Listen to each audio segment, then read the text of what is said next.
Shabbat Shalom, Barakatham, Wathawada, peaceful Sabbath.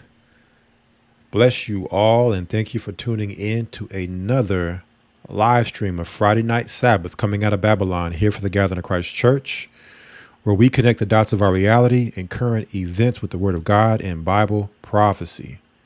I'm your host, Brother and Elder Ramar Karab. It is 7:03 p.m. Central Standard Time, October 11th, 2024. And I pray you brothers and sisters out there are doing well this evening. As so much is happening right now, we're going to deal with a lot of that for this live stream. I know a lot of people out there, especially in the Southeast, are dealing with a lot of challenges with the weather and the events that have happened there.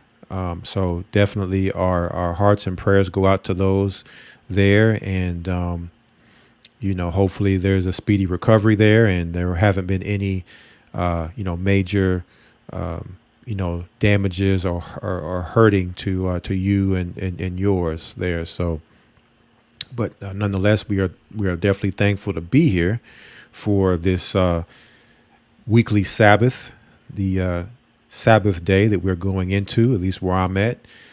Friday night to Saturday night is the Sabbath, the Lord's Sabbath. It is a holy day, a sanctified, set-apart day. So it's always a blessing to be here for another weekly Sabbath. And it's also definitely a blessing to be here for another live stream of Friday Night Sabbath coming out of Babylon. And here recently we've been coming on weekly, where usually we would take a break. We usually come on 2 or 3 Sabbaths out of the month.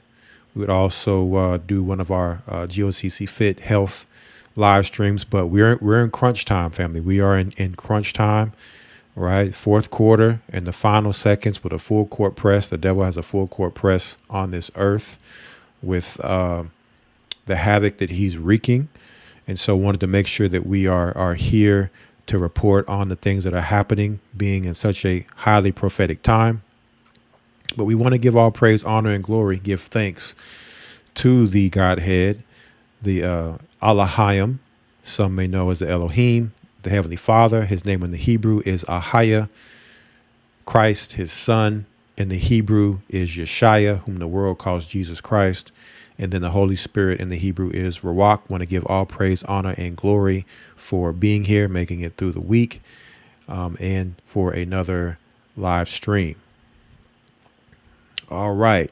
Now, before we get into the announcements, let's go ahead and get the title, as we have so much to cover this evening with everything that's happening and information to bring out. So let's get the title and content we're going to be going into. Our title for this evening is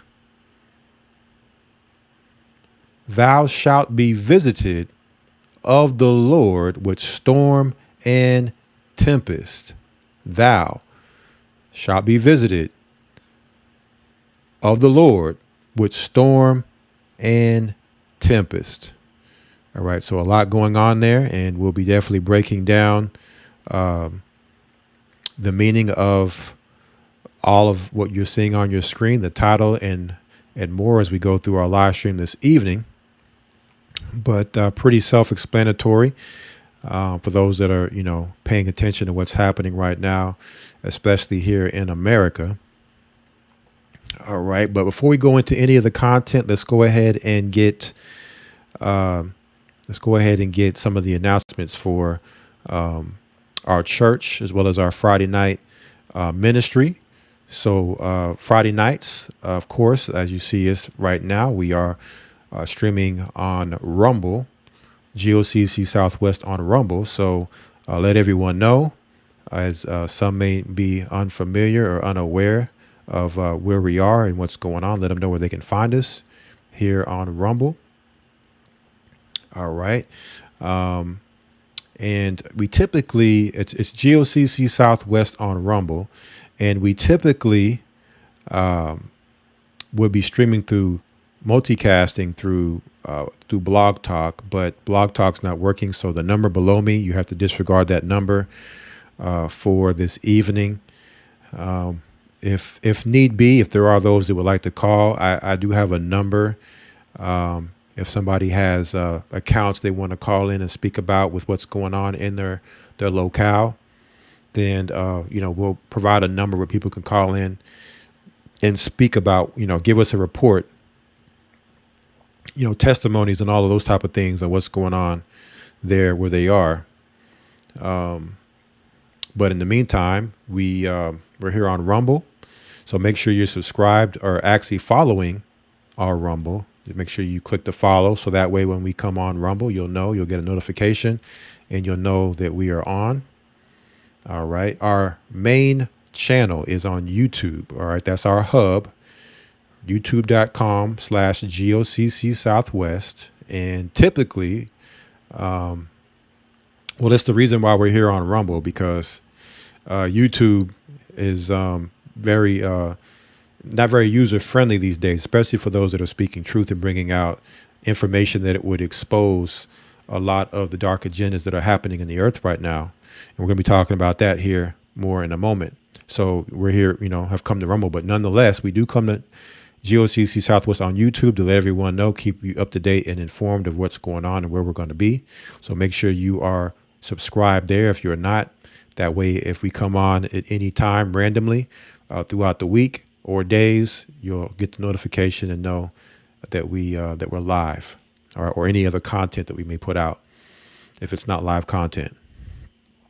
All right. We also have our Odyssey channel, our backup channel. So before Rumble, we were doing a lot of stuff on Twitch, but Twitch does not keep a archive longer than 7 days. So we had to back up, and Odyssey is another free speech platform. So we were backing up a lot of our content on the Odyssey channel. So if you're looking for any past content that's not on our YouTube or here on Rumble, go to our Odyssey. The link is in the description box. It is GOCC Southwest on Odyssey. So all the links and description, all the links for GOCC Southwest are in the description box and under the channel information.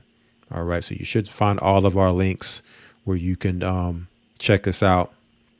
We also have GOCC Media, the GOCC Media on YouTube, where we have been doing once a month, GOCC Fit, where we talk all things health, fitness, and nutrition. All right. So make sure you subscribe to GOCC Media. You also have other leaders that come on, other content that's uploaded there on GOCC Media. Subscribe there on YouTube. OK, and that is it for our Friday night ministry. We also have our church website, gatheringofchrist.org, gatheringofchrist.org. So make sure you bookmark that. If you're unfamiliar with our church, you would like to find out more, you can go to our website. You can find all about us. You can find what resources we teach from. We have our holy days and our Hebrew calendar there for purchase for those that want to have the correct calendar. We have our GOCC network, our network of small businesses and entrepreneurs. So you can go there and support products and services that are offered by the community. You can also look to join that network if you're interested in joining your business to that network from there as well. And you can also get to the Hebrew and Bible Academy from gatheringofchrist.org, or you can go to historytimes.org and go directly to learn more about the Hebrew and Bible Academy. And let me pull something up here for you all to see, because we have a new Hebrew and Bible Academy starting next month, Sunday, November 10th. Let me pull this up here for you all to see. Pull this up. You all can see my screen, and let's see if I can make this bigger here. And the theme for the next Hebrew and Bible Academy, the fall of the last empire. All right. And as you can see, I have my Fallen Kingdom t-shirt on from, which was previous Judah Wear, which is now the company name is now changed to Proven. Right. But this is the fall of the last empire, the fallen kingdom. That will be the theme for the next Hebrew and Bible Academy. So you don't want to miss out, because again, we do these academies like it's the last one, right? Speaking of last, it could very well be the last academy, at least on this scale. So make sure that you get enrolled. You can pre-enroll now. We have about a month before it begins, Sunday, November 10th. We have different topics such as election outcomes, war in the Middle East, hurricanes, earthquakes, and truck driver strikes, the port strikes that are happening along the ports. They would cause the goods not to come in, which is actually in the book of Revelation, chapter 18, when it talks about the woman that sitteth there and saith in her heart that she shall see no sorrow. All right. And it talks about the merchants of the earth will actually be in sorrow because they'll no longer be able to ship their goods to a country that is the biggest importer in the world. Right. You look at New York City, that harbor is the biggest port in the world. And you see Wall Street, you see the stock exchange, all that stuff in New York. So, without a shadow of a doubt, America is Babylon. It is the last empire. And we are seeing things unfolding now that the Bible said would happen to that last empire. And so we're going to be going into those things that are happening before she finally falls. She will be broken.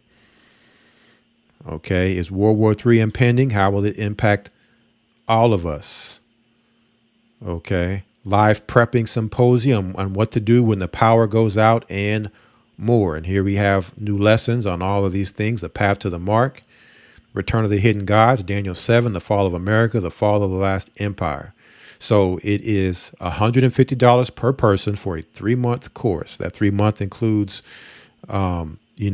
pretty much, 7 to 8 hours of content every Sunday of video content. You're also going to get PDFs to go with the classes. So you're going to get the actual PDFs so that you can study. If those that like to have the, in writing and like to see, the things to kind of study versus just watching the video, you're going to get both. You're going to get news. You're going to get to learn the Hebrew. All right. Or you can simply pay 2 monthly payments of $75 each. Okay. You can pay $75 for the first month, $75 for the second, and then the third month is free. Okay. So historytimes.org is where you can go to catch the next Hebrew and Bible Academy, the fall of the last empire. All right. We also have our church YouTube channel, A Gathering 144 on YouTube. A Gathering 144. So make sure you subscribed to our church channel on YouTube. You'll get your Sabbath lessons. You'll get your Wednesday live streams. You also have the Patreon, going into Patreon on Fridays, early Friday, that you can catch. And we also have the backup channel, GOCC NYC, on YouTube. Okay. And so I believe that covers all of our announcements for this evening.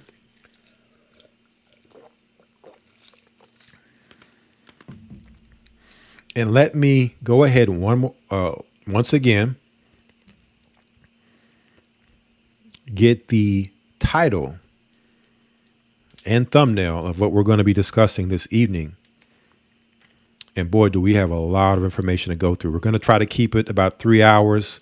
It's always a challenge to try to jam pack all that information into a short amount of time. But since we are coming on weekly, trying to keep it a little bit shorter.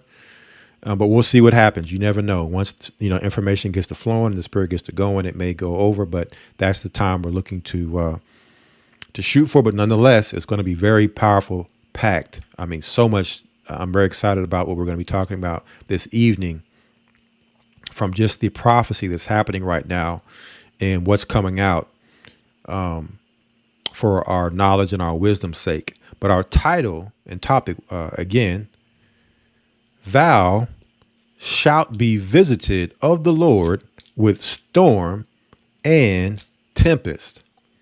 Thou shalt be visited of the Lord with storm and tempest. So we're going to go into that here in a moment, but before we go into that, I want to bring up something in my email. I got September the 27th. Now, for those that caught our last live stream, all right, those that caught our last live stream, let me make this bigger here. Those that caught our last live stream, we talked about some events that have started happening toward the end of September. Right at the very end of September, events started happening. Events that would displace people, events that would cause people to be out of pocket, that would need resources, that would help, things that where a person would need to be prepared. And so right at this time on September 27th, I got an email from YouTube. I want to pull this up for you all to see this here. I got this email right in that moment when all those events started to happen. And it says, YouTube remove your content. Hi, GOCC Southwest. We wanted to let you know our team reviewed your content and we think it violates our medical misinformation policy. We've definitely had our fair share of seeing that over the past few years with a lot of the live streams that we were doing it on YouTube. It says, we know that you may not have realized this was a violation of our policy, so we're not applying a strike to your channel. However, we have removed the following content from YouTube. Now check this out, family. The video they removed: bugging out, off-grid preparation, and staying healthy in these times. Now, interesting that a preparation live stream would be flagged for medical misinformation. Now, I don't remember all what was said in this live stream, but I do remember the live stream, and it was with the brother Lamad, who came on, who is part of the survival ministry for our church. And we talked about just what people need to do to be prepared. Should they need to bug out? So bug out bags, what should be in them, your EDC bags, your everyday carry bags, right? And so I'm like, okay, that doesn't sound like a opportunity or a scenario where medical misinformation would be brought out, where we're even talking about things medically. Or what they typically are striking videos for is if you say anything against the COVID-19 vaccine, right? And so, but what I did notice, what are the chances that right as these events start to happen, that where people need to know what stuff they need to have to be prepared, so they have to get up, you're knocked off the grid, because the grid goes down in one of these events, or you have to flee to get away from destruction, and it lands you off grid surviving. What are you going to need? Well, it's interesting that this would be the video they would remove right in the midst of the beginning of the events, and they would try to use medical misinformation as the justification to remove it. So I don't think that the timing and the coincidence, because I don't believe in coincidences. I don't believe that that's just by chance.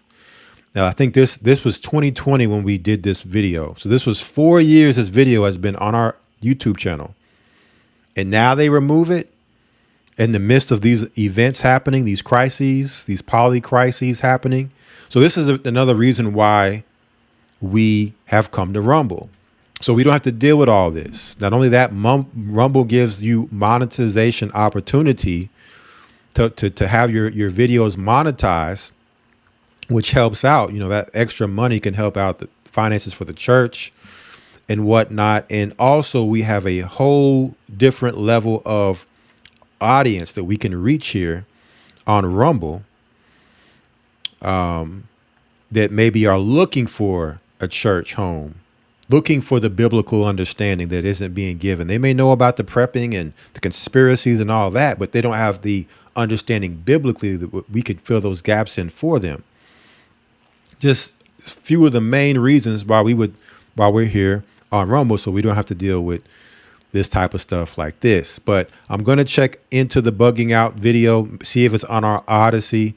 If it's not on our Odyssey, I'll try to get it maybe uploaded here on Rumble so that people can go to that video. Because right now, very, very important that we have the, off-grid resources to survive off-grid. Should something happen, the electricity goes out. OK, you don't have access to water, clean water, stuff like that. How do you survive under those circumstances? You need shelter, the proper clothing to wear. These are all the things we discussed within this video. So it would make sense that they would remove that so that people would not have the information on what they need in times like these for surviving events. And you're going to see with the information we're going to bring out tonight, how there's a total sabotage happening right now on people who are trying to, even in the aftermath, after it's over, and trying to clean up after the destruction, that there's a total sabotage from keeping people having the ability to recover. There's a concerted effort to sabotage people's recovery efforts within what we're dealing with here. All right, but I wanted to show that real quick. Again, our title for tonight, Thou shalt be visited of the Lord with storm and tempest. Following up with our previous live stream, Woe to the world and them that dwell therein, where we were tackling a multiplicity of events, of different kind of events happening that would bring a danger to the world, to people's survival, their livelihoods, their quality of life, right? And so I want to start with scriptures, and we're going to start with this particular scripture. So we're going to go to the book of 2nd Ezra, which is in the King James Apocrypha. For those who may not know, the King James Apocrypha, it was originally in the Bible before they took it out. Within the past couple hundred years, it's been taken out. So we're going to go into 2nd Ezra, chapter 15. And let me pull it up here for you all to see.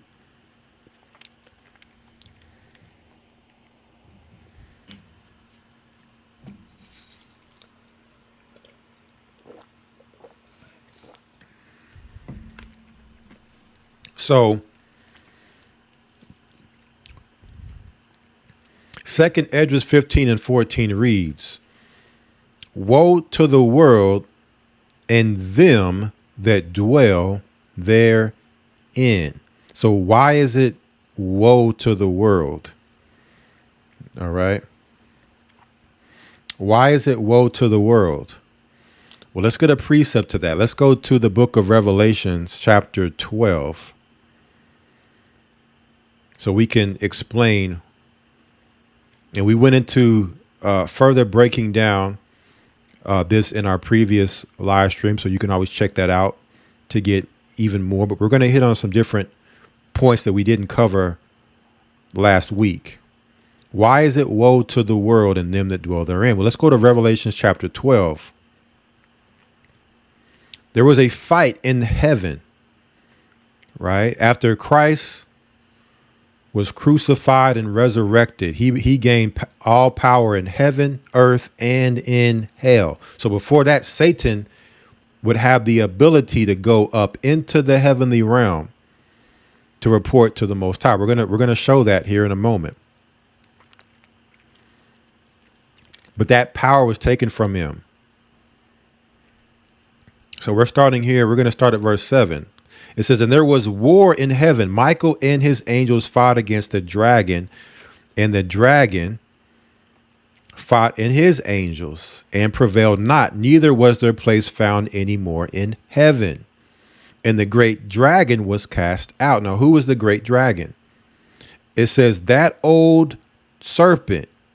What old serpent? Well, when you go back to the book of Genesis, you saw a serpent in the garden that tricked Eve and ultimately Adam into eating the forbidden fruit from the tree of good and the knowledge of good and evil.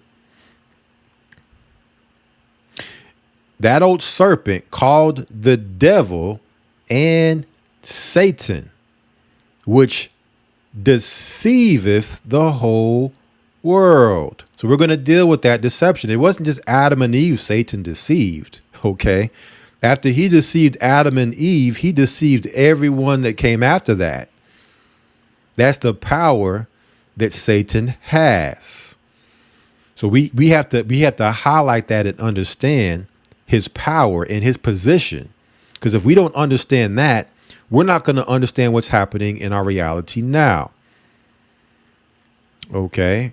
It's very important that we get the full understanding of this. It says he was cast out into the earth, and his angels were cast out with him. Verse 10, and I heard a loud voice saying in heaven, now is come salvation and strength and the kingdom of our God and the power of his Christ. So now Christ is taking all power, heaven, earth, and hell. For the accuser of our brethren is cast down, which accused them before our God day and night. And they overcame him by the blood of the Lamb and by the word of their testimony, and they loved not their lives unto the death. Now here's the key part that we want to tie into what we just read in 2nd Esdras. Therefore rejoice, ye heavens, and ye that dwell in them. Woe to the inhabitants of the earth and the sea. Right? Going back to 2nd Esdras 15,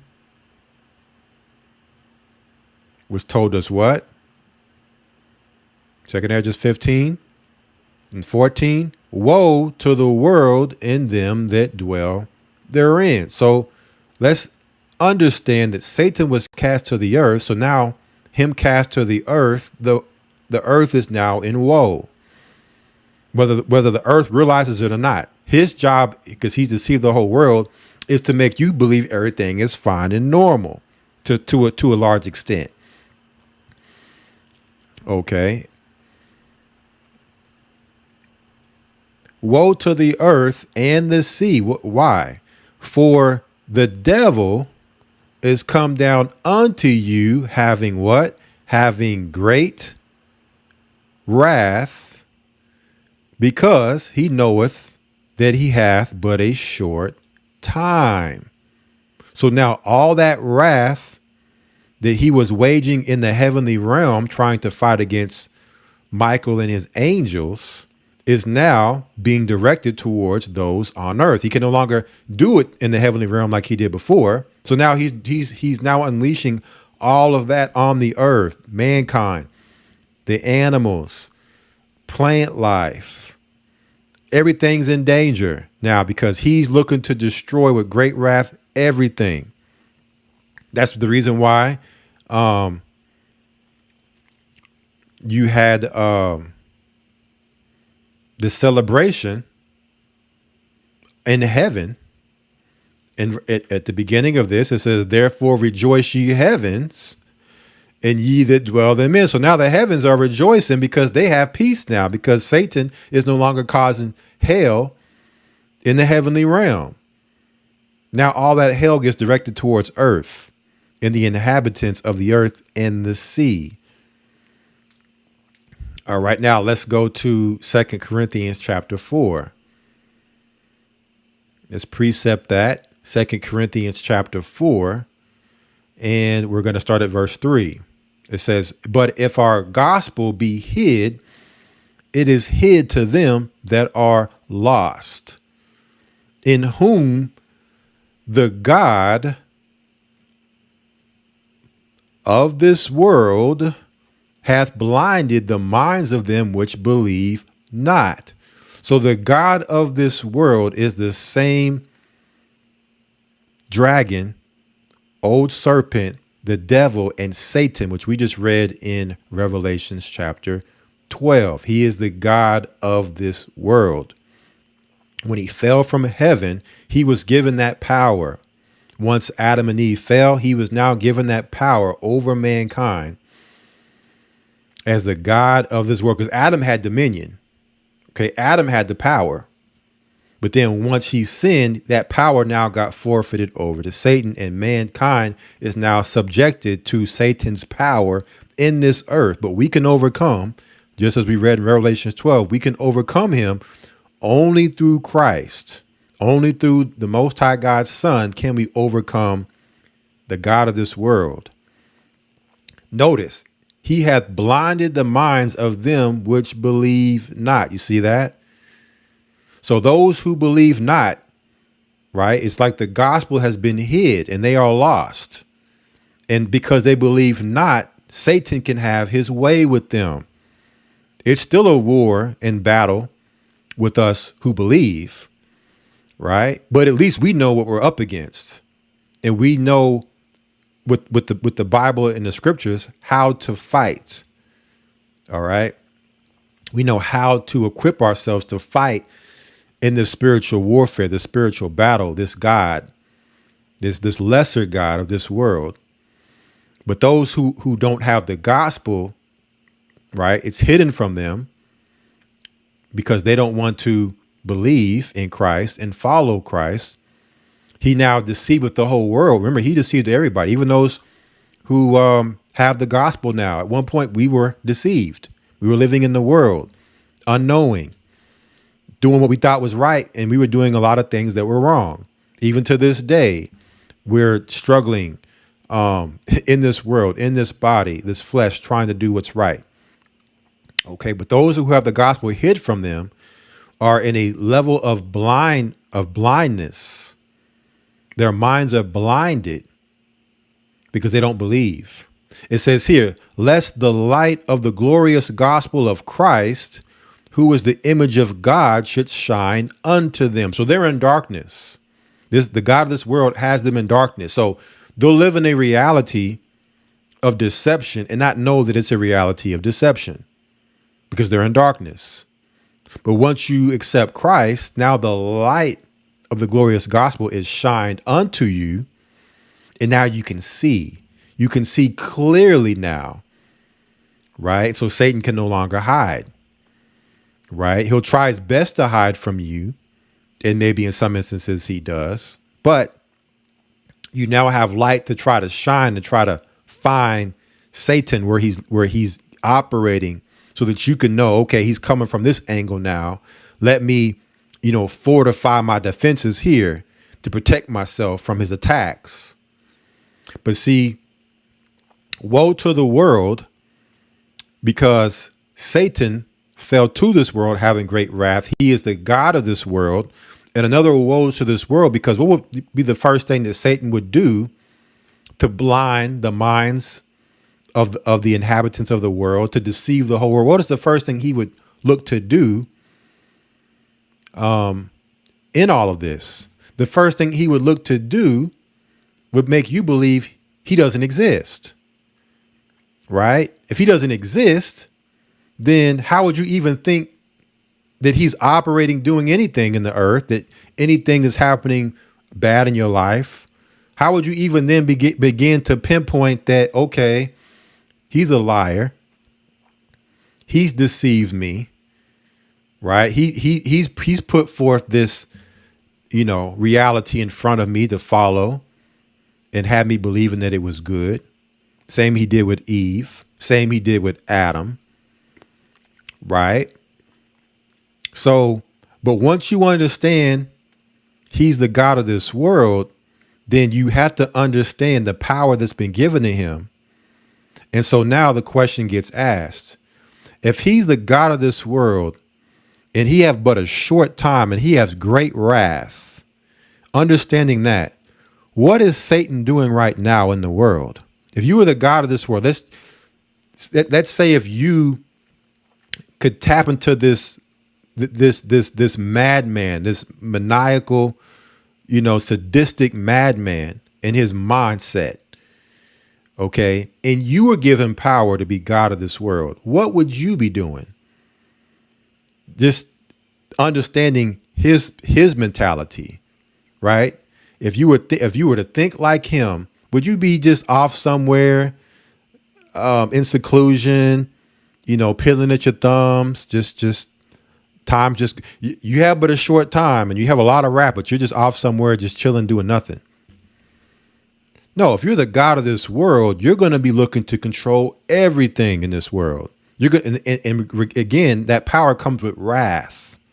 It's not coming with peace. Okay, it's coming with deception. He deceived the whole world. So you're going to have a reality built on deception, built on wrath, aimed at you. So now we're talking about the psychological warfare. We're talking about the spiritual warfare. Okay, we're talking about the biological or the physical warfare that he would wage, and most of it is psychological and spiritual. We wrestle not with flesh and blood. So most of the warfare he's doing, again, it says here in verse 4, hath blinded the minds of them which believe not. So his most effective means of warfare is to blind your mind. If your mind is blinded, he can deceive you. All right, because with things that happen on the earth, things happen and people look at it and they don't really know how to understand what's happening, or they've been given an alternative way of looking at it versus the biblical way of looking at it, the spiritual way of understanding it, and it happening. And they find themselves falling into a trap of following man and man's explanation. Oh, Mother Nature. Oh, climate change, global warming, all this stuff. They'll convince you, if you don't understand first, the God of this world have a short time and is wrathful. When you understand that, you understand who's at work. Okay. But if you don't know, if you don't even believe he exists, then you're going to fall into these alternative, these falsely so-called scientific ways of reasoning with reality through man's logic or man's rationale thinking. Okay, so I wanted to make sure I established that because it's very important as we go through the information tonight that we understand this so we can make sense of our reality right now and understand what we're up against. You cannot fight a war if you don't know who your enemy is and what you're fighting against. So now let's go back to 2nd Ezra chapter 15. We're going to get more. Woe. So now that we got this is the backdrop of the woe to the world. So now because of that, now let's look at, head on what's happening, right, in our reality that would be a danger or a warning to us with this woe. So 2nd Ezra chapter 15, we're going to start at verse 5, and it reads what? Behold, saith the Lord, I will bring plagues upon the world, the sword, famine, death, and destruction. So that in itself is woe, right? A plague is not something that is comforting or embracing. Okay, if somebody told you a plague is coming at you and you see it coming or you feel it, that's nothing nice. Okay, there's nothing beautiful about a plague. All right, that's woe. And then it goes into the plagues that was going to come upon the world. Sword, that means warfare. All right, people are being killed with warfare, physical war, World War III, Civil War, weaponry, guns, knives, bombs, any type of war, weapons of war, physical war, military warfare, right? It's going to fall on the sword. Famine. Okay, who in here believes that them not having any food to eat, anything to drink, any medicine when they get sick, right? Who in here believes that that's a beautiful thing, right? That's a plague. Death, right? Now, of course, death is a part of life, right? You grow old and at some point you're going to die. That's all part of life, but we're not talking about that. We're talking about people dying in horrific ways, people dying before their time or at a very young age. There's nothing nice about that. Okay, that's a plague and destruction. Okay, who wants anything that is theirs or that would benefit them destroyed? Who wants their house or their car or their life or their neighborhood or their community, city, state, country? Who wants that destroyed? Right? In a general sense. Okay. Who would want those things destroyed? Not many people are going to sign up, if any, is going to sign up for destruction in their lives. That's a plague. Okay. So now we're starting to understand the things that are going to be happening, that we're going to have, the challenges that we're going to have to deal with. That's woe. Let's drop down to verse 11. Actually, we're going to start at verse 10. Behold, my people is led as a flock to the slaughter. I will not suffer them now to dwell in the land of Egypt. So when you look at this land of Egypt here, it's talking about not ancient Egypt. This is talking about modern Egypt, spiritual Egypt, which is America. Okay, woe to the world. And now it's specifically speaking of a specific place. Going back to, talked about it in our upcoming Hebrew and Bible Academy, the fall of the last empire, right? Egypt. You got the pyramid on the back of the US dollar. Okay, all types of Egyptian. You got the obelisk in Washington, D.C., which is Egyptian. All the Egyptian, constructs, architecture, all these things. The fact that America was built off of bondage of slaves, same as ancient Egypt was built off the bondage of Hebrew slaves. Well, guess what? The children of those Hebrew slaves were actually brought over here on ships, Deuteronomy 28:68, to build up this Egypt in bondage and slavery.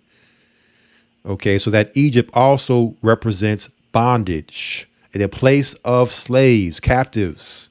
So check this out, because these people are still oppressed to this very day. Verse 11, but I will bring them with a mighty hand and a stretched out arm and smite Egypt with plagues as before. So just how ancient Egypt was hit with plagues, going back, modern day Egypt is going to be hit and being hit with plagues. Just to confirm, we're going to go into those plagues right now to confirm that the Most High said that modern day Egypt, spiritual Egypt in our time, called United States of America, is going to be hit with plagues. Why? Because by hitting it with plagues, just like how he hit ancient Egypt, he's going to be able to bring the children of Israel with a mighty hand and stretched out arm out of their captivity, out of their slavery.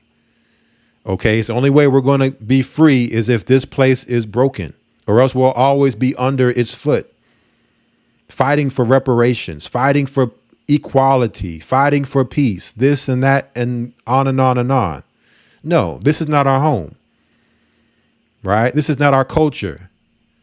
So this place is going to get hit with plagues, showing you that the Most High is working here, right? We're going to show the Most High working in all this, because he said he's going to smite Egypt with plagues as before, and will destroy all the land thereof. And just like how ancient Egypt, you had those who were protected by the Lamb's blood, the death angel passed.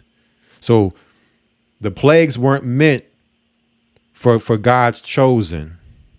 Okay, it passed over them. The plagues were meant for the wicked. Now, it doesn't mean that they didn't somewhat still suffer in the midst of the plagues happening, right? It's only natural. You're going to suffer to some degree, but you weren't suffering to the level of the wicked that were being judged. So that's what we have to understand within all this. What's happening?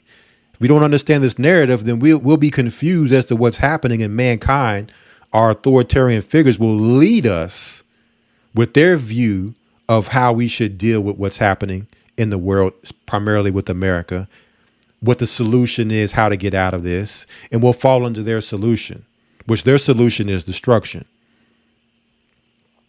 Okay. Smite Egypt with the plagues as before, and will, after the plagues, destroy all the land thereof. We're going to get some precepts to this to prove the point here.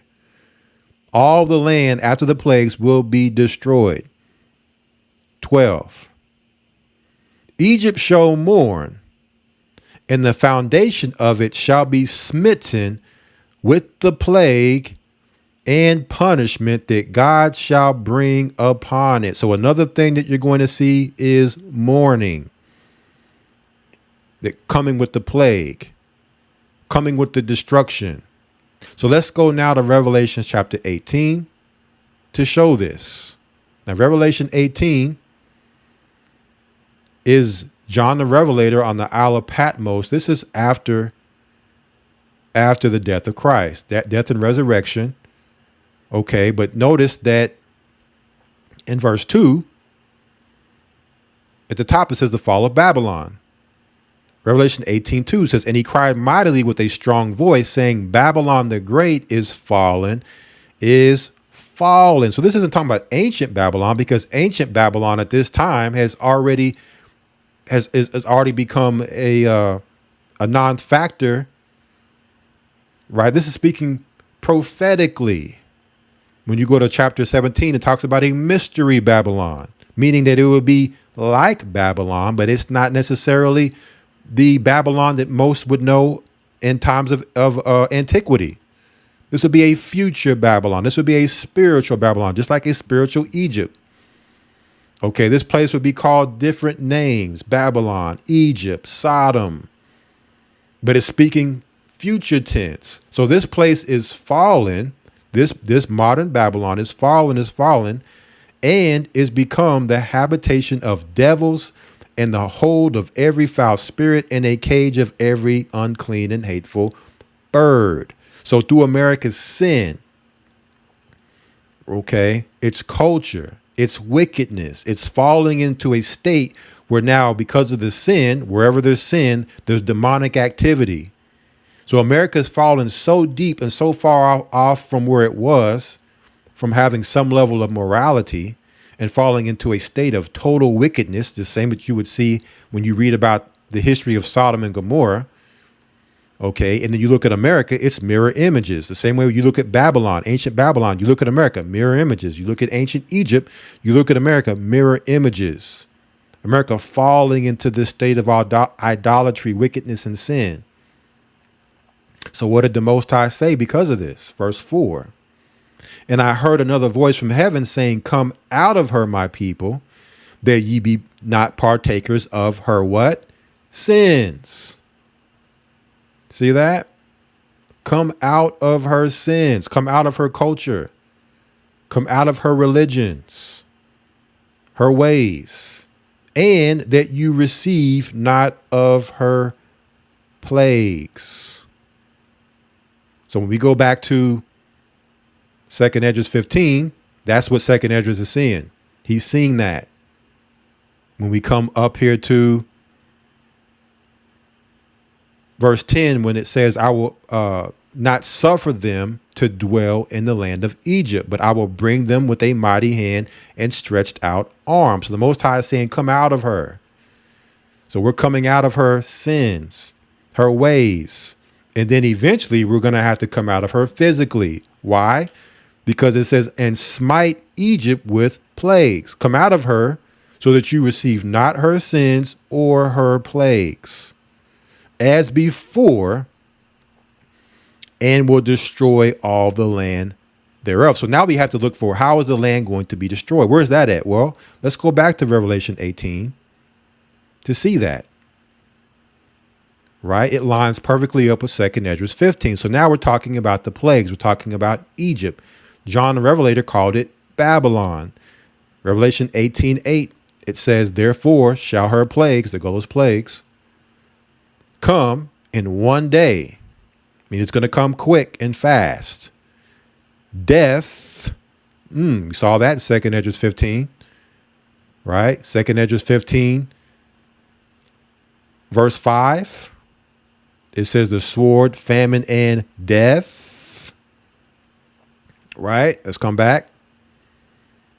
And mourning. Let's go back to 2nd Esdras 15. See if we can see that mourning.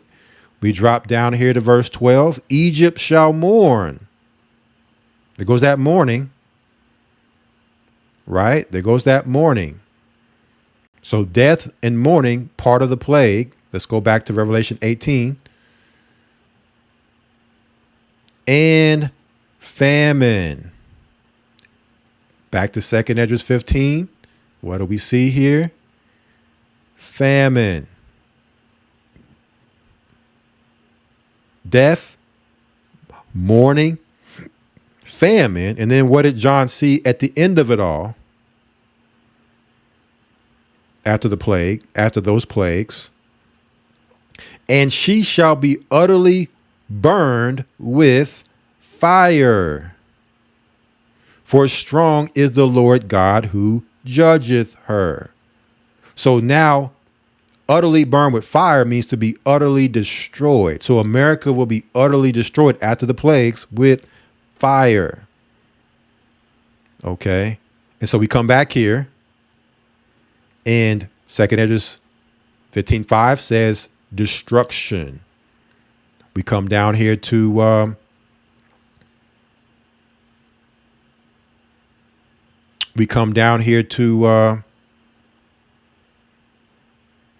verse 11.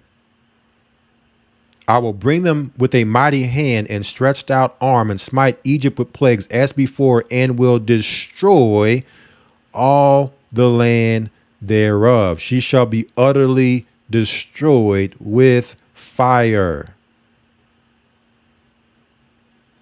Egypt shall mourn, and the foundation of it shall be smitten with the plague and punishment that God shall bring upon it. Check this out. It's going to go into the destruction now. How is Egypt, Babylon, America going to be destroyed? They that till the ground shall mourn, for their seed shall fail through the blasting and hail, and with a fearful constellation. What's a constellation? Constellation is a star, a collection of stars. And we showed how at nighttime in Israel, when Iran was shooting missiles and they were coming into Israel, looked like shooting stars, fearful constellation, blasting in hail coming out the sky. And if you keep reading down 2nd Esdras 15, you get to the bottom. Okay, it talks about that, right? Verse 43, 2nd Esdras 15:43, and they shall go steadfastly unto Babylon and make her afraid. So now that the plagues have come, now here comes the judgment, the ultimate judgment. They shall come to her and besiege her, the star. Here it goes, the missiles, in all wrath shall they pour out upon her. Then shall the dust and smoke, to show you that these are not like just the stars that you see in the sky and you look up and you say, oh, there's a star. It looks like a star because all you see is a bright dot of light flying through the sky. Okay. But where there's smoke, what's the saying? Where there's smoke, there's fire. Okay, so the fact that there's dust, because when you look at a bomb hit the ground, many of us have seen these depictions, when a bomb hits the ground, what do you see? You see the dust. You see the dust fly out in a circumference out from where the missile hits. And then the flames and the smoke going up into the heaven. We've all seen when an explosion happens and you see the fire and the smoke go up into the heaven in a mushroom cloud. More recently, we've seen this happen with these chemical facilities blowing up. The East Palestine derailment in Ohio, where the train derailed and then they lit it on fire to say that we're trying to contain the toxicity of the event. Okay, the pollution. So we're going to ignite it to blow it up. And you see this huge smoke cloud go into the sky. We're already seeing the precursor of this. They're showing us these things already to get us used to when it happens for real. It shall go up into the heaven, and all they that be about her shall what? Bewail her. Now let's go back to Revelation 18, because you're seeing the same language being used here between Esdras and John. Revelation 18:9. And the kings of the earth who have committed fornication and live deliciously with her shall what? Bewail her. Crystal clear, family. We're reading the same judgment happening from Revelation 18 and 2nd Esdras 15. It's the same event that they're both seeing, right? In their own time, in their own vision.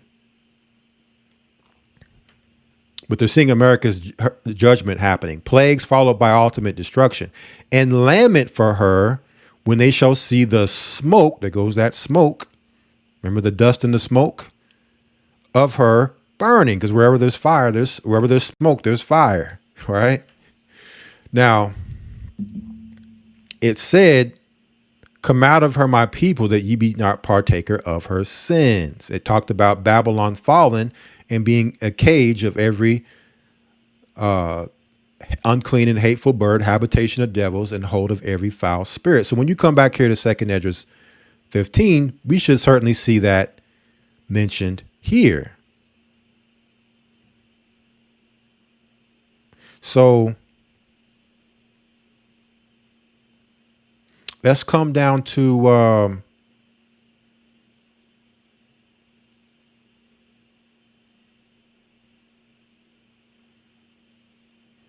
right here, verse 22. 2nd Esdras 15:22. My right hand shall not spare who? The sinners. My right hand shall not spare the sinners. So we saw earlier where God said with a stretched out arm, he's going to bring them out of Egypt. So we see one people with one of his hands being pulled out, and we see another hand. His right hand is Christ. Remember, the God of this world had blinded them because the gospel has been hid from them. He has blinded their minds. So because they're in blindness, they're in sin. They have not accepted the gospel of Christ. They have not accepted the truth. So because of that, they're in sin. They've been given an opportunity to repent. His right hand, Christ, is not going to spare the sinners. So that's who this is for. So we have to understand we're going to see the sinners being judged, and we're going to see another people who are not the sinners, who we would call the saints, being spared and being given the opportunity to escape the plagues, escape the destruction, okay, and come out of her, my people. So you be not partakers of her plagues or her sins and her sins. It says, and my sword shall not cease over them that shed innocent blood upon the earth. The fire is gone forth from his wrath and hath consumed the foundations of the earth and the sinners.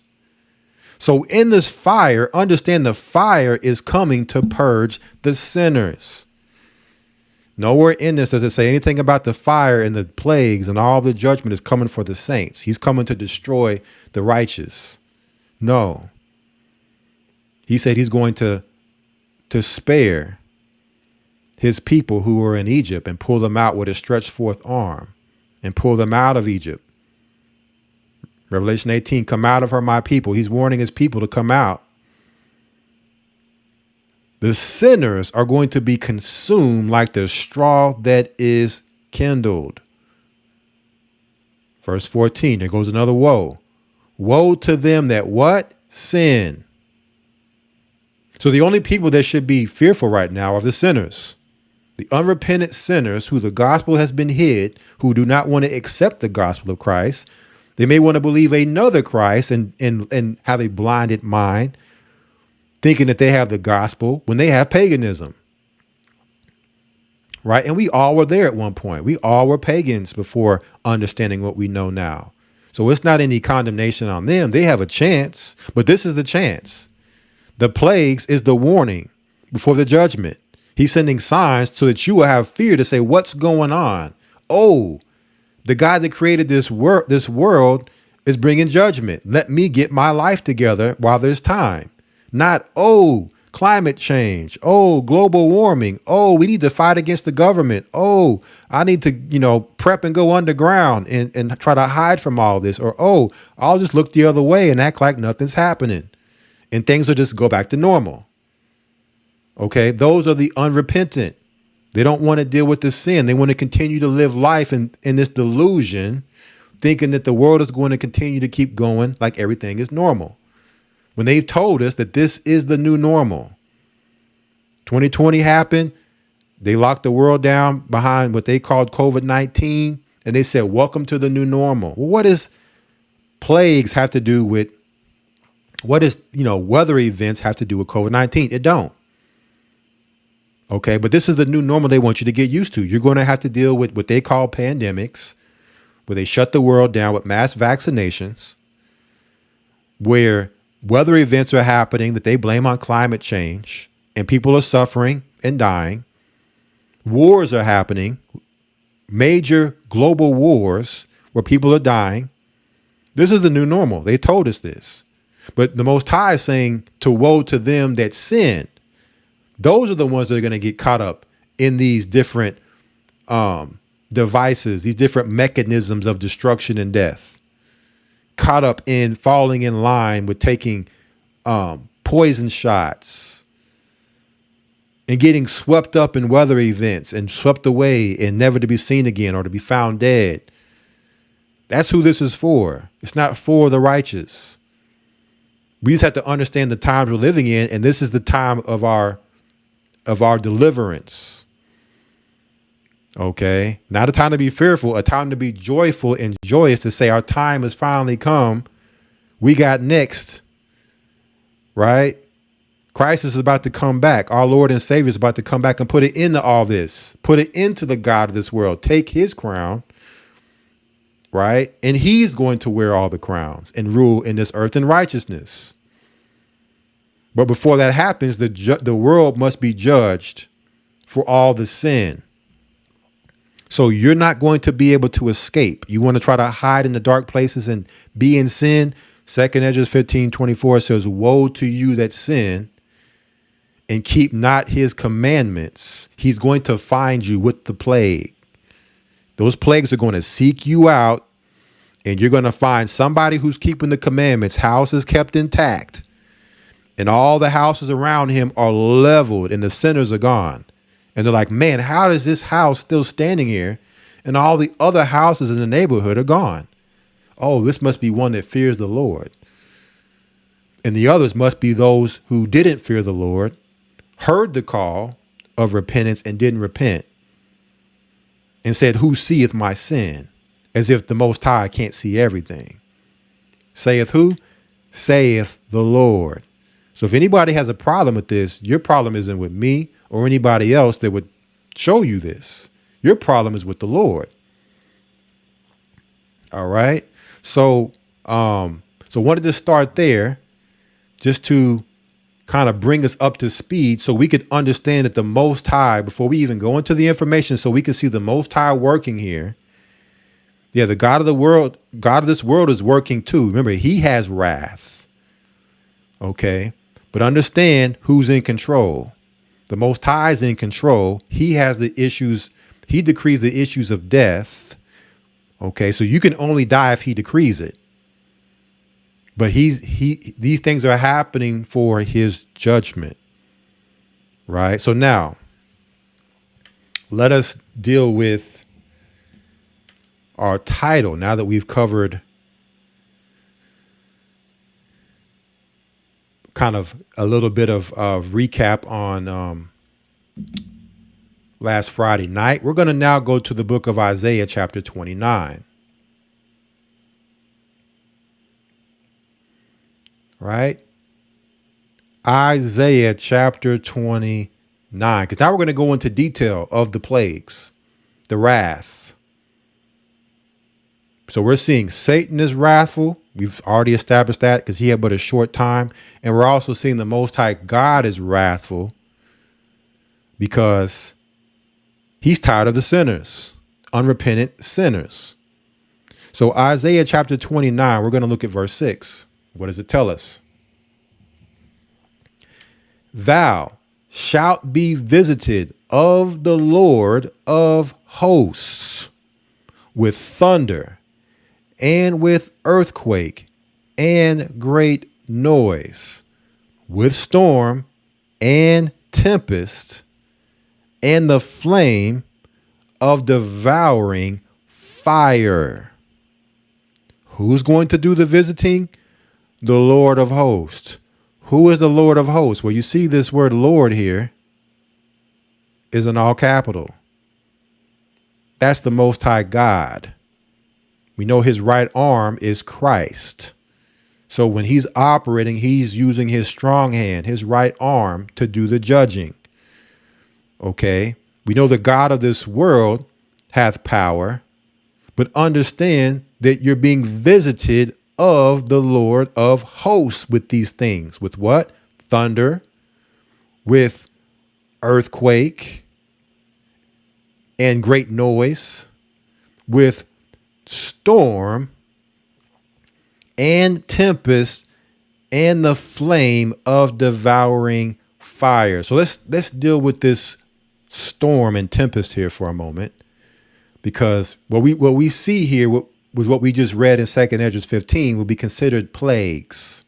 If you're being visited with these things, right, your chance of survival, if you make it out of that, you've been given a lot of grace. If you make it out of these things alive, a lot of grace and mercy, but I don't see it continuing to be a thing where you continue to get that grace and mercy if you're being visited of these things and you're still in sin and unrepentant, right? Now, of course, there are scenarios where our faith can be tested, where through the storm, right, through the plague, we're seeing, can we endure in the faith to the end and believe and not waver in the storm. But let's look at storm and tempest here. And I want to look at the word tempest in the Hebrew Strong's, excuse me. Hebrew 5591. What do we see here? It says what? A hurricane. What is tempest? A hurricane. It says storm, tempest, whirlwind. A whirlwind. So when you see tempest in the scriptures, you'll usually see whirlwind accompanied with that word, like a tornado or a hurricane, a whirlwind, a wind that's whirling around. And we know that, there are two main winds that whirl around: hurricanes and tornadoes. The Most High said he's going to visit. He's going to visit the earth. The sinners are going to be visited with these things. Now, let us go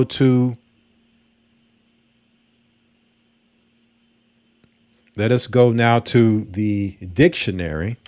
Let me pull it up for you all to see it here.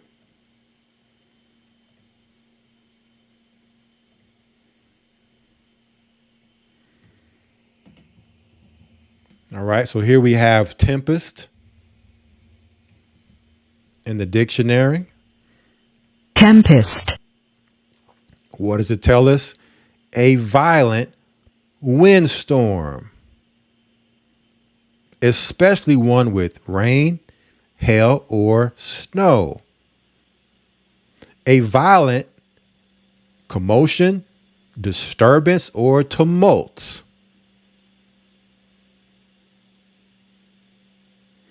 To affect by or as by a tempest, disturb violently. So when the Most High's wrath comes, it's not coming comfortably or peaceably. It's coming violently. We're going to see some of that violence. Because what we hear people say is, oh my God, how could, if there's then it would make them believe there's no God. How could a God do such a terrible thing when they start to see the bodies piling up? And it's interesting. Over here on the side, we see a commercial for what just dropped on Blu-ray, or is dropping on Blu-ray on 10/22. 10/11 times 2, because I was going to talk about this movie later, Twisters. Right? You can't make this stuff up. This right on time in the event of what we're seeing happening in the earth right now. This movie that came out earlier this year is now coming out on Blu-ray in the midst of the storm and tempest. Coincidence? So now let's come back here to the scriptures. Let's read it again. Isaiah 29 verse 6. Thou shalt be visited of the Lord of hosts with thunder and with earthquake and great noise, with storm and tempest and the flame of devouring fire. Understand the Most High is not playing any games.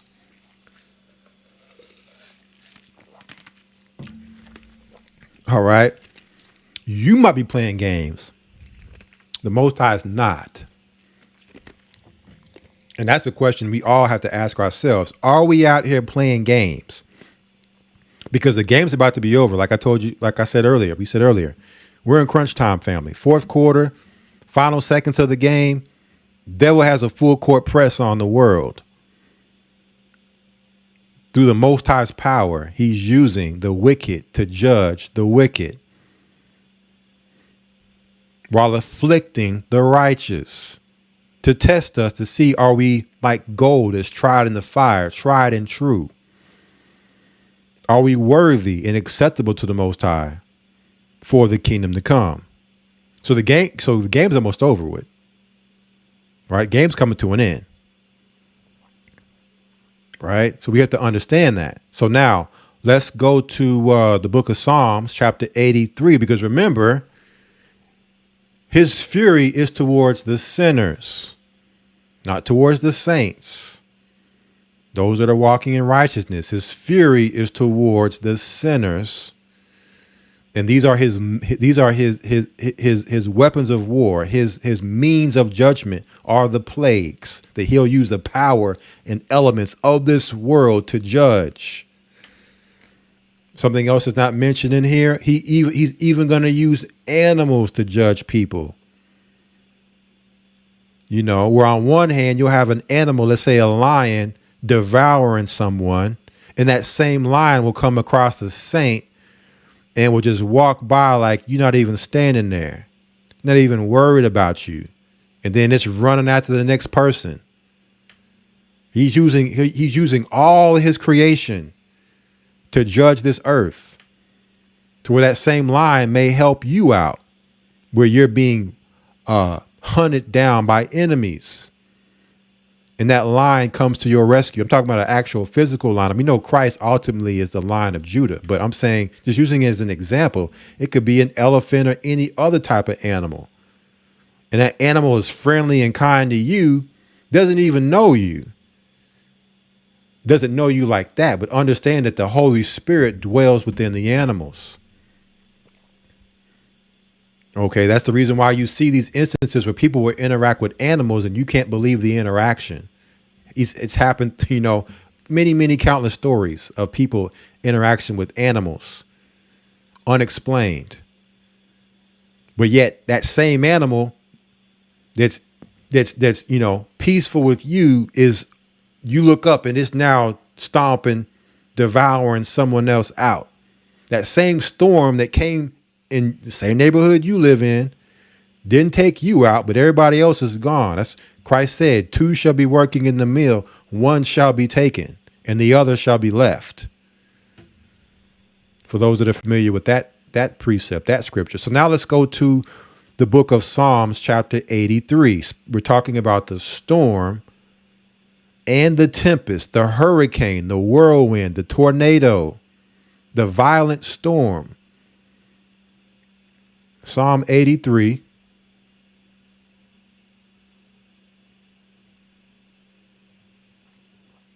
And we're going to drop down to verse 11.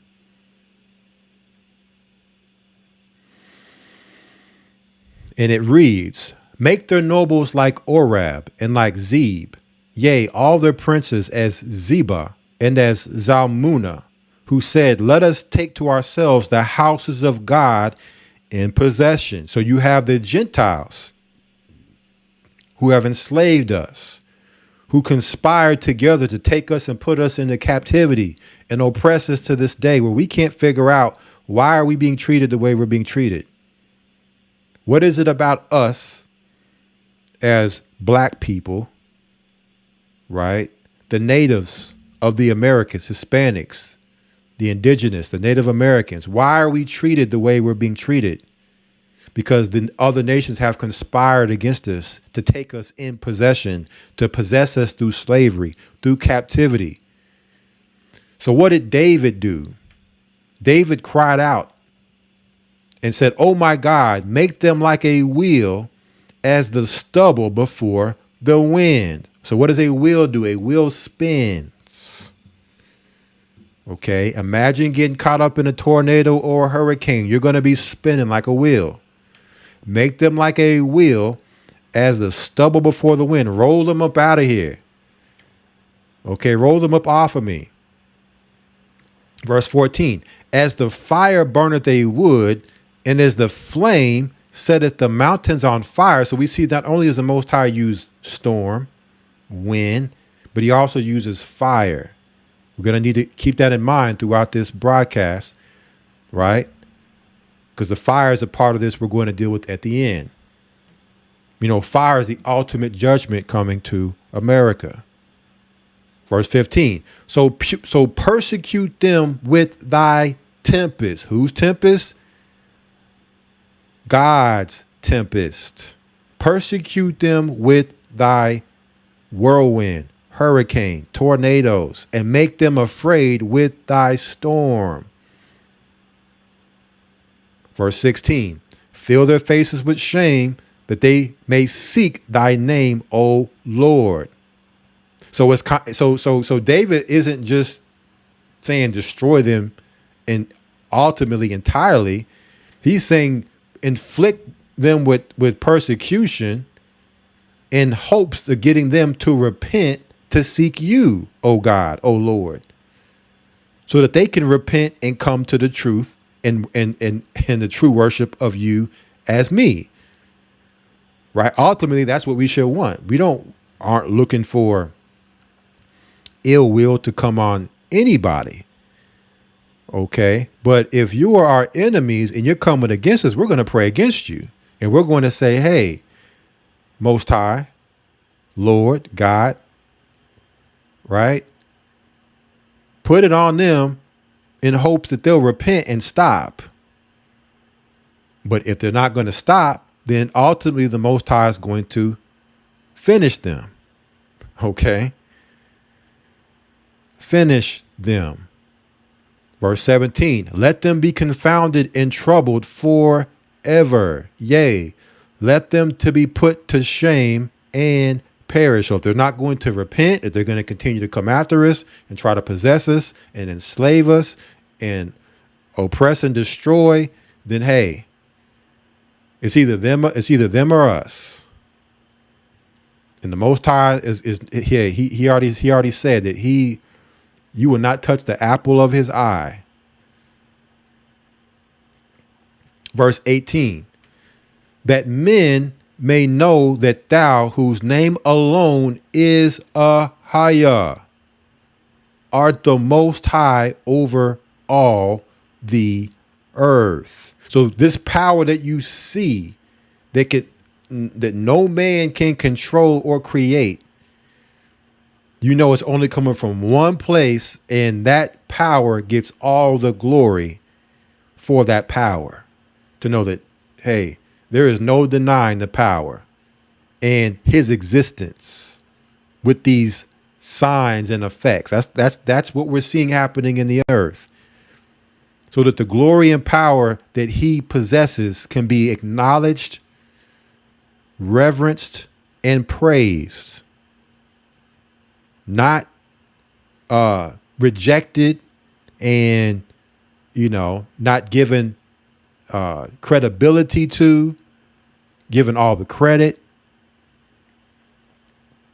Right? He's a jealous God. And somebody may ask, well, you said Ahaya, but the name here says Jehovah. Well, understand that first of all, prior to the mid 1600s, there was no J's in the English alphabet.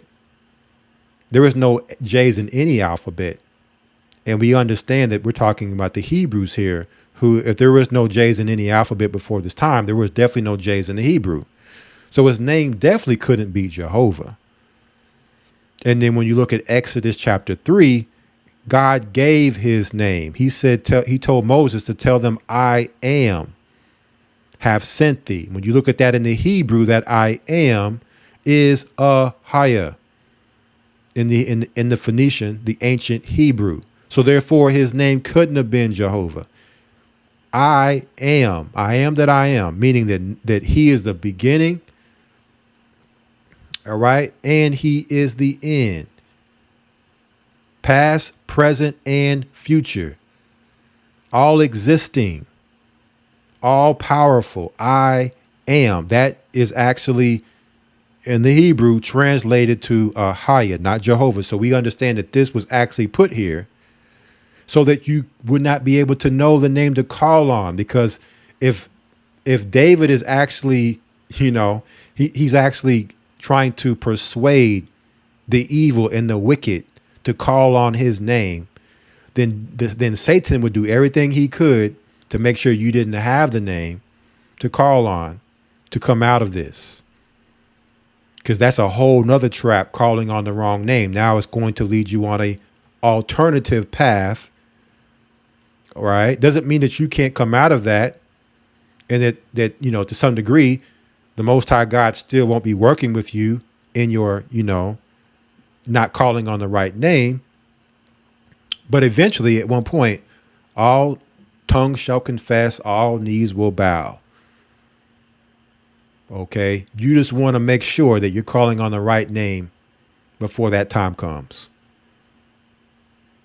All right. And if pride is blocking you from the name, then you're calling on another God, and you're actually angering the jealous God, the God of all gods, the Lord of hosts, who is bringing these plagues and judgment. And you have to ask yourself, do I want that smoke? By calling him a name of another God. From there, let's go to the book of Nahum. The book of Nahum, chapter 1. And it says God's wrath against Nineveh. When you look at Nineveh, Nineveh was like the capital city of the Babylonian, ancient Assyrian empire. So we could look at the parallel between ancient Babylon and modern day Babylon. Right? Let's look at the parallel here. And we'll see a lot of similar characteristics between the ancient Babylon, Nineveh. It'd be like your New York City or your Washington, D.C. of Babylon, right? Of ancient and modern. Verse 1, the burden of Nineveh, the book of the vision of Nahum, the Elkoshite. Speaking of a jealous God, God is jealous. Okay, so if he's jealous, he's not going to accept you calling him a name of another God. And that'd be for those people that say, well, it doesn't matter what the name is. We can call him whatever we want, or we can call him what we think, you know. There's many names of God. No, there's only one name. He's a jealous God. And the Lord revengeth. Vengeance belongs to the Lord, right? Vengeance is not ours. That's his power. He's the judge. The Lord revengeth and is furious. So he was furious with ancient Babylon, Assyria, Nineveh, because of the sin, the evil, the wickedness, the same way he is now today. The Lord will take vengeance on his adversaries, and he reserveth wrath for all his enemies. So who is the Lord's adversaries? Who is his enemies? Those in sin. The sinners are his enemies. And so the Christian church tried to do this thing where they try to say, yeah, God, he hates the sin, but loves the sinner. Well, I don't know what Bible you reading, but the Bible I read, he said he will not spare the sinners. That don't sound like love. Oh, that sounds like an enemy. It says the Lord is slow to anger. So he's merciful. He's graceful. He's going to give you time. He's going to work with you if you are seeking him and looking to do good. And great in power, and will not at all acquit the wicked. So the sinners will not be acquitted for those that say he loves the sinner. Okay. Eventually that love gets cut off for that person who wants to stay in sin, and they will not be acquitted. The Lord hath his way in the whirlwind. There goes that whirlwind. And in the storm, and the clouds are the dust of his feet. Verse 4, he rebuketh the sea and maketh it dry, and drieth up all the rivers. So now he's going into his power, what he has the power to do. Bashan languisheth, and Carmel, and the flower of Lebanon languisheth. We see what's going on in Lebanon right now with this war with Israel. A lot of smoke, a lot of languishing going on. Verse 5, the mountains quake at him, and the hills melt. Imagine a hill melting. Has anybody witnessed a melting hill? I'm not talking about snow on the top of a mountain. I'm talking about the hill. The rock melts. And the earth is burned at his presence. Yea, the world and all that dwell therein. Right? Woe to the world and them that dwell therein. Verse 6, who can stand before his indignation? And who can abide in the fierceness of his anger? His fury is poured out like fire, and the rocks are thrown down by him. Okay, so people want to think that God is just an all-loving God, and he can't ever get angry, and he's just, that's what Christians would want you to believe. No. He has the same emotions we have. Okay, and there is no anger, fierceness, fury like his. Okay, you'll never be able to outbeat him in anger or fury for those that think that they can. Okay, those that think they can contend with him will never be able to contend. Verse 7, the Lord is good, a stronghold in the day of trouble. But he's good, though, to the righteous. Right? We're going into Jacob's trouble. So there will be trouble. But understand the Lord is good. And if we seek him and stay under his protection in the faith towards him, in the gospel of his son, he's a stronghold in the day of Jacob's trouble. And he knoweth them that trust in him. Do we believe that, family? Do we believe that the Lord knows those who trust in him? And if we don't believe that, then you must believe that you're not one of those that he trusts in. And if not, why? And if so, we need to get that fixed. But if you believe that, you must stand in boldness and confidence in that in this time of judgment. All right? No cowards going into the kingdom. Okay? It says, verse 8, but with an overrunning flood, here goes the flood, because with the wind and the storm comes floods. He will make an utter end of the place thereof, and darkness shall pursue his enemies. What do ye imagine against the Lord? So now the sinners who are imagining their sin to live the life how they want to live it, not according to how the Lord would tell us to live it, how they want to live it. What do you imagine against the Lord? Because that sin, that life you want to live, that's not according to his will, that's your imaginations against him. He will make an utter end. He's going to put all that to an end. All those plans you have that you think, that you're in control, you're going to put an end to all that. Affliction shall not rise up the second time. So he's only going to, he's not going to give you a second chance. Okay. He's going to be done with it. After he does it, it's over. Right? It is accounted unto man once to die and then the judgment. No second chances. For while they be folded together as thorns, and while they are drunken as drunkards, they shall be devoured as stubble fully dry. Verse 11, there is one come out of thee that imagineth evil against the Lord, a wicked counselor. Imagine that. Somebody would have the audacity to imagine evil against the Lord. Those are your self-willed people. Those that think they can do whatever they want.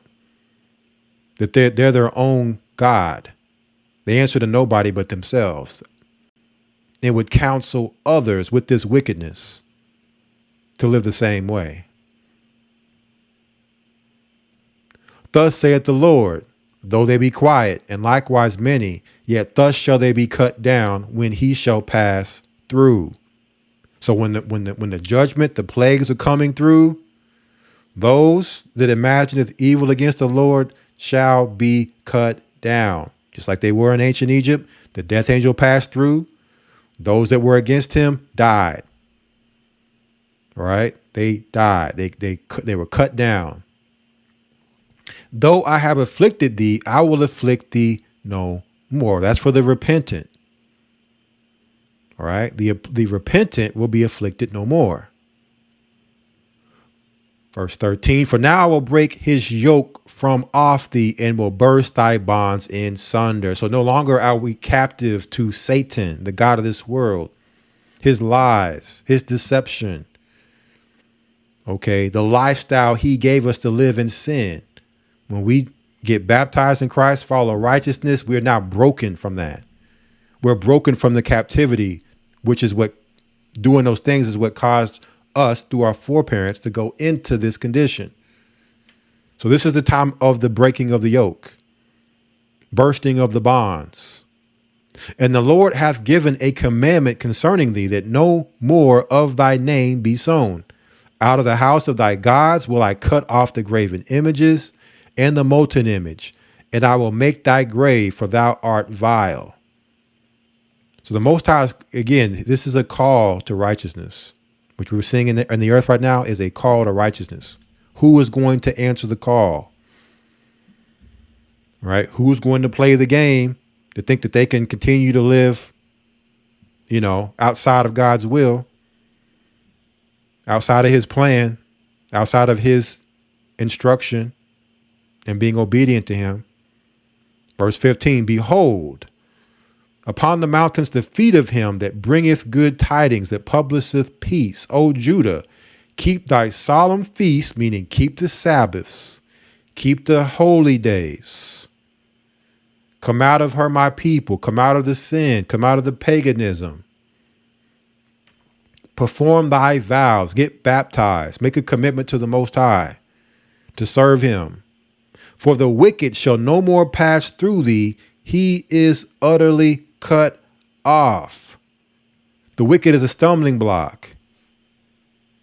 Okay. So the sinners are going to be cut off, and they'll no longer be have the ability to cause havoc amongst us.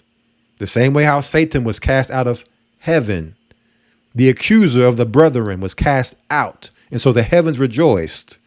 The same thing is going to happen on this earth. Satan and his children, those that want to continue to follow him, will be cut off, and they shall no more pass through us. They shall no more pester us and annoy us, the unrepentant. Let's go to Psalms 11 and 6, a couple more scriptures, because we're also going to deal with this from the righteous side to show that in all this, the righteous can still have affliction, not the destruction, but we can be afflicted. We're gonna examine that. So let's go to Psalms 11 and 6. It says, upon the wicked he shall rain snares. Those are traps. Imagine traps raining out the sky. Different kinds of traps coming out, or just coming out of the woodworks. Everywhere you go, it's a trap trying to come after you. Fire and brimstone and an horrible tempest. So we see with the whirlwind, you also can see fire coming with the whirlwind. Right? Not just the rain and thunder, but you also can see fire coming in a whirlwind.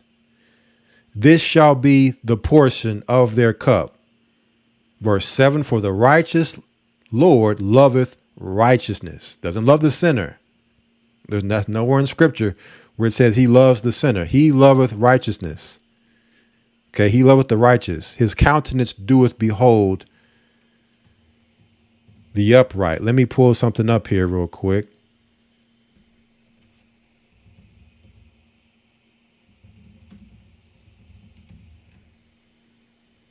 Right?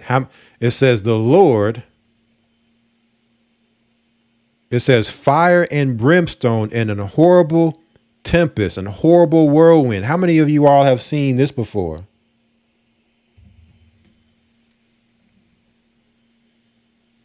A fire whirlwind. Right? There are different types of whirlwinds. We're going to get into the whirlwinds here in a moment. But we're typically used to seeing the whirlwind of thunder, lightning, rain, flooding, winds. Imagine getting hit with the fire in the tempests of the whirlwind. Right? The smoke and the whirlwind of fire. All right. So that's what the scriptures is talking about when it's talking about the fire and the tempest. Now let's go to Isaiah 30. Couple more, and then we're going to go into the information here. Isaiah 30, verse 30. And it reads, and the Lord shall cause his glorious voice to be heard, and shall show the lightning down of his arm with the indignation of his anger, and with the flame of devouring fire, with scattering and tempest and hailstones. Fire and scattering of tempest. And that's what it's going to look like when America gets judged. Hailstones, missiles coming out the sky, fire, smoke. Second Esdras, he talks about the storm. Right? When the stars hit, the missiles hit, he talks about the storm from the fire and the smoke. Right? So just so people understand, and the Most High, hey, he's not playing any games when he's laying down judgment. And the game players, Hey, you play stupid games, you win stupid prizes. All right. Let's go to the book of Job now. You play stupid games, you win stupid prizes. The book of Job. So we understand that the plagues are reserved by the Lord of hosts. We read it all through scripture. So when these things are happening, we understand where it's coming from. It's judgment from the Lord. Right? Judgment from the Lord. But understand the God of this world has power in all this too. We're going to deal with him and his power. So we're in the book of Job, chapter 1, verse 1. It says, there was a man in the land of Uz whose name was Job, and that man was perfect and upright and one that feared God and eschewed evil. He hated evil. He hated sin. So this is a man who is exact opposite of what we saw in the scriptures. A lot of scriptures we read in the judgment on the wicked and the sinners. Okay, so you would think, oh man, Job has a perfect life. If he's living righteous like this, he has a perfect life, not a care in the world, no problems, nothing bad ever happens to him. Well, we come down here to verse 6. It says what? Satan allowed to test Job. And I know a lot of you are familiar with this story, but we're going to get it because we want to point some things out here. So it says here, verse 6, Now there was a day when the sons of God, which are angels, came to present themselves before the Lord, and Satan came also among them. So if we know that Satan, who fell, who was an angel that fell, and we also have sons of God, we know these aren't men. These aren't men and Satan coming together to present themselves before the Most High. Okay, this was Satan coming into the heavenly realm. Okay, the angels were there and the Most High was there, and he was coming to present himself. What does it say, verse 7? To prove this. And the Lord said unto Satan, Whence comest thou? Then Satan answered the Lord and said, From going to and fro in the earth. So he was in the earth. The Most High asked, where'd you come from? I was in the earth going to and fro, meaning he's not there anymore. That's where he came from. Okay, now he's in the heavenly realm before the throne of God. From going to and fro in the earth and from walking up and down in it. See, all this is important because you have wacky doctrine out there. The sons of God are men, and when you go off track in one place, it's a ripple effect, and your whole doctrine is just falls apart. Okay, so it's important to understand the simple things. Okay, the sons of God in the New Testament, they're mentioned 3 times. They're angels. When you go to the New Testament and it says sons of God, that's in the Greek. That's a whole different word there. Okay, you don't see sons of God mentioning in that context until you get to the New Testament, right? Under the Old Testament, the context and word for sons of God is different. When you look at the context of the scriptures, it's different. It's talking about angels. It says here, verse 8, And the Lord said unto Satan, Hast thou considered my servant Job, that there is none like him in the earth, a perfect and upright man, one that feareth God and escheweth evil? Then Satan answered the Lord and said, Doeth Job fear God for naught? Does he fear you for nothing? All right, just cause, or is he serious? Is he really about that life, or is he just faking it? There's a lot of people faking it. When things go down, and this is how you know people, right? When adversity hits, you're going to see people's true colors. You're going to see who was actually real and genuine and sincere in their faith, and you're going to see those who are faking it. They were amongst the Lord's flock for alternative purposes. They have ulterior motives. Job wasn't one of those ulterior motived individuals. He was sincere and genuine. He sincerely and genuinely feared the Lord. Verse 10, hast not thou made an hedge about him and about his house and about all that he hath on every side? So when we're righteous, we have a hedge about us. Okay. The Most High protects us. So through the storm and tempest and the plagues, we're protected. It says, thou hast blessed the work of his hands, and his substance is increased in the land. But put forth thy hand now and touch all that he hath, and he will curse thee to thy face. So now here comes the accuser. Remember, Revelations 12, Satan warred with Michael and his angels and was cast out of heavens onto the earth, and the heaven rejoiced because the accuser of the brethren was cast down. So this is what Satan was constantly doing before the Most High, day in, day out. He would come before the Most High and accuse and say, look at this person here. Look what they're doing. That's the whole reason why he has to tell you what's going on subliminally through the predictive programming so that he can't be found guilty. You chose to do what you did. You can't blame him because he told you what it was. Whether he just directly outright came and told you, or it was more subliminal, like through Hollywood. We're going to talk about Hollywood later too. He will curse thee to thy face. And the Lord said unto Satan, behold, all that he hath is in thy power. So now the Most High is saying, you know what? I'm going to take the hedge off of Job. Let's see. Let's really see if Job is about that life and what you say is true, Satan. Only upon himself put not forth thy hand. So meaning that you can do whatever you want to his possessions, his property, even his family, but you cannot take his life.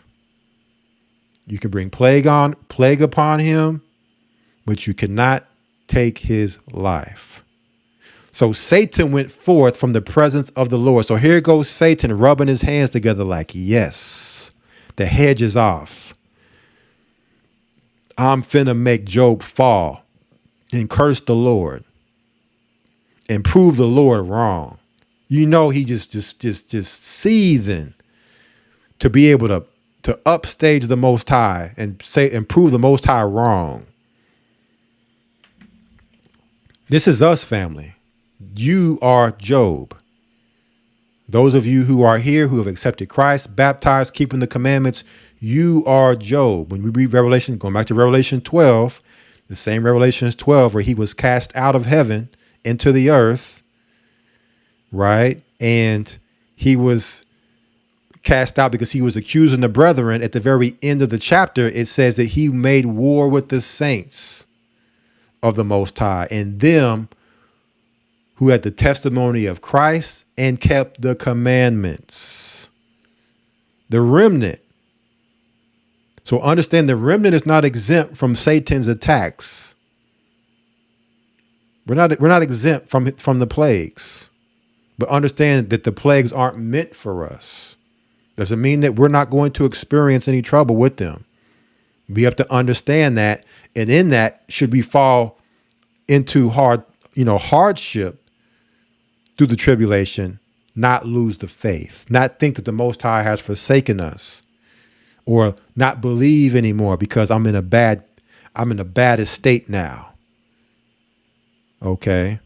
No one is exempt from falling into a bad estate from the spiritual warfare against Satan. Okay. No one is going to feel sorry for you.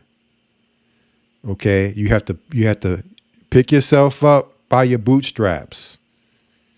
Okay. Be a soldier in Christ. Soldiers fight.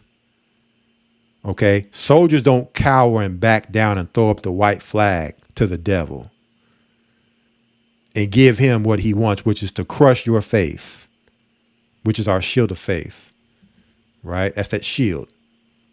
So it says here, Satan takes Job's property and children. So when you read down here, we see Satan going to work, bringing all types of plague on Job.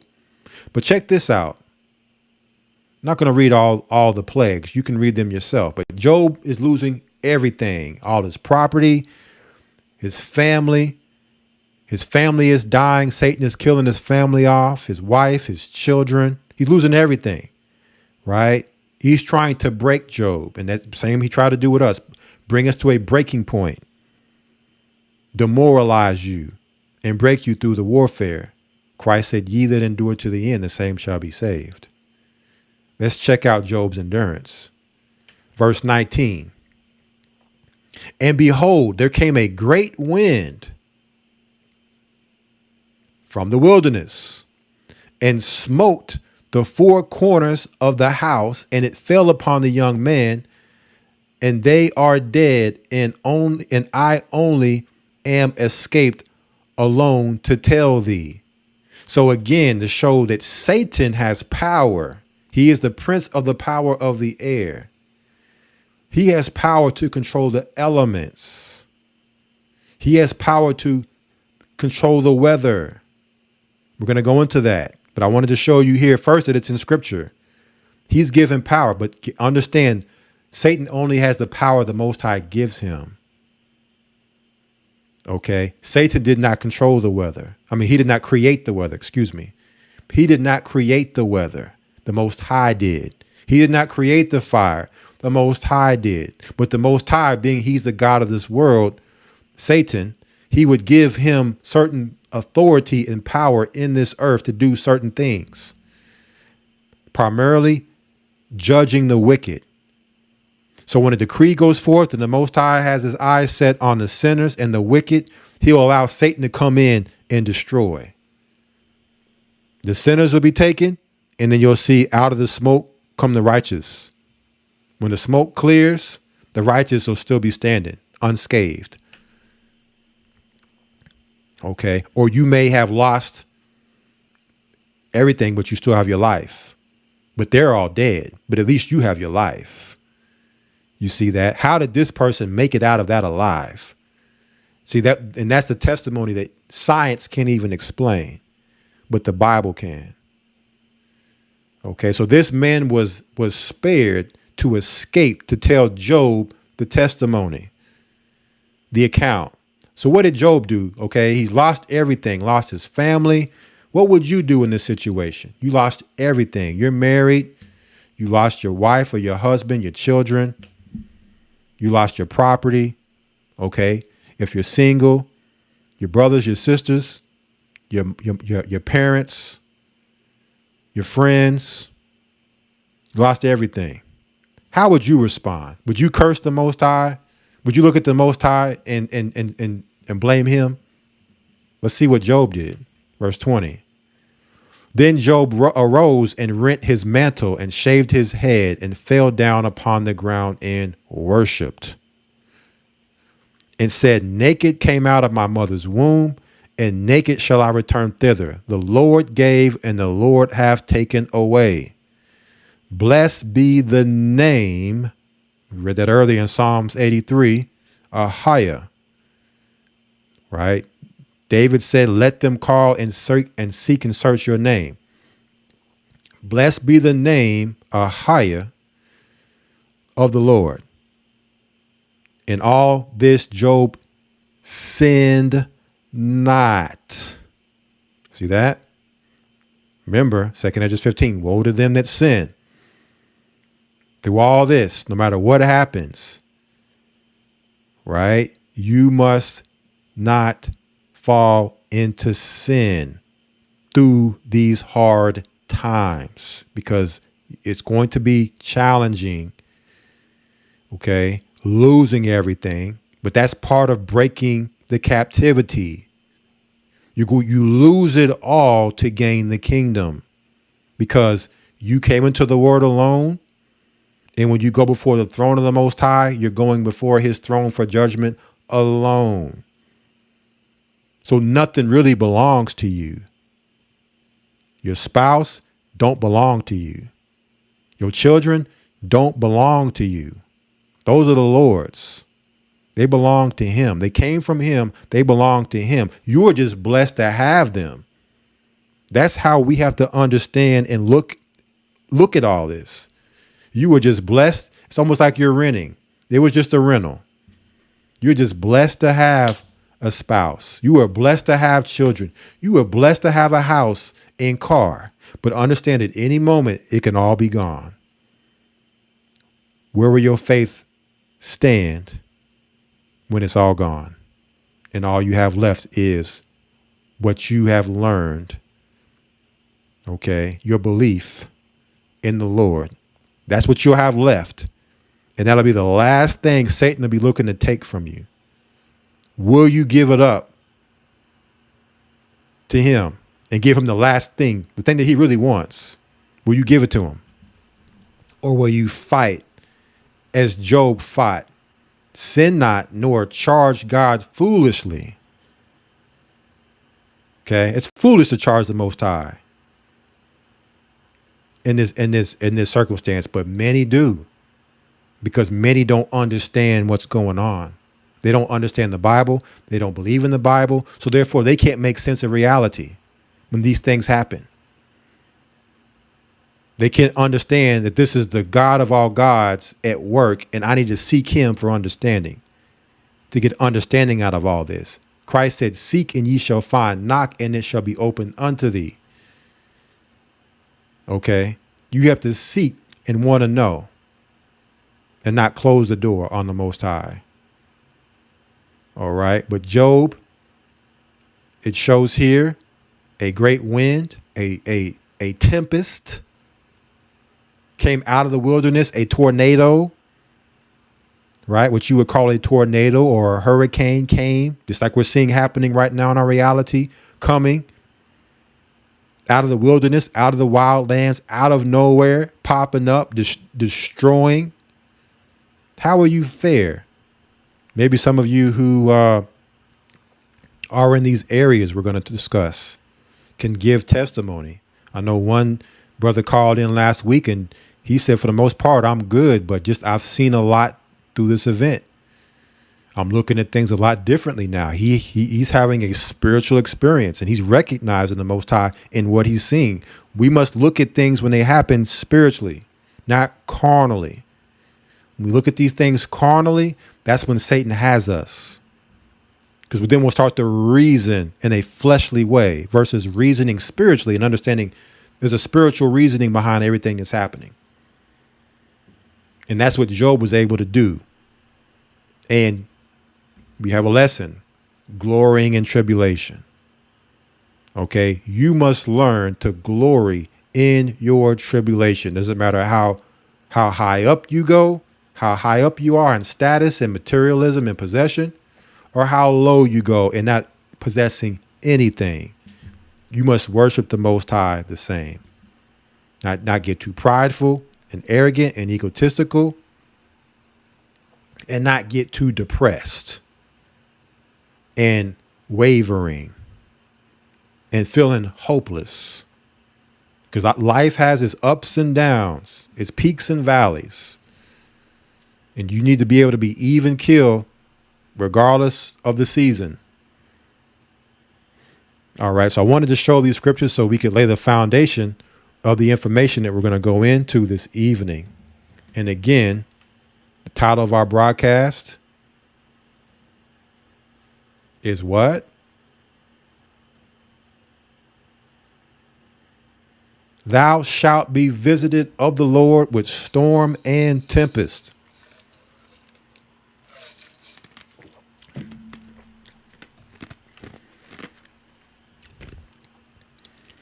So now let's go into it.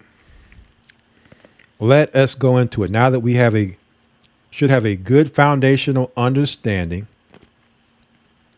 Now let's look at what's going on in our reality.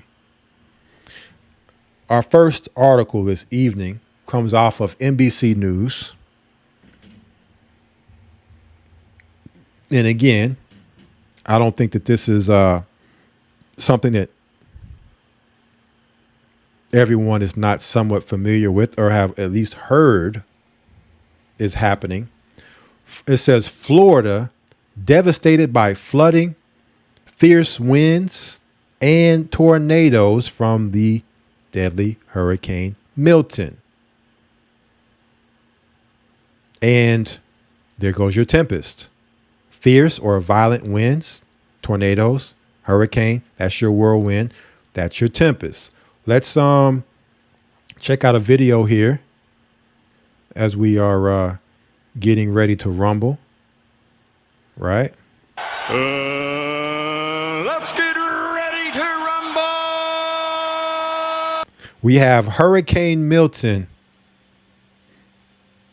is the strongest hurricane ever.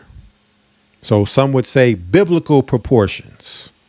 When you're talking about hurricanes, events, just an incredible that are the strongest ever, that's big. That's major. Let's check it out.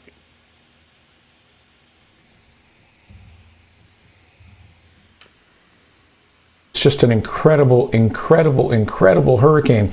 It has dropped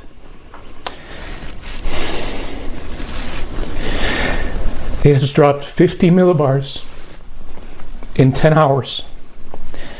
I apologize. This is just horrific. Hurricane Milton is now a Category 5 storm after quickly gaining strength in the Gulf of Mexico. It continues to defy all expectations and intensify at a rate faster than anybody expected. It increased 100 miles per hour in 24 hours. That's only happened once before in our recorded history. This is remarkable because it wasn't just a little more than 24 hours ago that this was a tropical storm. This is the oddest weather predicament that there has ever been. So I can't believe that there's already another one. And if you look at the rapid intensification, I don't believe in my time, I certainly haven't seen this much. Overnight, it was a Cat 1. Now it's a Cat 5. And really anything above 156 miles an hour is classified as a Category 5. And it's now up to 180 miles an hour. In the Gulf of Mexico, it is the strongest that we've ever seen one this late in the season, too. Amazing. And is expected to make landfall on Wednesday. That's less than 2 weeks since Hurricane Helene slammed into Florida's Big Bend area, killing 227 people across 6 states. But look at this. It's just been hard to find words to describe the eye, the symmetry. Like, it is just the rapid intensification this morning has been mind-blowing. I mean, really staggering numbers here. And you're approaching. Really hope it weakens. Yeah, I mean, you're approaching 200 miles an hour. That is really incredible. And it could hit some of the same areas of Florida that were just pummeled by Hurricane Helene less than 2 weeks ago. And unbelievable that this would be happening in such fast sequence. Force storm is now churning in the Atlantic Ocean. Forecasters say waves from Hurricane Kirk could cause life-threatening surf and rip current conditions this weekend along the U.S. East Coast, Bermuda, the Greater Antilles, and Bahamas. For the first time on record, 3 hurricanes are active in the Atlantic Basin in the month of October. Thanks to the Cooperative Institute for Research in the Atlantic Basin. Along the U.S. East Coast, Bermuda, the Greater Antilles, and Bahamas. For the first time on record, 3 hurricanes are active in the Atlantic Basin in the. For the first time ever on record, 3 hurricanes are active in the Atlantic Basin. This is the Atlantic Basin. First time ever. First time ever. Hurricane Milton's had to be the biggest hurricane of all time. If anybody can understand and see the Most High speaking in all this, then they are definitely in a world of delusion.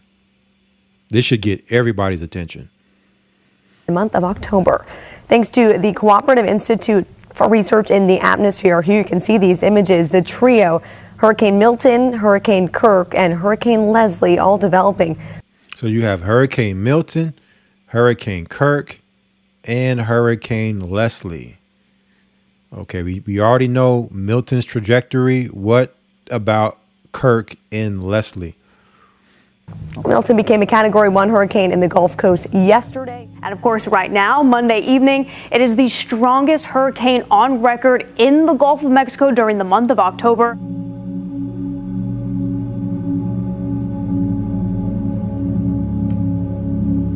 It says only 4 storms in history have made a similar path. None were serious hurricanes and most were in the 1800s. Hurricanes don't develop in the western Gulf of Mexico and head straight east on a beeline path to Florida. So this has pretty much never happened before, and it's the biggest hurricane ever recorded. Like, the science ain't sciencing. Something's not making sense here because this is beyond all science, all recorded history. So something is happening here, right? And does it have our attention?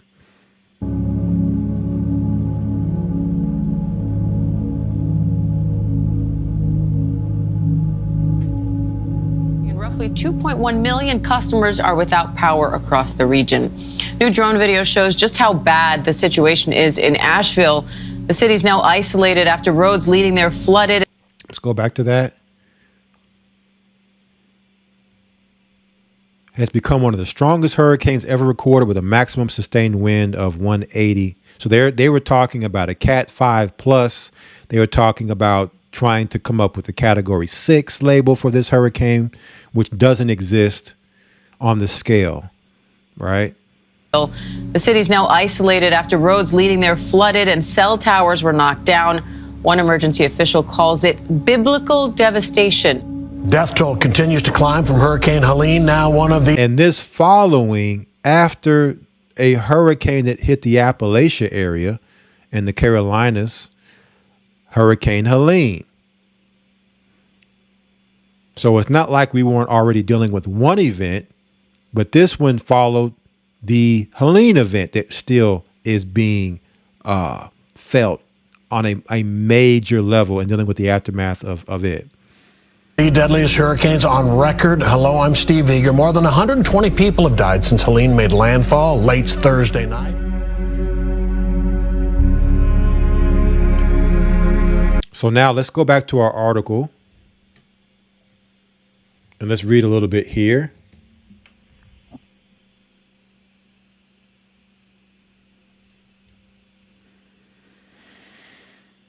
So it says, Hurricane Milton wreaked havoc across Florida where it whipped up tornadoes, right? So it wasn't just a hurricane. There were also tornadoes. We're going to get to that in a moment. But whirlwinds cut power for more than 3.3 million energy customers, put 11 million people at risk of flooding, and killed at least 12. Milton was moving into the Atlantic Ocean on Thursday morning after it made landfall Wednesday evening as a Category 3 storm in Siesta Key, roughly 70 miles south of Tampa. At least 6 deaths have been confirmed in St. Lucie County on the state's Atlantic coast.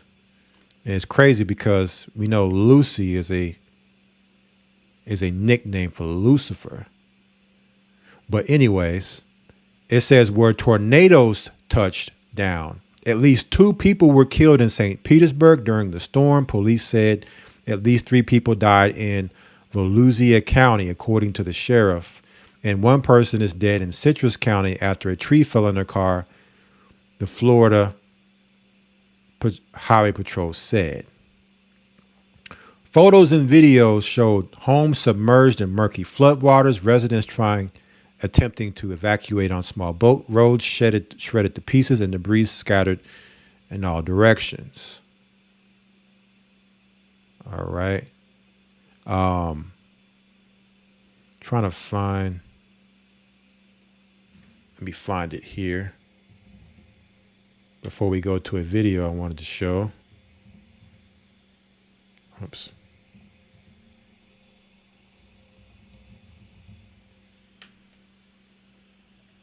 So,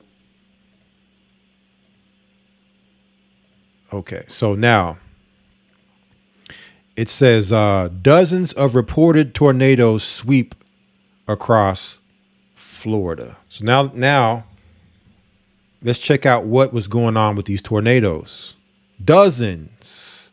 A dozen is 12. We saw 12 people die, and now we're seeing dozens, multiple, of reported tornadoes sweeping across Florida in the midst of this hurricane. This is the terrifying moment. A massive tornado ripped through Fort Pierce. Look at the debris spinning into the air. Oh, violent tornado. And this video capturing a twister in Palm Beach Gardens. Look at how quickly and violently it envelops this house, sending debris flying and blowing out the windows. Both tornadoes part of a deadly outbreak spawned by Hurricane Milton. We are very, very saddened to see a tornado inflict such serious damage, including loss of life. According to initial reports, at least 38 tornadoes touched down. How many tornadoes? 38 during this Milton hurricane. Imagine 38 tornadoes at once. I mean, not maybe all at the same time, but happening, in a matter of, 24 hours, accompanied with a hurricane. Right? This is, I don't know if I've ever heard or seen anything. Typically, hurricanes don't produce tornadoes, but sometimes here more recently, you've seen a tornado or two, especially after the hurricane goes into the mainland. But 38, somebody help me out here and see if, this many tornadoes have been accompanied with a hurricane before. Down. The twisters flipping semi-trucks, tearing down trees, and reducing homes to piles of rubble. This wind came through here. If Michael had not grabbed that door and closed it, we wouldn't be here. We wouldn't be here. In St. Lucie County on Florida's East Coast, a tornado tore through a retirement community, killing at least 6 people, including Debbie Kennedy, her daughter telling us she was an incredible mother and caregiver. This is a 100% rescue mission that today, Sheriff Keith Pearson telling us they are still searching for survivors. Just a complete devastation. I mean, cars, trailers, where there were homes, they weren't. They were lifted up, they were moved, they were crumbled. Those that survived look like this. Boris Melboff can't believe he's alive. Truck started to roll over and it stopped, and then once again. He's covered in stitches all over his arms and up his face. He says he never saw the tornado until his truck started flipping. Leaves started to fly, something hit the truck. Pretty powerful to roll over your truck, right? Yeah. You'll never forget that, huh? No. HCA Florida Lawnwood Hospital took in 15 patients with tornado-related injuries, some with broken bones, others that needed brain surgery. What did the patients tell you? Were they taken completely by surprise? They were, and it was like they themselves, they didn't know what happened. Most of them, they just felt like a lot of wind hit the place, and all of a sudden something catastrophic happened for them. This was an incredibly traumatic situation. It is. Now, Governor DeSantis has provided search and rescue teams for this community, but the sheriff tells me it's unclear how many people they lost because some of the folks that lived in that retirement community lived there part-time. Others may have evacuated. Lester? Now, is this not what we just read in the scriptures when it talks about the Most High's fury and indignation? Also, Satan cometh down, having much wrath, for he know he had but a short time. Like, is this not exactly what we read? So you have that, but then at the same time, a lot of people may not be aware. While that was happening, you had another hurricane that no one was talking about. Hurricane John strikes Mexico's Pacific coast. So you had one hurricane hitting the Atlantic coast in Florida. You had another hurricane hitting the Pacific coast of Mexico south of Acapulco. Now, we talked about Acapulco about a year ago. I don't know if many of you remember about the devastation that happened where they said it came out of nowhere and pretty much leveled Acapulco. So a year later, you have another one while everybody was looking at the southeast, rightfully so. Another hurricane strikes Acapulco, killing 47 people. Category 3. Now, we're going to come back to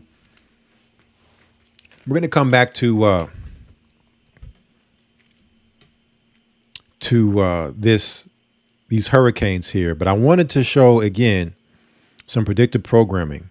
Elder Ricard brought this out Wednesday. I wasn't familiar with this movie until he brought it out, but it definitely sparked my attention. Hollywood has a movie called Category 6, Day of Destruction. Right?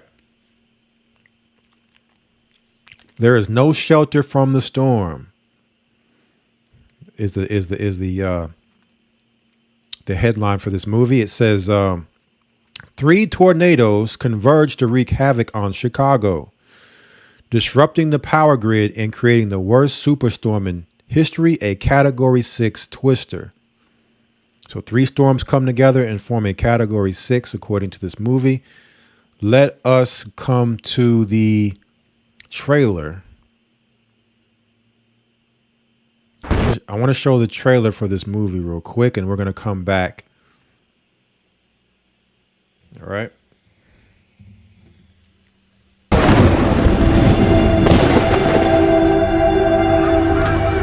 Global warming is sure as hell changing the rules. Global warming is an unproven theory, Andy. Call it whatever you... Notice within the first 2 lines of the trailer, global warming it was mentioned twice. How global warming has changed the rules. Interesting that with these movies come these agendas that are pushed, like climate change, global warming, as man's reasoning for explaining the event. We're going to deal with that. You want something out there is changing our climate.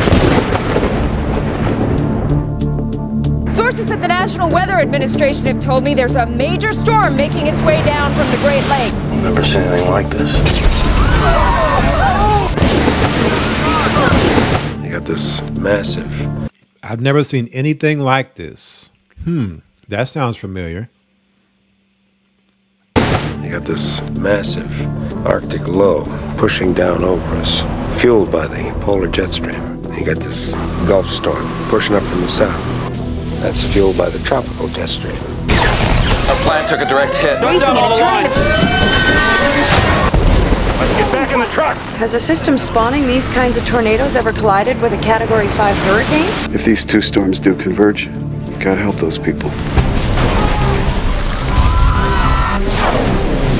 Nobody ever wants to hear the sky is falling. Hiroshima and Nagasaki times 50.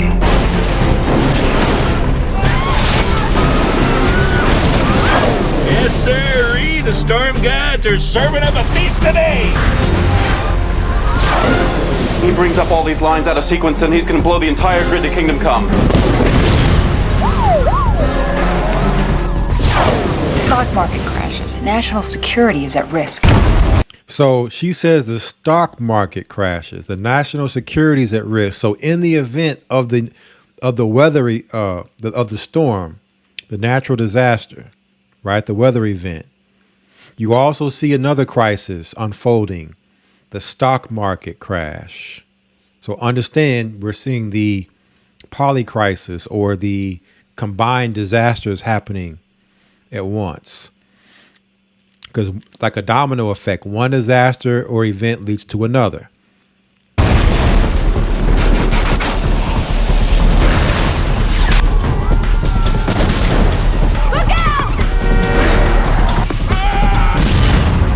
It's about civilization, whether or not we'll have one in 20 years. It's about civilization and whether or not we'll have one in 20 years.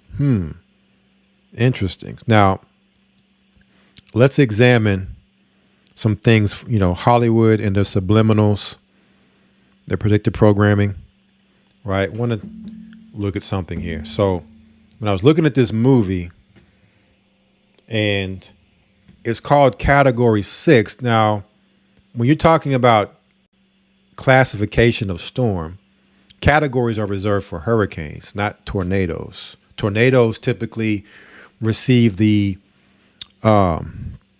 classification of like E, F, or F, and there's a scale, right? Also notice how, let me pull it up here for you all to see.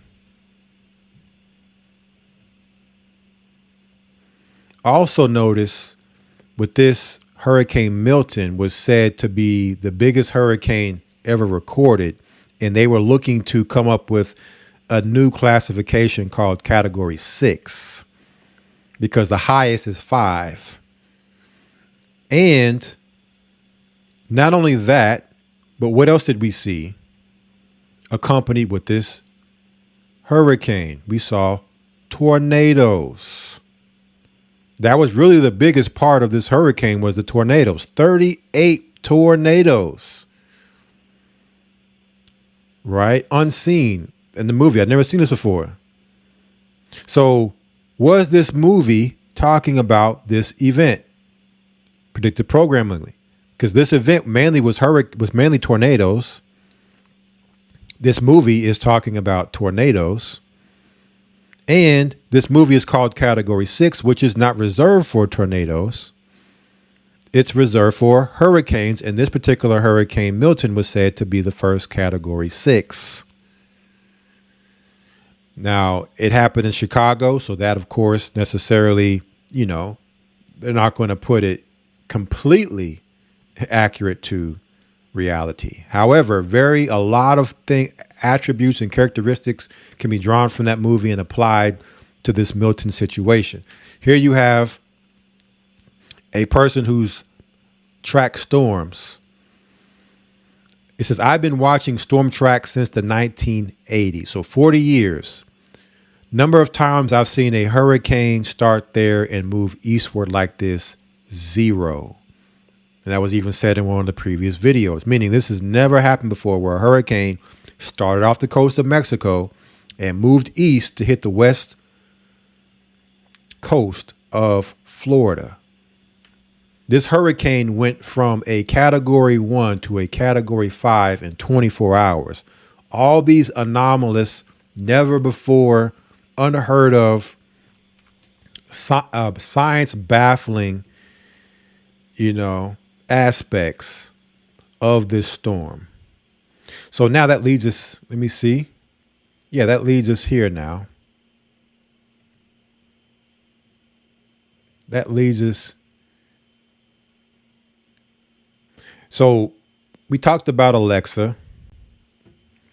And so we talked about this last week with Alexa speaking about Helene. Well, now this is October 6th.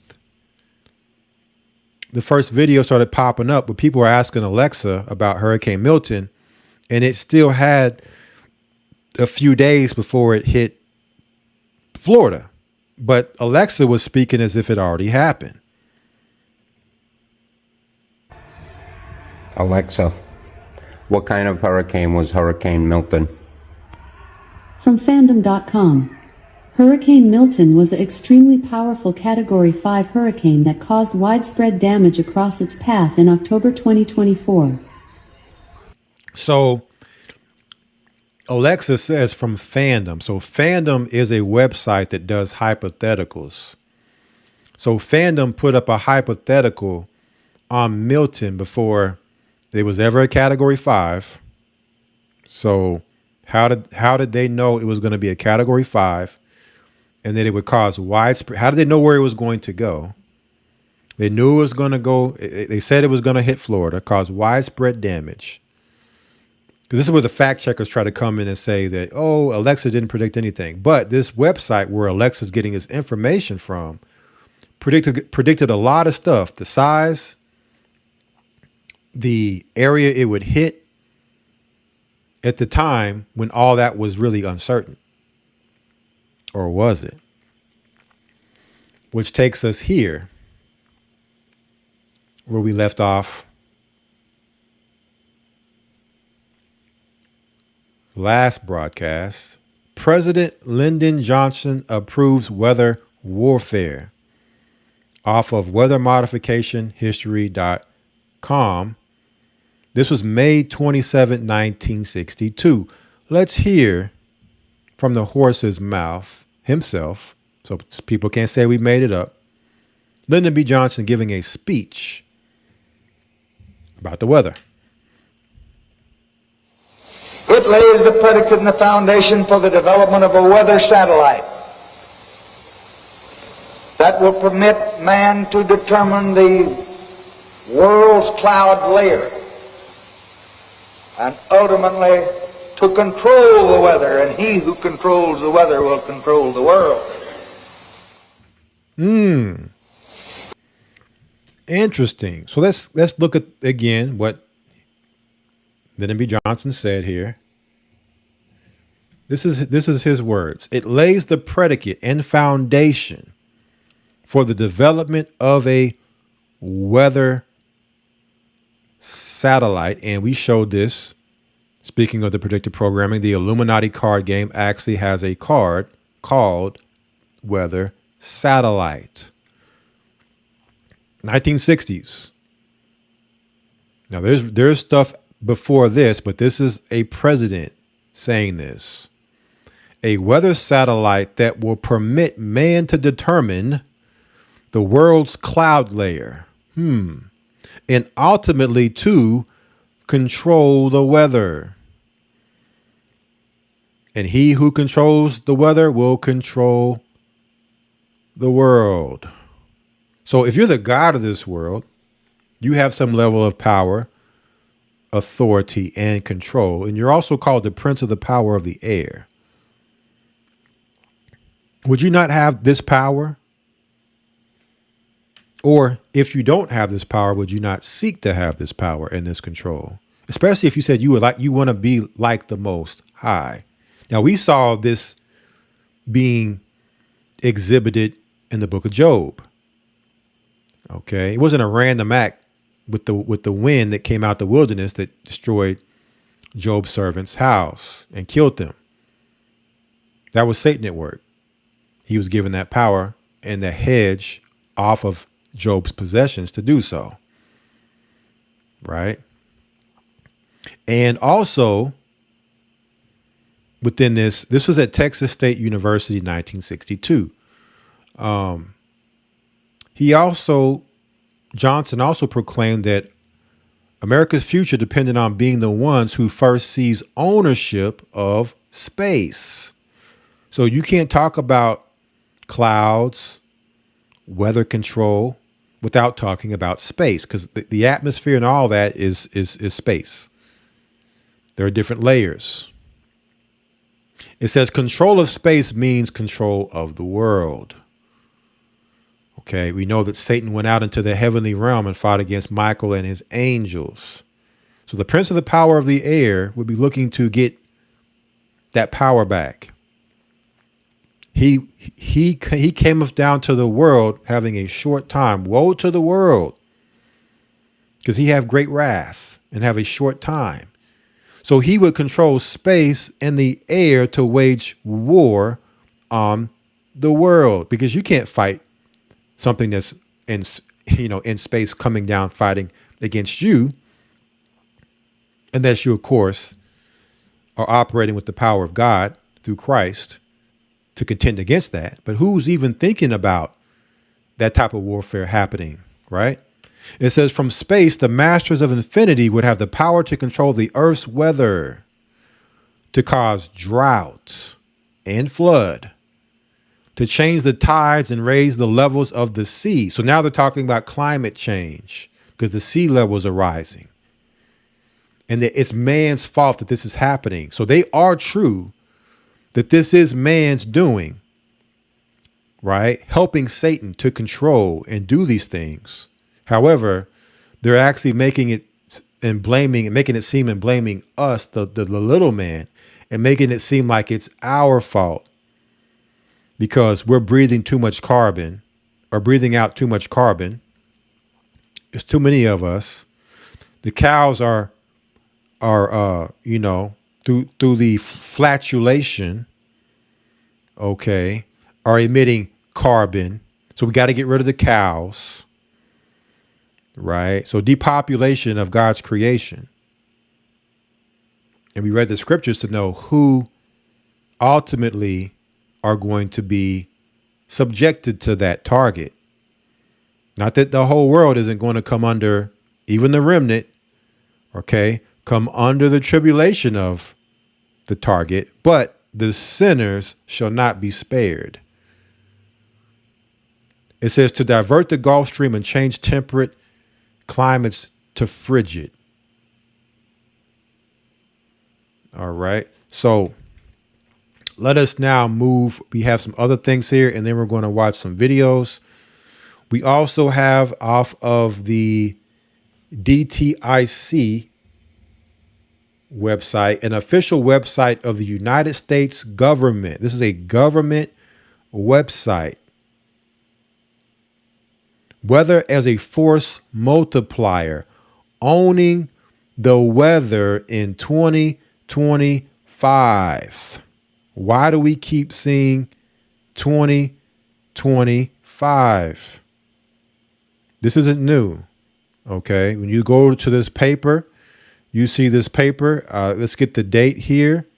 December 29th, 1997.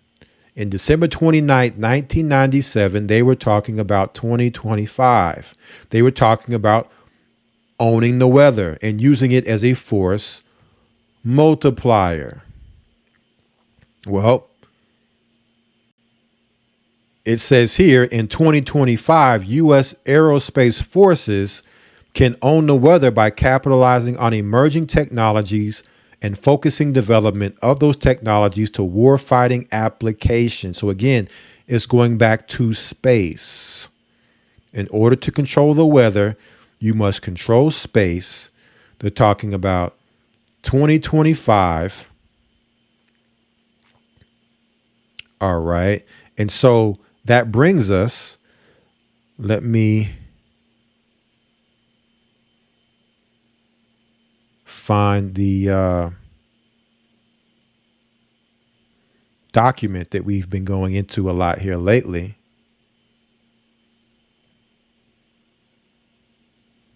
You can't talk about space and not talk about NASA. Future strategic issues, future warfare, circa 2025, NASA Langley Research Center. Capabilities of the enemy after next. This came out in 2001, 4 years after what we just read on the DTI website in 1997. Ongoing worldwide technological revolutions, economic trends, potential nature of farther term warfare. And we know, we've seen it, the bots, Borgs, and humans welcome you to 2025 AD. A lot to unpack there. Okay, but now let's come over here. We're going to come back to that later. We got some videos to check out. We have a video here. Is the U.S. government controlling Hurricane Milton, a Category 5 storm? Well, hey, Alexa, can you tell me about Hurricane Milton? Yeah, and Alexa will tell you about Hurricane Milton in the past tense, which is remarkable. Even Amazon's Alexa can already tell you that Hurricane Milton has strengthened to a hurricane and has wrought destruction. Alexa's amazing, isn't it? It's really amazing how these tools work these days. Where I mean, even it's remarkable. Anyway, how many of you have tried that little skill? Of course, that's been going viral over the past 24 hours. When you ask Alexa about Hurricane Milton, before it even became a hurricane, it seemed to have already been updated in its database. It's remarkable stuff. How this all works. Well, it's already being called a record-breaking hurricane that's about to slam into Florida. People across the southern part of the United States are being told to leave and to brace themselves. Florida residents being told to get out right now. I mean, how many of you are watching right now that live in that area or planning to leave? Let us know. Sewers and water are already being turned off. Schools are closed and more are closing. All of this is happening as early voting is happening. Absentee voting is already happening across the South. So we'll have more on that in a second, but here's the latest. In the meantime, let's ride our video monitors down to the state of Florida. That state is once again in a path of life-threatening hurricane. We're talking about Milton that's now strengthened to a monster there in the Atlantic, a Category 5 storm. So evacuations are now underway just a day after Hurricane Helene wreaked havoc across the state, or days after. Governor DeSantis calling on all counties there to speed up debris removal ahead of Milton's landfall. Local officials and their vendors must continue debris removal efforts for those areas that are in the potential path of this storm. My executive order requires debris landfill and dump sites to remain open 24/7 to accept debris from Hurricane Helene.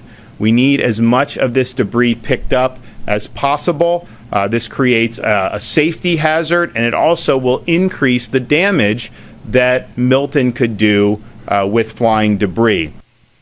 Right, so now we're dealing with all of the debris from Hurricane Helene that's still there in big piles. We're talking all sorts of, plywood and wood, 2x4s, and car debris and shingles and everything else. It's just in big piles right now. Aluminum siding, things like that, all in big piles, which could be then projectiles for this new storm. So perfect fodder for this new storm, perfect projectiles. So overnight, Hurricane Milton went from a Category 3 to a 4 within an hour, and then within another hour, it became a Category 5.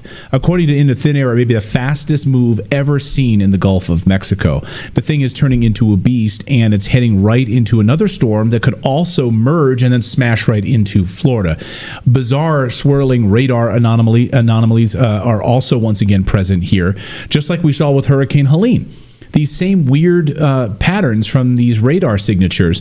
And it's asking many people right now, or people are wondering if this hurricane is being controlled or geoengineered on purpose. We put up a poll here so far. 94% of you in our audience, 94% say that this is that weather can be manipulated for sure. So take a look. This is the hurricane track over the last few hours. It's highly unusual for the hurricane to intensify from a Category 3 to a 4 to a 5 within 1 hour. Meaning it became a Category 3 and then 1 hour later became a Category 4 and then less than an hour later becomes a Category 5. Very rare. Media, of course, across Florida right now telling you to get out right now. The Ready, Set, Go is a great idea of who's going to be feeling impacts, but you'll notice areas here where we're talking about evacuations and final preparations, maybe boarding up the house. You have areas in through Pinellas County, by the way. They do have evacuations, and they're also in some areas like St. Pete Beach. They're turning off sewage and water. Tomorrow morning, it's all off. So that's another reason to go. Yeah, exactly. Think of this as like a stoplight. They stop what you're doing in your everyday life and get ready. Get your medications, get whatever you need, right, to make sure that you are set, your family's set, your pets are set, your evacuation route, in case you don't know as well. Hillsborough County. So get out now is the message there. Here's the latest storm track from just a few minutes ago. This is where we are now, west-northwest of Progreso, Mexico. A Category 5. Massive beast of a storm that's heading right toward, and who knows whether this will be, whether this will be downgraded from a 4 to a 3 or whether it will sustain at a 5. A lot of people saying there's a lot of similarities here between this track of Hurricane Charlie back in 2004, right before the election in 2004. But of course, that one came from a little bit south of Key West and came right up along the coastline to that direction. This is coming obviously from the Mexico direction here. And before you call it conspiracy theory, we did a whole deep dive last week here on the show about the U.S. government's history of using weather modification. Into Thin Air notices some very similar radar anomalies. We saw this with Helene back again with this very same storm, the same exact radar signatures that he's picked up on. Watch. All right, let's take a look at Florida, and already it's looking like a disco party is going on. A lot of different radar activity going on. We got spikes here going all the way into the Gulf. Heavy lines up in this area, and then, of course, we have the one we saw with Hurricane Helene right here going off again. Now, of course, remember, these are just theories that we're talking about here, entertainment purposes only, because no way is weather modification real, right, everybody? Anyway. Right. Exactly. Gotcha. Just entertainment purposes only. There's no weather modification, except there is. And here's a whistleblower who's come forward. She worked on these projects. And she's suing And she's suing the federal government for lying to the American people. Listen. And she's a military veteran, right? Yes, I was in the U.S. Air Force for 9 years. Wow.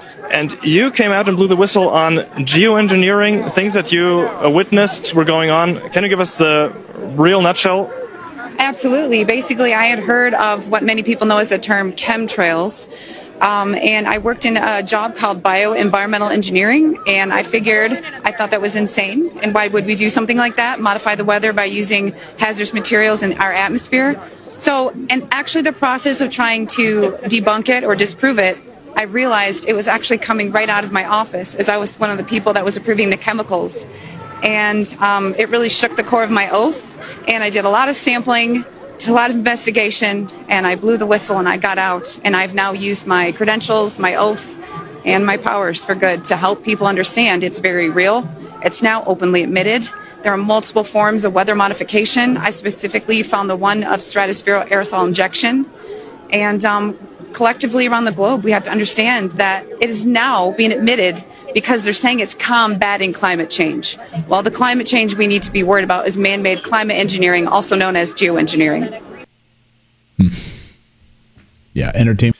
And that is a U.S. military whistleblower, somebody who was in the military, speaking of government, weaponry, who was in the departments where this stuff was going on, right? The chemicals that were being sprayed, and is now blowing the whistle on what she experienced and witnessed in her position there working for the government. Entertainment purposes only. So don't take her word for it. Take the former head of the CIA talking about it, how it's the most exciting weapon he's ever seen. This is John Brennan. Another example is the array of technologies, often referred to collectively as geoengineering, that potentially could help reverse the warming effects of global climate change. One that has gained my personal attention is stratospheric aerosol injection, or SAI, a method of seeding the stratosphere with particles that can help reflect the sun's heat in much the same way that volcanic eruptions do. An SAI program could limit global temperature increases, reducing some risks associated with higher temperatures and providing the world economy additional time to transition from fossil fuels. This process is also relatively inexpensive. The National Research Council estimates that a fully deployed SAI program would cost about $10 billion yearly. That was June 2016. CIA Director John Brennan talking about implementing of geoengineering, controlling the weather. And you got to ask yourself, if the Most High created the weather and now man is trying to control it, wouldn't that be man looking to play God? And who has given man this knowledge and understanding and this power to do just this very thing? Fully deployed SAI program would cost about $10 billion yearly. Yeah, so the CIA is loving this program as well. Let's talk about the voting issue here. So we've got the weather manipulation piece of this, which a lot of people are wondering if it's going on with this Category 5 storm. Similar weird radar anomalies that are also happening. Let's talk about this voting issue, though, which is being largely ignored right now. So North Carolina is ground zero, guys, for a Harris-Walz victory. If they can take over North Carolina in a way, President Trump narrowly won North Carolina. If they can take over North Carolina, they'll win this presidency. Bottom line. And that's why they've already made North Carolina priority one this year already.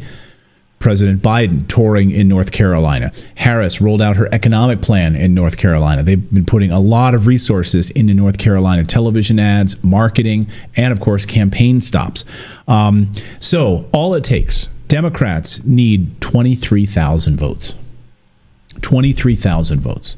That's all the swaying needs to happen in order for Harris and Walz to win. And even Politico right away, after Helene hit, called this out and said, Helene hit Trump strongholds in Georgia, North Carolina. It could swing the election.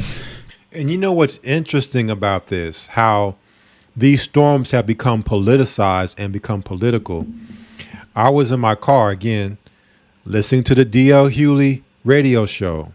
So I like to tune in to see what liberal madness they're spewing on there. It's infuriating sometimes to be, hard to stomach listening to him sometimes. But they were talking about what was going on. They brought the hurricane up but they immediately switched to blaming Trump and to talking about in order to stop events like this, we need to vote. So it went from the hurricane happening to voting. And if we vote the right way, then these hurricanes won't happen because we'll have smart people in office that can do what they need to do. And he started talking about climate change and global warming, the whole liberal spiel of nonsense. And I'm just sitting there listening, and I'm just like, man, this brother D.L. Hewley, he better get it together because he is working overtime for the enemy, pushing their agendas and leading our people astray with this madness of ideology. But it was just crazy how they tried to flip the hurricane happening and what's going on with the people and the destruction and flip it and make it totally political and say, well, the blue voters primarily are the percentages, they're educated, whereas the red voters are urban and they're not educated, basically saying that those who vote Republican are dumb and they're not educated, they live on farms and rural areas, and those who are Democrats live in cities and they go to colleges and they're the smart ones, right? It's just crazy, but it just goes to show you, just like how they're showing it here, how they're making everything political. And again, it's all diversion from focusing on what's really happening here. There's a serious judgment in the earth, and they want you to get distracted in the bread and circus known as the presidential selection. All right, let's keep going here. Diving into the numbers, yeah, guess what? If these individuals don't have homes, they don't have they're not there anymore. They've been, gone to Ohio to stay with relatives. They're not there for their absentee ballots because these post offices are now closed. We identified here about a week and a half ago here on the show all of the zip codes where these post offices are now closed. Mail not being distributed to these areas. Polling places without heat and electricity and without running water, which means they are closed. Don't take my word for it. Take liberal CNN's word for it. They're detailing all of these polling places which are closed. Election officials in Georgia, North Carolina, Florida work right now amid Hurricane Helene fallout. Election officials in Georgia, North Carolina, Florida working quickly to ensure voters can still securely cast early ballots despite the devastating storm impacts of Hurricane Helene that have in some cases left them without power, water, and cell service. Potential solutions in the affected counties of the 3 states which could determine the White House could include extra polling places, extended early voting, and making it easier to drop off mail ballots. We have no power. We have no water. Cell service is limited. So right now the concern is a delay in getting the absentee ballots mailed out. A delay in receiving the mail. The executive director of Augusta-Richmond County Board of Elections in Georgia told CNN. Dawes said some of the counties was thinking Paul Revere. Do we have any of those? We're going to bring more to you on the supply angle and what's going on, and actually in North Carolina this week, some great journalists who are there that we've been corresponding with, and what's actually happening on the ground with the number of additional body bags that have been ordered. We're hearing reports of up to 4,000 body bags that have been ordered. They're still finding bodies in trees, in cars, all over the place, and they don't have power. They don't have a way to get supplies in, and there's also, of course, reports of sabotage of these supplies. And this was last night, where 2 black helicopters came in at a donation center in western North Carolina, where they had lined up supplies. These helicopters came in and just on purpose whipped, using hung over this particular area, flies into the area and uses rotor washes and destroys all of this stuff, and then takes off. So again, going back to the sabotage, we heard about the slash tires of truckers that are trying to get resources into Carolinas. We're hearing about, the electrical companies not coming in and doing any work. Now we're seeing these helicopters flying into these areas where people are trying to get resources to help people. These helicopters are coming in and rotor washing, meaning they're coming in with their propellers on their helicopters and blowing away all the materials and resources that would be there to help people. These unmarked helicopters with masked men flying in these helicopters. So you're seeing all this craziness happening as if, okay, somebody really doesn't want the people there to recover or serious delay this recovery on the people there, right? It's more like these people need to get out of here, and we're going to do everything we can to make it to where they can't survive in this area. They need to leave. Is what it's looking like. Disappears. They've been trying to find out who these helicopters were. They can't find out. And this was not one of the resupplies helicopters. These were unrelated to the supply helicopters. They came in and destroyed the supplies and then took off. And you had individuals there who were trying to get these supplies out to people in North Carolina. There's been multiple reports like this of sabotage of these supplies. They dipped down, performed a rotor wash, which seemed deliberate, then flew off, destroyed a lot of the staging area, harming the people directly below. One was a canine security officer who was doing sweeps of these vehicles to make sure nothing nefarious was coming through. So they're asking, were they special forces, private contractors? They don't know. And then others were trying to locate through their flight trajectory and their flight tracking. They don't know who they are, calling them ghosts, basically. So who flies unmarked helicopters, right, with mask on? Sounds like some CIA operation going on. So what the hell is going on? It's hard not to feel like we're all being played right now, right? Yes, I feel like that all the time. I mean, it really, you have two hurricanes that are, with the weird radar anomalies. You have all of these areas which have never been hit by this type of flooding in the mountains. Areas completely cut off and polling places shut down now, conveniently destroyed. And all you need is 23,000 votes in North Carolina for Harrison Waltz to win the election. I mean, it feels like we're being played right now. So anyway. Let us know what you think of that. Yeah. All right. Next video.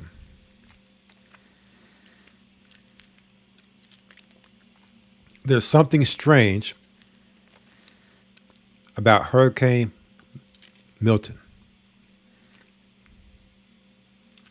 There's something strange about Hurricane Milton. You guys know my buddy Chad Riley, right? Well, he just sent me a text, and I'm going to read it to you. I'll put it on the screen right now. So he just sent me this text saying, I have two sources that are boots on the ground, and both work for power companies. Both are telling me higher-ups are in panic mode and are downplaying Hurricane Milton. It's going to be above a Category 5 when it hits. They don't have a register for higher than that. So they're telling people Cat 5+. It's just an incredible hurricane. It has dropped...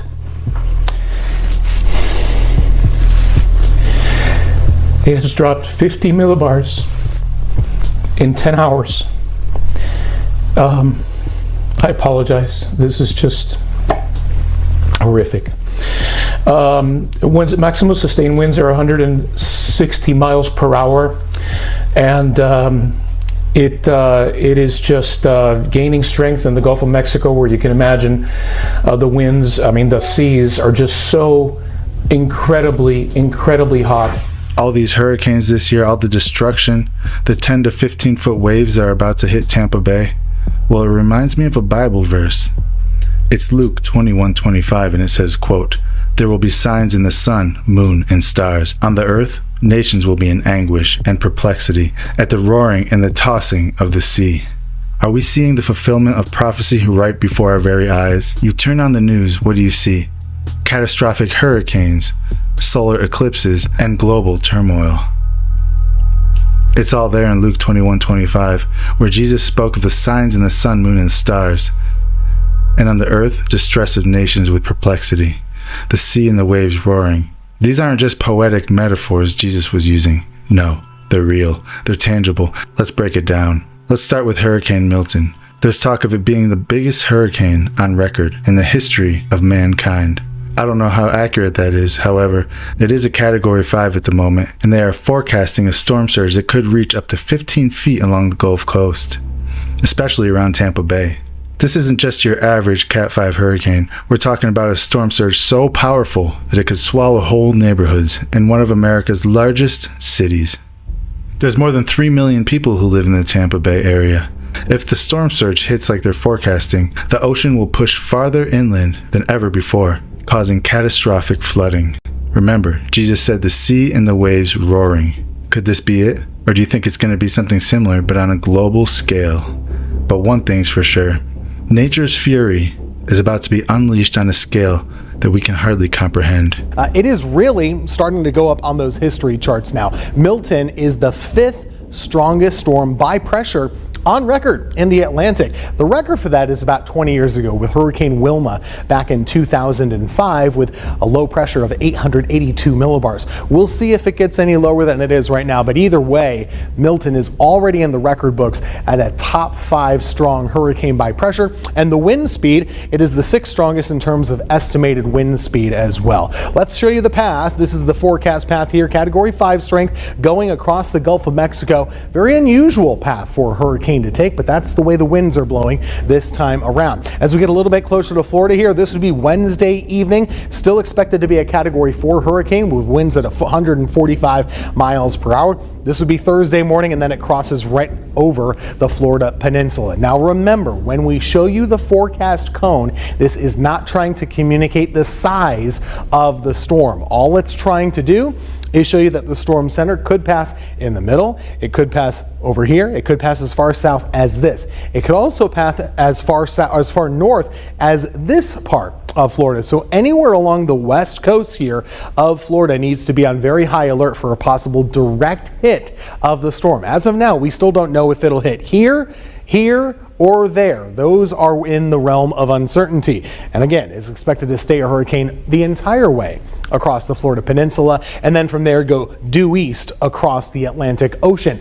I know that's a little unusual. It will stay south here in the Carolinas. We are not expecting it to have major impacts or any impacts on us here in the Piedmont of North Carolina. And you say, well, why is that? I might not have seen a storm take a path quite like that before. You're not wrong. It's unusual. I was only able to find a couple in the record books that have taken a path like this. Consider the symbolism of the seas rising. This isn't just about water levels, but the turmoil it creates. We see panic, evacuations, and the inability of infrastructure to cope. This kind of chaos brings to mind the idea of perplexity among nations, as world leaders struggle to address not only natural disasters, but an increasing number of overlapping crises, from wars to economic instability. In addition to the devastation Milton brings, we must consider how the storm's intensity grew almost exponentially in such a short span. The speed of change reminds us of the times Jesus warned would come suddenly and without much warning, like a thief in the night. It's not just about the storm, but about the pattern we're seeing worldwide.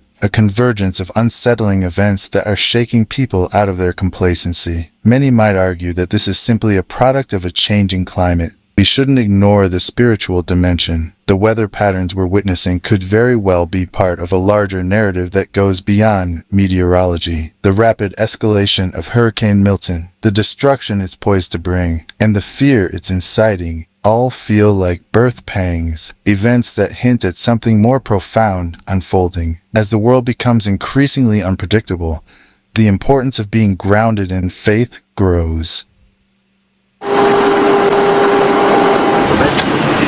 Filling sandbags for what is predicted to be a monster storm.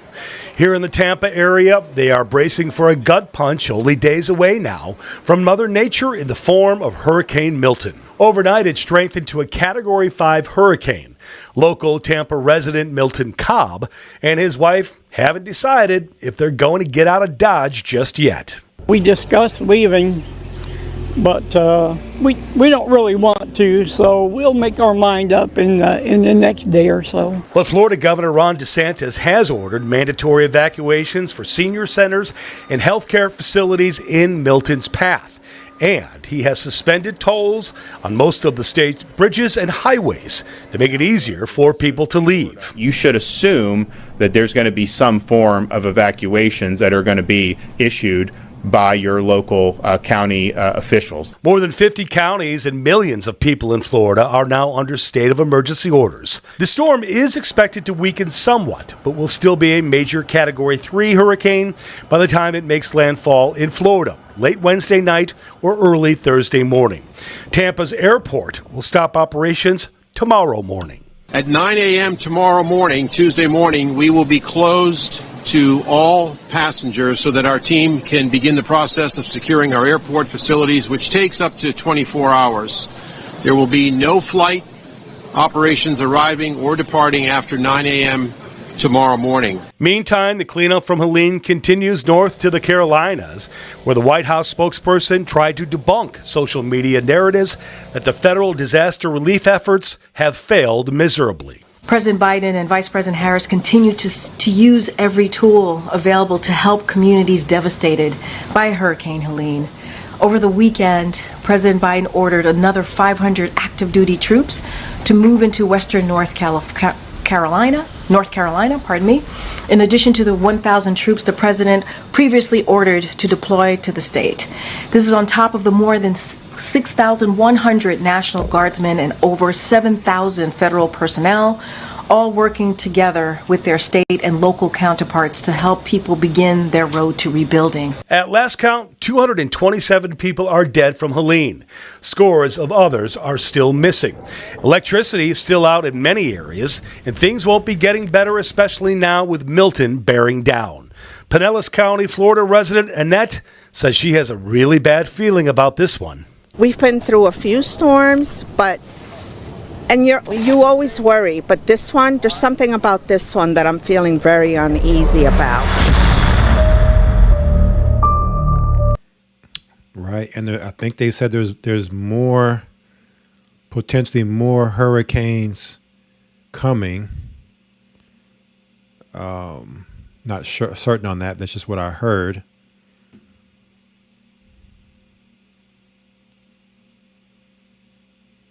Let's see here what else we have.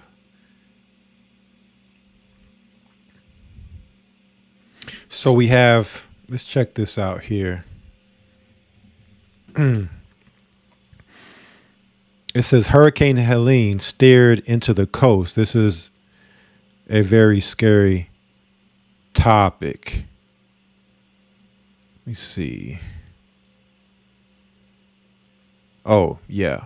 So now we're looking at, this is the government patents on how to steer a hurricane. Okay. And this was 10 years ago, 2014. Let's check out this this news segment where they're talking about controlling the weather.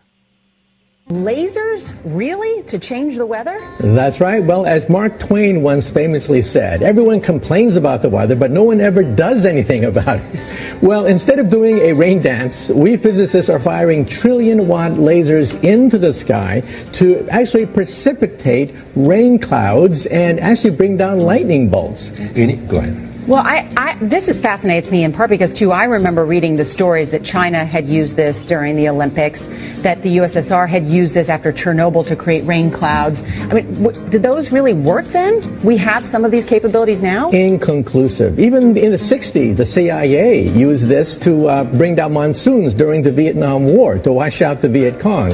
Governments have been playing with this thing. Alleged to. Alleged to, right. Yeah. Now, we realize that for decades now, these governments have been alleged to have experimented with weather control, but nothing conclusive. This time we're bringing in the laws of physics rather than simply waving our hands and uttering mumbo jumbo. We're actually using trillion-watt lasers now. And in the laboratory, sure enough, they precipitate rain out of water vapor. Sure enough, you can actually bring down electricity down the beam. Firing trillion-watt lasers, you rip apart the electrons, creating what are called ions, and these ions act like seeds, like dust particles, bringing down rain and even lightning. So they want you to think that it's alleged. The government allegedly, but this stuff is all declassified. These are patents.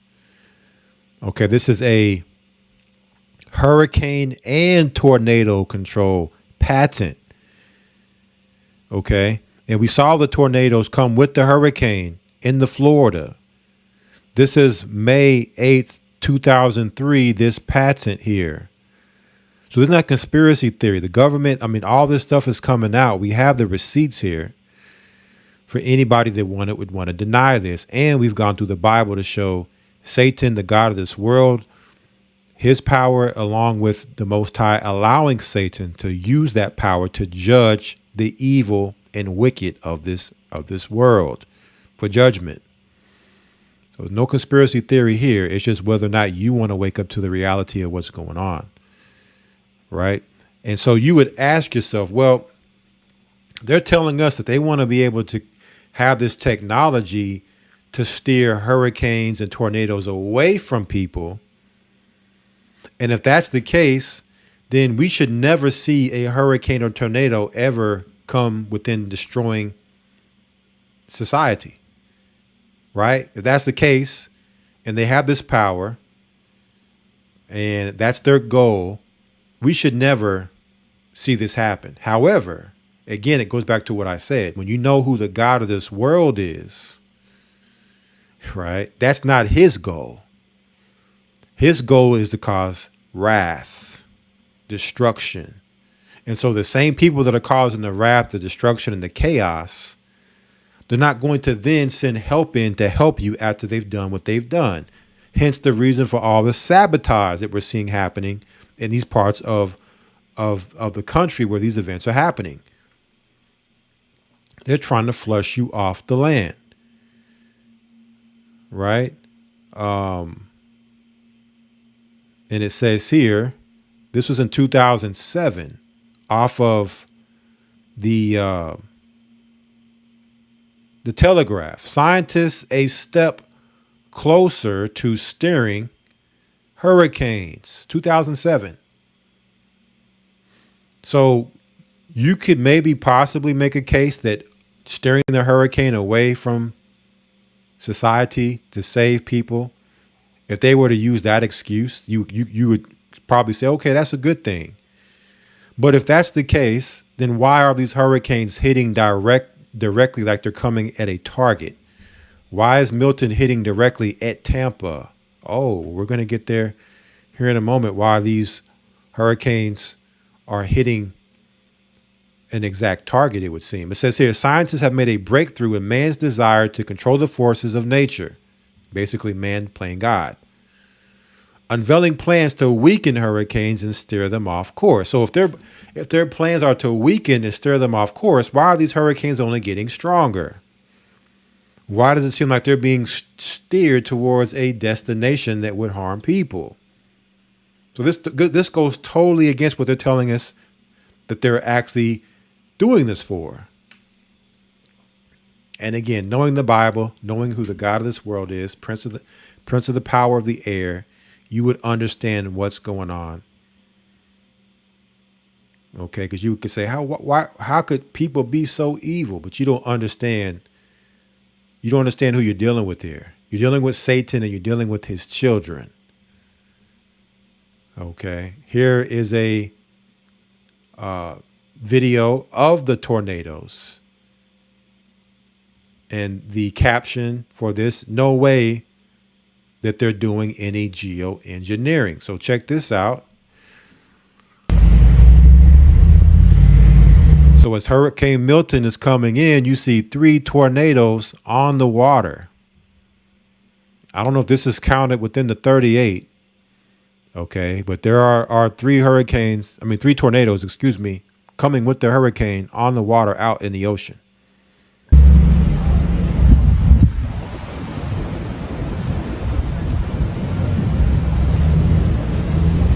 They're called water spouts. Not only that, but you also want to show you all this video. The sky is literally purple. How many of you all have seen a purple sky? The sky is literally purple. This is right before the hurricane hit in Florida. Purple sky.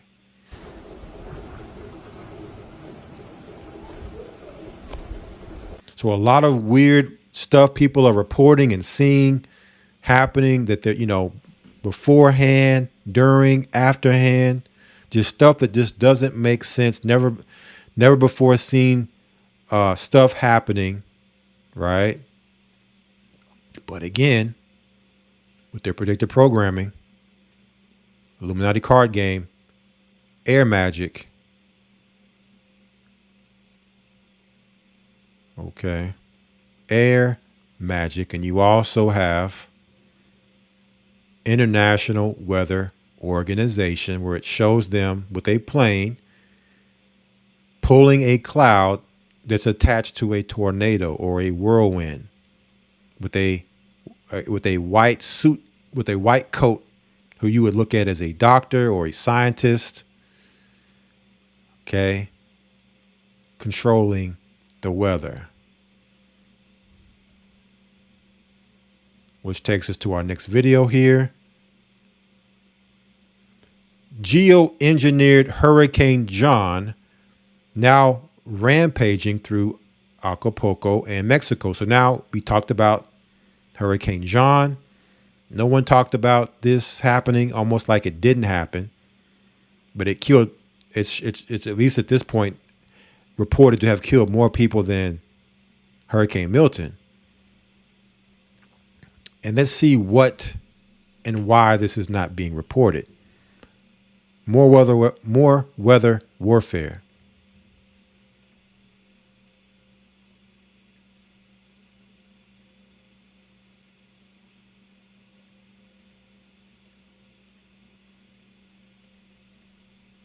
Lot on this program about Hurricane Helene, all of the death and all of the destruction that it has brought, and the fact that all of the evidence in this situation points to Hurricane Helene being a geoengineered, weaponized storm system that was unleashed against the American people as a weather weapon, especially the people of resource-rich Western North Carolina, which happens to sit on the biggest lithium deposit in the entire United States. A lithium deposit, by the way, that by their own admission, green lobby corporations and central bank private equity hacks really want access to. And so do their buddies in the government. Yeah, because there's a lot of money to be made.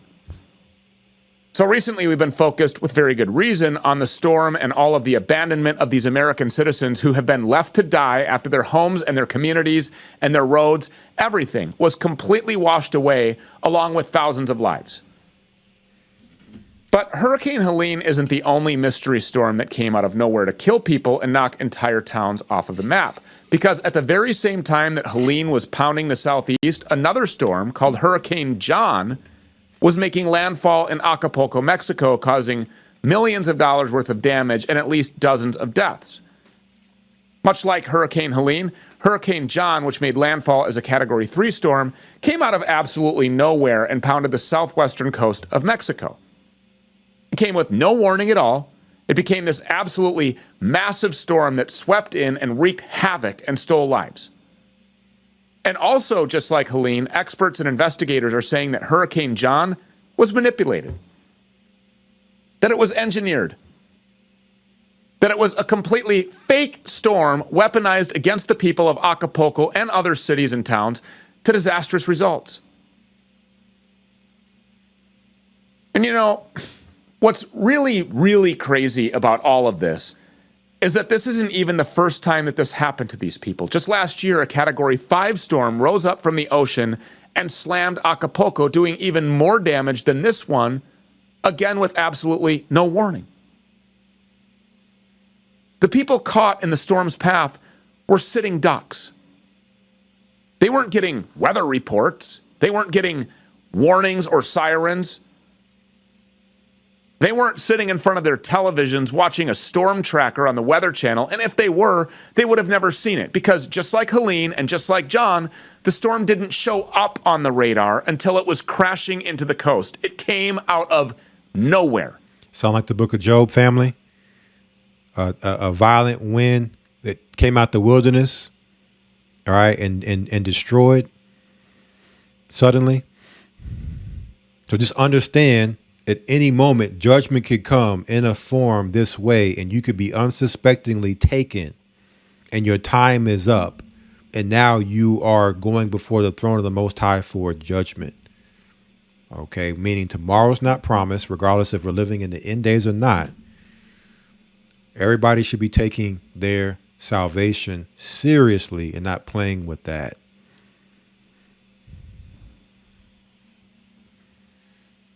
These storms aren't happening organically. And you know, throughout our history, where the most powerful people on earth want to hurt us here in America, they have often tested their methods on less fortunate populations. People may consider third world. Just think of all of the bioweapon injections that Bill Gates has stuffed into the arms of Africans. Or all of the mosquito-borne illnesses that he let loose in South America. So if Hurricane Helene was engineered and weaponized against the American people, was Hurricane John, which formed just a few days before Helene, a test run? What about last year's storm, the Category 5? Was that a test run as well? Or are both of these storms part of the same plan? Are they meant to create thousands, even millions of homeless Mexicans who will then be guided to America's southern border and weaponized against us, much like the storms have been? Maybe they'll be brought in as a replacement population in western North Carolina and then put to work in the brand new lithium mines. Yeah, there's a pattern here. A pattern of storms that come out of nowhere to do record-setting damage and displace millions of people. Something just isn't right. Jeff Berwick has been on the ground in Mexico investigating this situation, so of course we want to have him here to join us. Jeff, thank you so much for coming. What have you found? Hi, Stu. Thanks for having me on again. It seems like deja vu or Groundhog Day because we were on in October last year talking about the Category 5 hurricane that came out of nowhere and everyone was asleep in Acapulco and it just hit out of nowhere. Now we're here in October again, and this time it was a Category 3 that hit out of nowhere. Again, no one knew it was coming. This is unheard of. And this one was even incredibly different in the terms that it was a Category 3. It came in, it hit Acapulco, it did a lot of damage. It fizzled out, and everyone thought it was over. But then it went back out into the ocean and turned into a hurricane again and hit Acapulco again, dropping over 1 meter of water in a couple of days on Acapulco with unbelievable floods, like whitewater rafting, although it was brown water, rafting in the entire city of Acapulco. It's still a lot of... So family, this hurricane came in, according to his account, it came in out of nowhere, did destruction in the city, fizzled out, went back out into the ocean, became a hurricane again, and then came in and dumped a bunch of rain and caused flooding to where now people are riding around in boats through the city streets. Like that, I don't know if, again, I'm not the hurricane expert. Maybe that's happened before, but it sounds totally abnormal and bizarre for a hurricane to hit, go back out to the ocean, and come back and hit you, 2 hits in, right? Getting hit 2 times by the same hurricane. Wild. Wait a minute. You're saying that this thing was coming in and then it just stopped because it wasn't very strong. It turned around.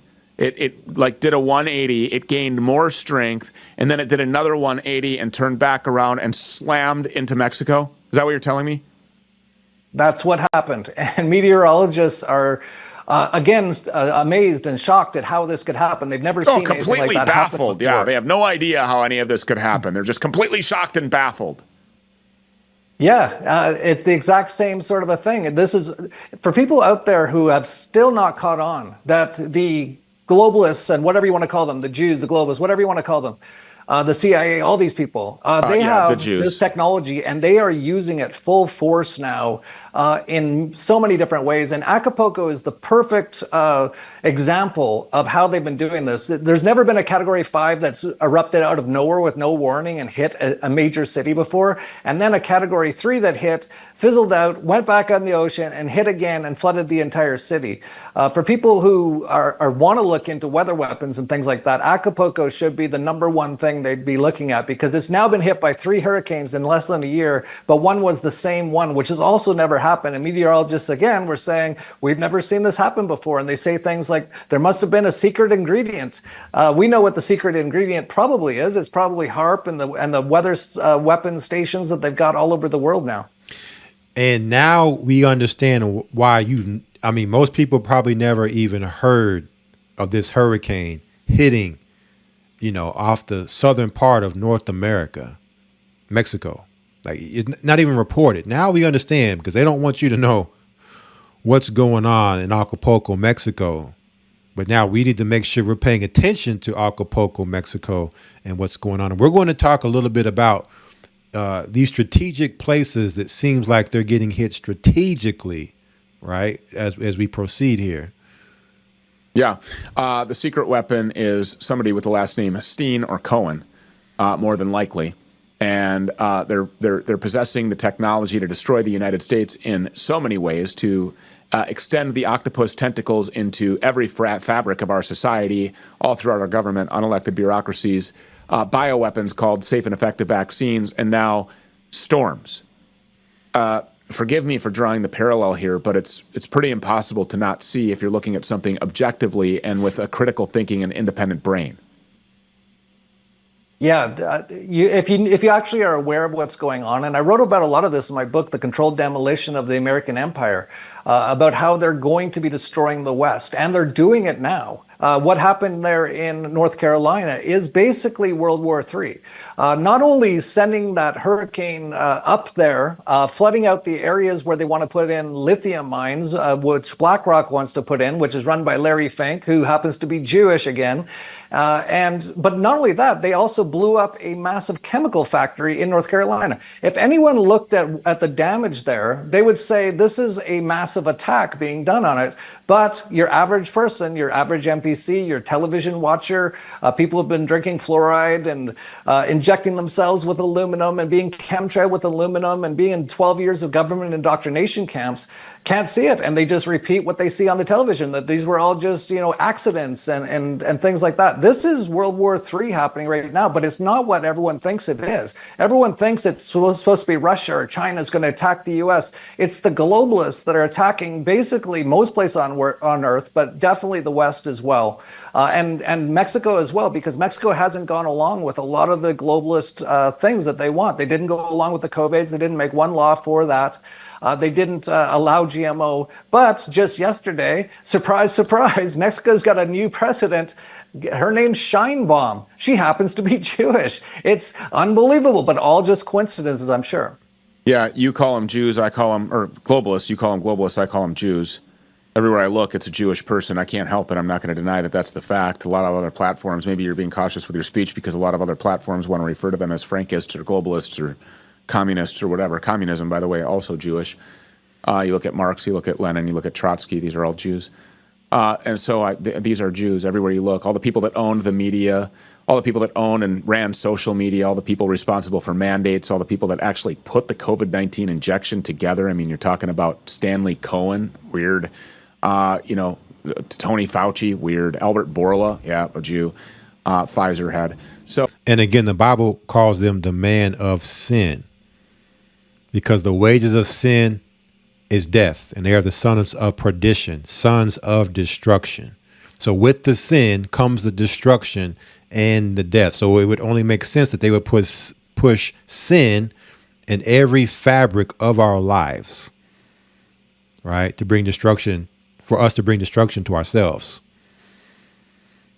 So, I mean, yeah, it's very obvious what's happening. Back to the storm. Have you ever seen, and I know that you're not necessarily a meteorologist, whatever that means, but you've been obviously studying all of this. Have you read about or researched in findings of your research? Have you seen a storm, a hurricane that goes from the Gulf and smashes into the coast and then makes it all the way through the mountain range like that? I am not a meteorologist, although in the last year I've learned a lot. I can't say with that particular one, but I personally haven't seen anything like that. And if you look at all the radar things that people are starting to expose, there's all kinds of radar things going off, seeming to be guiding this storm into North Carolina. And if you look at the actual overhead weather maps and stuff like that, the hurricane, for example, Katrina, which was pretty devastating, which they actually let those dams go in New Orleans to cause that crisis as well, and then had the terror in the Superdome, all done by FEMA again. But if you look at that, it was fairly small, and that was a very similar type storm. When you look at the Hurricane Helen, it has the hurricane, and then it's got this huge, massive amount of white, basically storms all the way above it going into North Carolina. You can see it being all concentrated into that area. But this is just, with everything like this now, we have to question. We cannot just take it as this could have been a natural thing. We've seen what they can do now. They are coming out and doing these things now. You have to question every single weather event at this point, especially when it has a number of different things that it just happens to fall in line with a number of different agendas, like the lithium mines they want to put into North Carolina. They also want to wipe out any sort of white Westerners in the West. And the Appalachians is basically one of the last places where there is a lot of white Westerners. They're wiping all those places out. We're basically under attack by a group of pedophile, satanic people. A lot of them are Jews. Not all of them are Jews, but a lot of them are.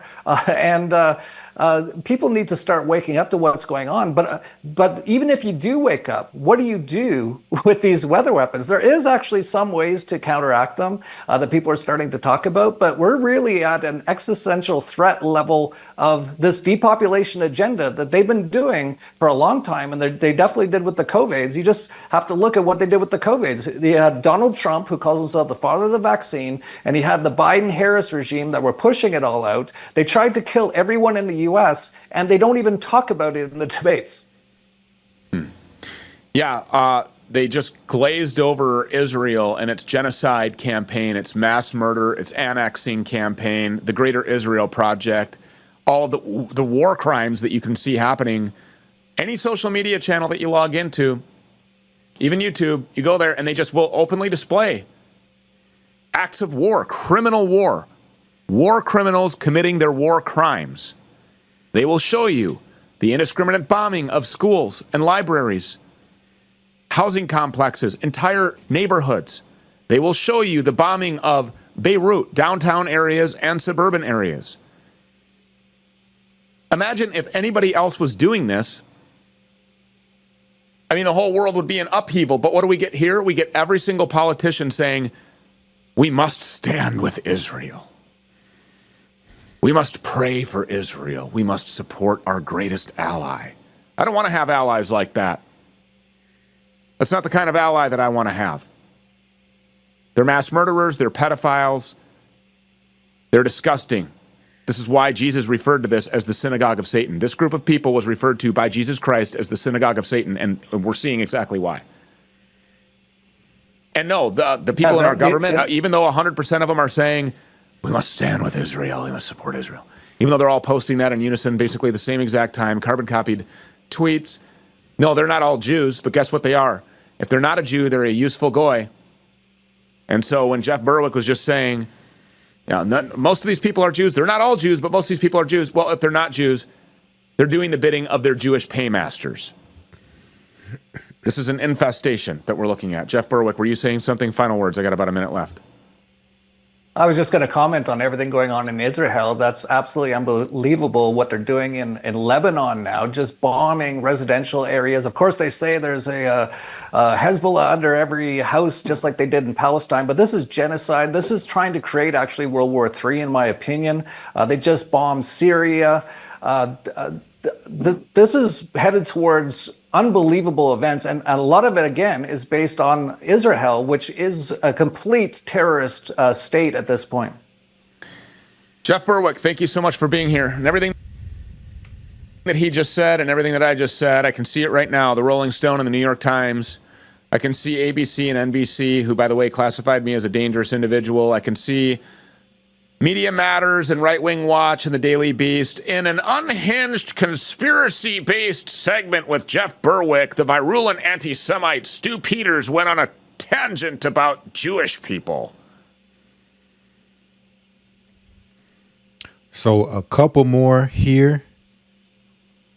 And we're going to start to come to a internet friend conclusion and wrap this up. Right? Let's check this out. Hey, Internet friends. The next time someone tries to tell you that the government cannot or would not manipulate the weather, show them this video. The technology has been around for a very long time. At present, Hurricane Helene has absolutely wrecked parts of North Carolina, Tennessee, Georgia, and Florida.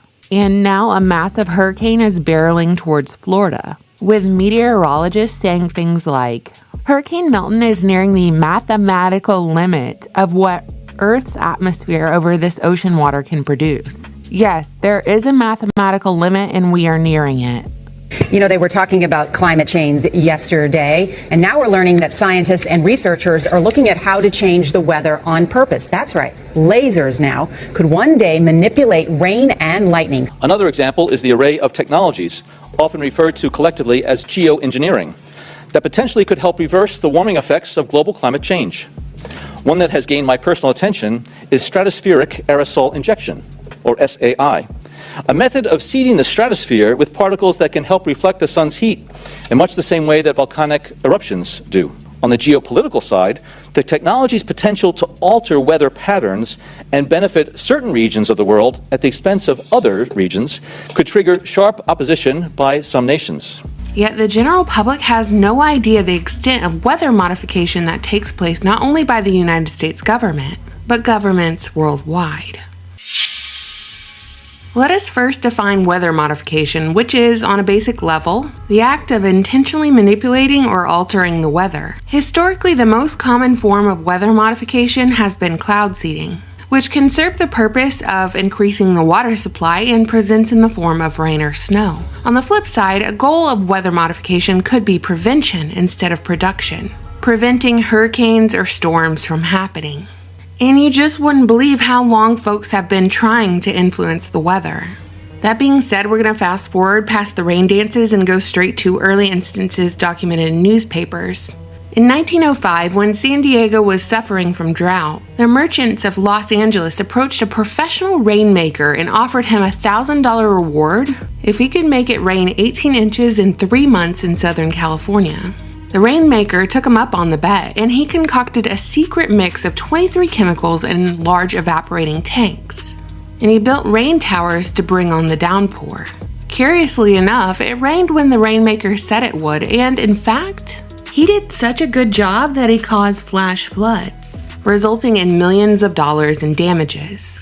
Around that time, folks who claimed they could influence weather were generally regarded as quacks, reserved mostly for circus sideshows. But somewhere along the way, someone identified weather modification as something more than entertainment, more than a good headline. Officially, cloud seeding as we know it was thought to have originated in 1946, when Vincent Schaefer was experimenting with dry ice and, quote, noticed that cloud condensation nuclei, the tiny particles around which water condensates, could be artificially produced to create rain and snow. Schaefer put his discovery to the test by seeding the clouds over the Berkshire Mountains in Massachusetts and successfully created precipitation. Eventually, it was discovered that weather could be used as a weapon against the enemy. And here we arrive at Operation Popeye. Operation Popeye was a highly classified weather modification program that took place between 1967 and 1972. It involved a cloud seeding operation during the Vietnam War with the goal of extending Vietnam's monsoon season. Basically, through cloud seeding, Operation Popeye induced and prolonged the rainy season. Pilots would fly over Vietnam towards an active storm cell toting a canister of silver or lead iodide, which were, at the time, considered the two primary sources of water condensation nuclei. Or, to simply put it, the two chemicals you needed to cloud seed and make it rain. Once they were in or near the storm cell, the plane crew would ignite these canisters of chemicals and release them into the storm. And once a super scientific KitchenAid mixer action happened, these chemicals would prolong the storm when they mixed with the already present precipitation up in the clouds. What's weird is this practice was completely kept secret from the public. The Nixon administration denied Operation Popeye and lied to Congress, but somehow journalists got a hold of the details and published stories about rain being used as a weapon. Maybe that was back when mainstream journalism was actually a respectable career path. Either way, Operation Popeye was highly classified. Even though taxpayer money was thrown at these efforts to the tune of $3.6 million a year. which would amount to over $20 million a year in today's money. And even though Operation Popeye has since been declassified, its success as a weapon of war has been downplayed, with its effectiveness being dubbed unverifiable. For something whose effectiveness was dubbed unverifiable, there certainly was a lot of fallout for using weather warfare for hostile purposes. In 1978, a new treaty went into effect under the Environmental Modification Convention, prohibiting the military or other hostile use of environmental modification techniques as they were found to have widespread, long-lasting, or severe effects. Basically, this convention banned weather warfare like what we saw in Vietnam, but it didn't ban the actual practice of playing God and manipulating the weather for other purposes. In fact, right now as you're watching this, someone somewhere is probably seeding a cloud. But the practice of geoengineering has fallen under heavy criticism in recent years, with the argument being that it's not really about helping the environment, it's about control. Control of people and control of money, because if you control the weather, guess what? You control the food supply. If you can create flood or drought, you can create feast or famine. If this technology falls into the wrong hands, do you think the goal could be having everyone begging and groveling on their knees for relief from the very individuals who created the problem in the first place? Furthermore, there's growing concern over the chemicals being sprayed into the clouds and their long-lasting effects on the human body, animals, and the earth, as those chemicals get absorbed into the ground, our drinking water, and our skin. Finally, what are the ramifications for playing God? What happens when you mess with nature in this way? How does this practice affect our overall climate, and does it destabilize our weather systems? And when climate change is such a hot topic, why does the government's use of weather manipulation never seem to make it into the conversation? Instead, the goals of Agenda 21 and Agenda 2030 are implemented across the populace to fight climate change. And these solutions have somehow manifested as population control, living in pods, eating bugs, elimination of private property, and everyone living in smart cities. But no, they never seem to mention how much the government and private corporations mess with the weather. Really, if you simmer down every argument that makes it to the mainstream that climate change pushers are begging for, it boils down to one thing. They're begging for more government intervention. I mean, how much power does your government actually need over you? And can they use weather to punish you if you don't obey? I suppose in a hypothetical nightmare hellscape, they could send a hurricane your way if your particular state or territory falls out of line. But the thing is, very few around you would believe the government was capable of such a thing, that they'd actually have the technology or incentive. What's strange is to know all of this and then watch the news do a piece on cloud seeding like it's some kind of new phenomenon in technology. But really, there are hundreds of US patents concerning weather manipulation and cloud seeding dating back to the early 1900s. Out west, where water is a major commodity, cloud seeding is commonplace, and even a way for ski resorts to bolster business, creating more snowfall. There are stories of mining companies in Australia who are using cloud seeding to prevent rainfall in key locations. But by benefiting themselves, they put the larger region at a detriment, drying out rivers, which kills off native animals, causes dust issues, and hey, could even be a contributing factor to those bushfires we heard so much about this year. China is actually super upfront about their manipulation of the weather. For the 2008 Beijing Olympics, they claimed to have used cloud seeding technology to ensure that the event would be rain-free. Back in 2018, China announced it was launching the world's largest weather control machine, with the ability to modify the weather in an area similar to the size of Alaska, with the stated goal of increasing rainfall along the Tibetan Plateau to meet the water demands of their population. While China is uncharacteristically upfront about their weather meddling, more than 50 other countries discreetly use the practice of cloud seeding on the regular. Again, I ask, what are the consequences of playing God? Why is the conversation surrounding climate change as manipulated as the weather? What are the long-term effects of the chemicals they're spraying into the clouds and raining down on us? And lastly, can we trust governments worldwide to be upfront, honest, and ethical in their weather endeavors? I made this video back in 2020, and while I just provided a basic overview of the history behind weather modification, this video doesn't even really begin to really cover it, or the extent of what is possible. As always, thank you for commenting, for watching, for subscribing, for...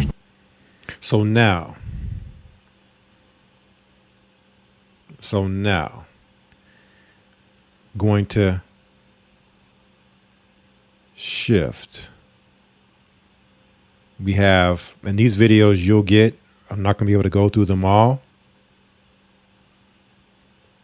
Bill Gates. What does Bill Gates have to do? Well, why? With all of this?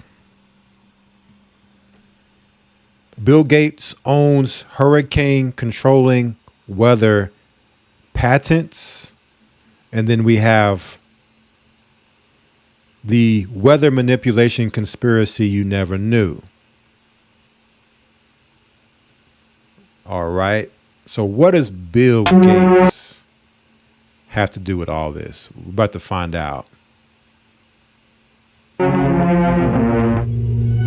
So I found this article from 2009, and it describes a plan Bill Gates has to control hurricanes. Yes, you heard me right. Bill Gates wants to control hurricanes. Now, I wouldn't focus on the how and the why of this article. Instead, I would put my focus on the elephant in the room, and that is that Bill Gates wanted to, at the time of this article, or still wants to, who knows, spend his billions of dollars to control the weather, and specifically hurricanes. Quote, "Good news, folks.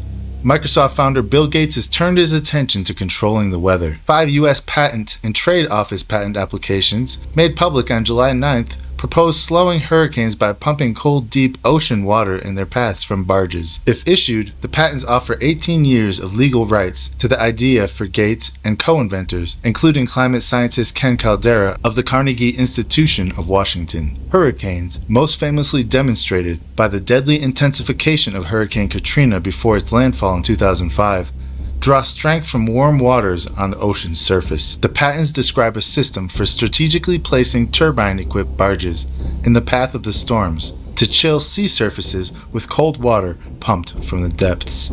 First requested by Bill Gates and colleagues last year, the patent describes methods not limited to atmospheric management, weather management, hurricane suppression, hurricane prevention, hurricane intensity modulation, hurricane deflection to manage storms. Given the scope of the applications, I suspect these will have a lengthy stay in the examiner's office. They're talking about some interesting issues here, says patent expert Gene Quinn of IPWatchdog.com. The Bill and Melinda Gates Foundation and Caldera declined to comment on the patents. The bottom line here is that if enough pumps are deployed, it is reasonable to expect some diminishment of hurricane power, says hurricane expert Kerry Emanuel of the Massachusetts Institute of Technology. He is not part of the patent effort.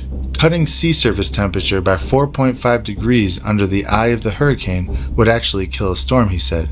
This would have to be done on a massive scale, but is still probably within the realm of feasibility, says climate scientist Michael Mann of Pennsylvania State University in State College. Quote, "Needless to say, there's a whole lot of skepticism about this among tropical meteorologists, but it's not so ridiculous that I would actually dismiss it out of hand. There is certainly an important role of upper ocean mixing on tropical cyclone behavior," end quote. So there it is, folks. Proof that in 2009, Bill Gates had 5 patents that are linked to weather modification.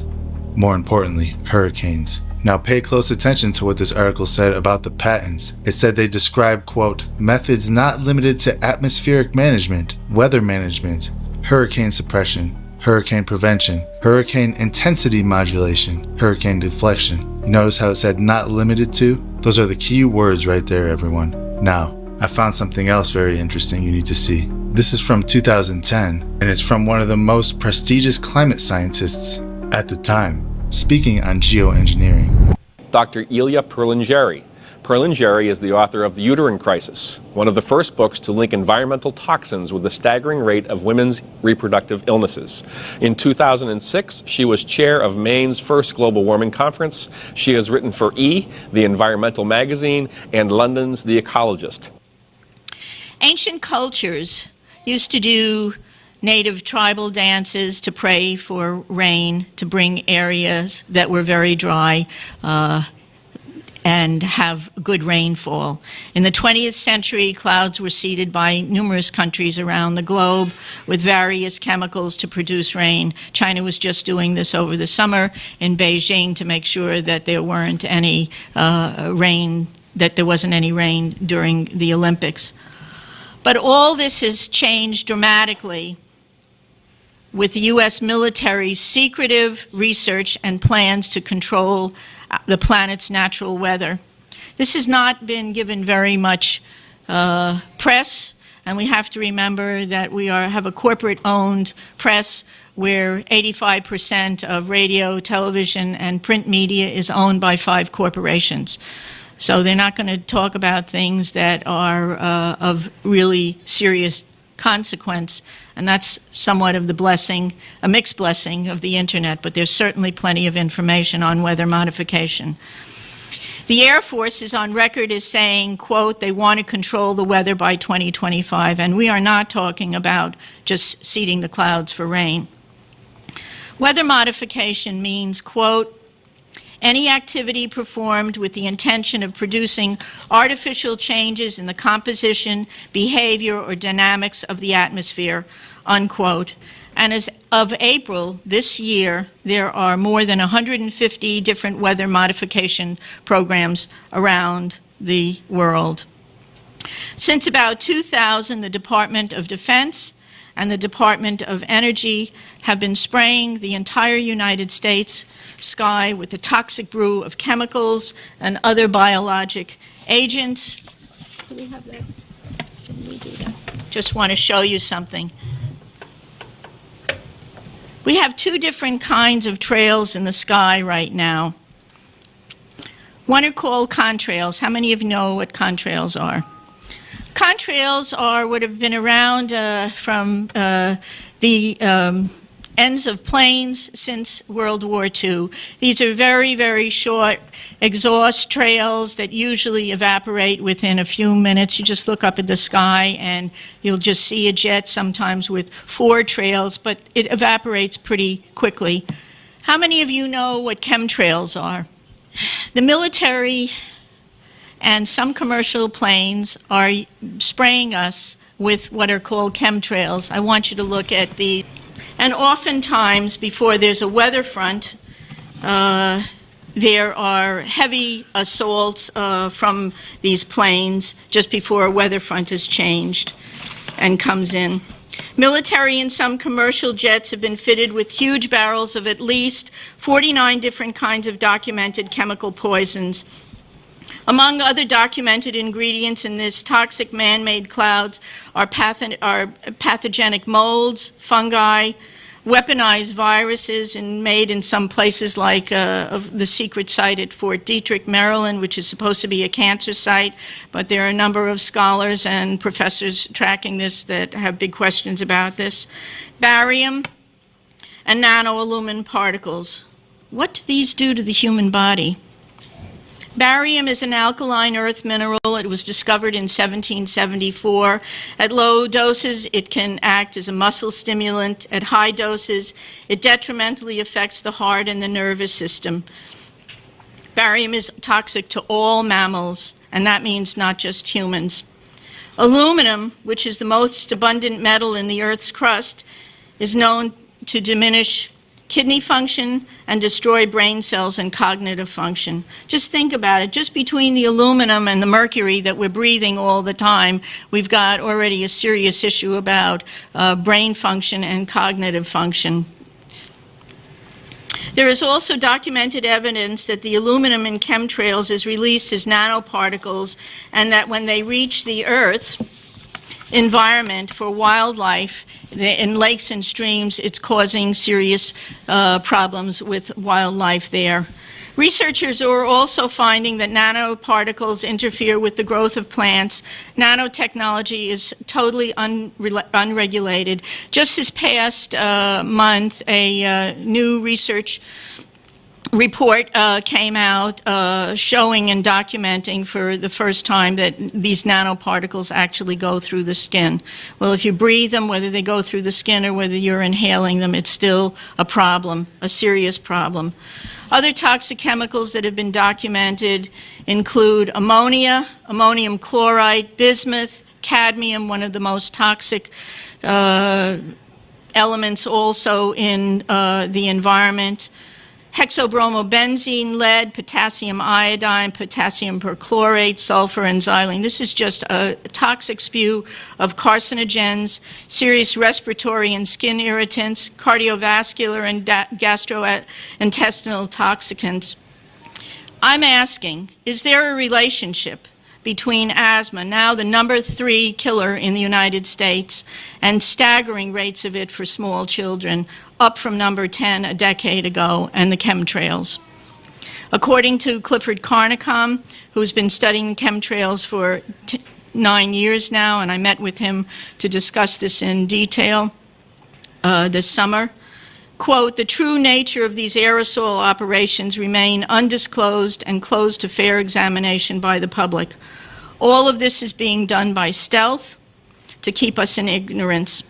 There is a long, long history in the United States, tragically, not the kind of history that you learn in college textbooks, about secret chemical exposure to which Americans were subjected. I'd like to read you just a few of them. In 1931, Dr. Cornelius Rhodes, under the auspices of the Rockefeller Institute for Medical Investigations, infected human subjects with cancer cells. They were not told about it. He later went on to establish the U.S. Army Biological Warfare Facility in Maryland, Utah, and Panama, and then was named to the U.S. Atomic Energy Commission. While there, he began a series of radiation exposures, experiments on American soldiers and civilians in hospitals. In 1942, Chemical Warfare Services began mustard gas experiences on approximately 4,000 servicemen. The experiments continued until 1945 and made use of the Seventh-day Adventists who chose to become human guinea pigs rather than serve on duty. 1965, prisoners in a prison in Philadelphia were subjected to dioxin. Dioxin is so toxic, it is a byproduct of chlorine when it breaks down. Dioxin, a byproduct of chlorine when it breaks down. What happened in Georgia, Conyers, Georgia, a couple weeks ago? You had a chemical plant explosion of chlorine. All right. And then dioxins become a byproduct. What happened in East Palestine, Ohio, with the train derailment? Well, when they ignited those chemicals that were in that train, it caused a dioxin ash cloud that went up into the atmosphere. Well, she's talking about dioxin right now and the dangers of it. So they're igniting all this stuff in our atmosphere. These are weapons that were banned in the Geneva Convention under war, that you could not use them in military. But yet these chemical plants are exploding all around us. So they just found a way to circumvent that and do it under the auspices of accident to wage this chemical warfare, this biochemical warfare on citizens. It is a byproduct of 1965, prisoners in a prison in Philadelphia were subjected to dioxin. Dioxin is so toxic, it is a byproduct of chlorine when it breaks down, whether it's in Clorox or in tampons, and a teaspoon could literally kill the entire planet. Dioxin is a carcinogen, and it's part of Agent Orange that was suspected even before the military used it for Desert Storm. In 1996, the Department of Defense admits that Desert Storm exposure for all of the military, they were exposed to chemical agents, including Agent Orange. So I have questions that have to be part of an urgently needed public discussion and outcry. When is this going to stop? Obviously, you don't know, and I would urge you, they're outside. There's a list of websites that you can go to, not just to Clifford Carnicom's, but this is the most, his website is the most well-documented one with lots of medical information. I've talked to over 100 doctors just in this past 6 months, naturopaths, MDs, all sorts of people in healthcare, and there we have staggering rates of upper respiratory and cardiovascular problems that we never used to have. Upper respiratory and cardiovascular problems that we never used to have. Now, they would call this COVID-19 when people started having these upper respiratory and these cardiovascular issues. It's not COVID-19. Okay, it's the concoction of stuff that they're spraying, putting in our water, putting in our food. They now have it in the injection shots, whether it's COVID shot or all the others that you would inject into you. And this is now where these issues are coming from, and they'll just label it, oh, it's COVID-19. No, it's biochemical warfare from the heavenly realm all the way down to a ground level. Now, some of this we can't control, like what we breathe in, we can't control. But you can control rolling up your sleeve and going down there and having this stuff directly shot into your body. Because the stuff that they're spraying isn't working fast enough. So they would just say, hey, come in. There's a pandemic. And they could readily deploy the lethal injection into your body. Okay, so she's talking about, and this is old. I don't know how old this footage is, but this is old footage. Talking about the upper respiratory cardiovascular issues that we're now seeing that we never saw before. And this was, I had to get the date on this, but this was years ago, maybe a decade ago when she gave this speech. There's a brand new emerging field, and that's called environmental cardiology, and they're not even dealing with the issues of weather modifications and chemtrails. I'd like to know, how are the real drought conditions by nature exacerbated by a constant spew of aerosols in the chemtrails? How much of global warming or climate change is actually caused by billions of tons of these aerosols that have been sprayed over us for the last 8 years without our permission? It's not just CO2 emissions that we have to deal with, but we have to deal with weather modification. How is weather modification by the military destabilizing our planet's natural weather? A controversial weather modification bill was just passed. Bush just signed it to the 109th Congress. There was no public discussion.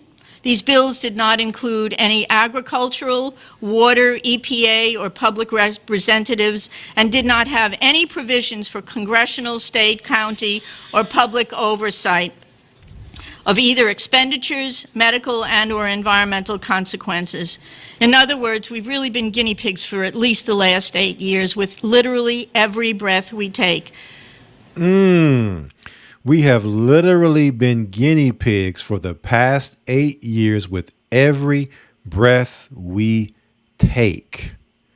Now that's deep, because you have to breathe, and we cannot control our airways for the most part and what we breathe. 7 days a week, 365 days a year. What we are breathing now, as one of my dear friends says, the indoor air is just the same. What the indoor air is just the outdoor air inside. In addition, the Pentagon is on record this summer as saying it wants to resume open-air testing of biologic weapons. There's a flyer outside on this with some research that Professor Francis Boyle has done. And he's been quoted recently as saying the Pentagon is fully prepared to launch biological warfare, yet much of this technology is being used on us without our permission. We are signatories to no germ warfare and to the Nuremberg trials. So there it is, everyone, right from the horse's mouth. I'm not making this stuff up, everybody. I'm just finding things that they don't want you to find. But I want to know what you think about this. And she mentioned 2025 and the Air Force, but she didn't mention 2025 and this NASA future strategic issues, future warfare. But she talked about all the stuff that they're spraying, which is mentioned within this document here when it talks about the smart dust. Right? The smart dust, the sensors, the nano tags, all right, and explosive smart dust, opportunities, right? Infiltration of deeply buried, other such targets, microdust weaponry, a mechanical analog to biomicron-sized mechanized dust, which is distributed as an aerosol and inhaled into the lungs. Dust mechanically bores into lung tissue and executes various pathological missions. Smart dust that's on a mission to destroy. That we're breathing in, and there's nothing we can do to control this, to show you that, hey, only the righteous are going to be able to overcome this. If you are a sinner, you are going to come and fall victim to the many various means of ways of Satan coming in to kill, steal, and destroy.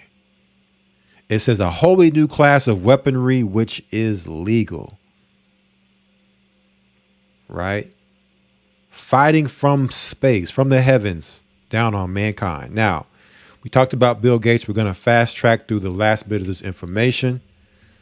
Here it is, the article, ABC News, 2009, hurricane calming technology. Bill Gates has a plan, right? So back in 2009, Bill Gates was looking to control the weather. Why? Why was Bill Gates in 2009 looking to control the weather? We're going to fast track through this here. Unfortunately, sorry, family. We have, so much here. We'll have to try to maybe come back to some of this stuff. It says, breaking. Tampa's 15-minute city is a power grab. Bill Gates and Jeff Vinnick's plan expose control, surveillance, and the elite agenda unleashed. What is this? This is October 8, 2024. Let's just look at Bill Gates and his history. He's always been known as a computer guy.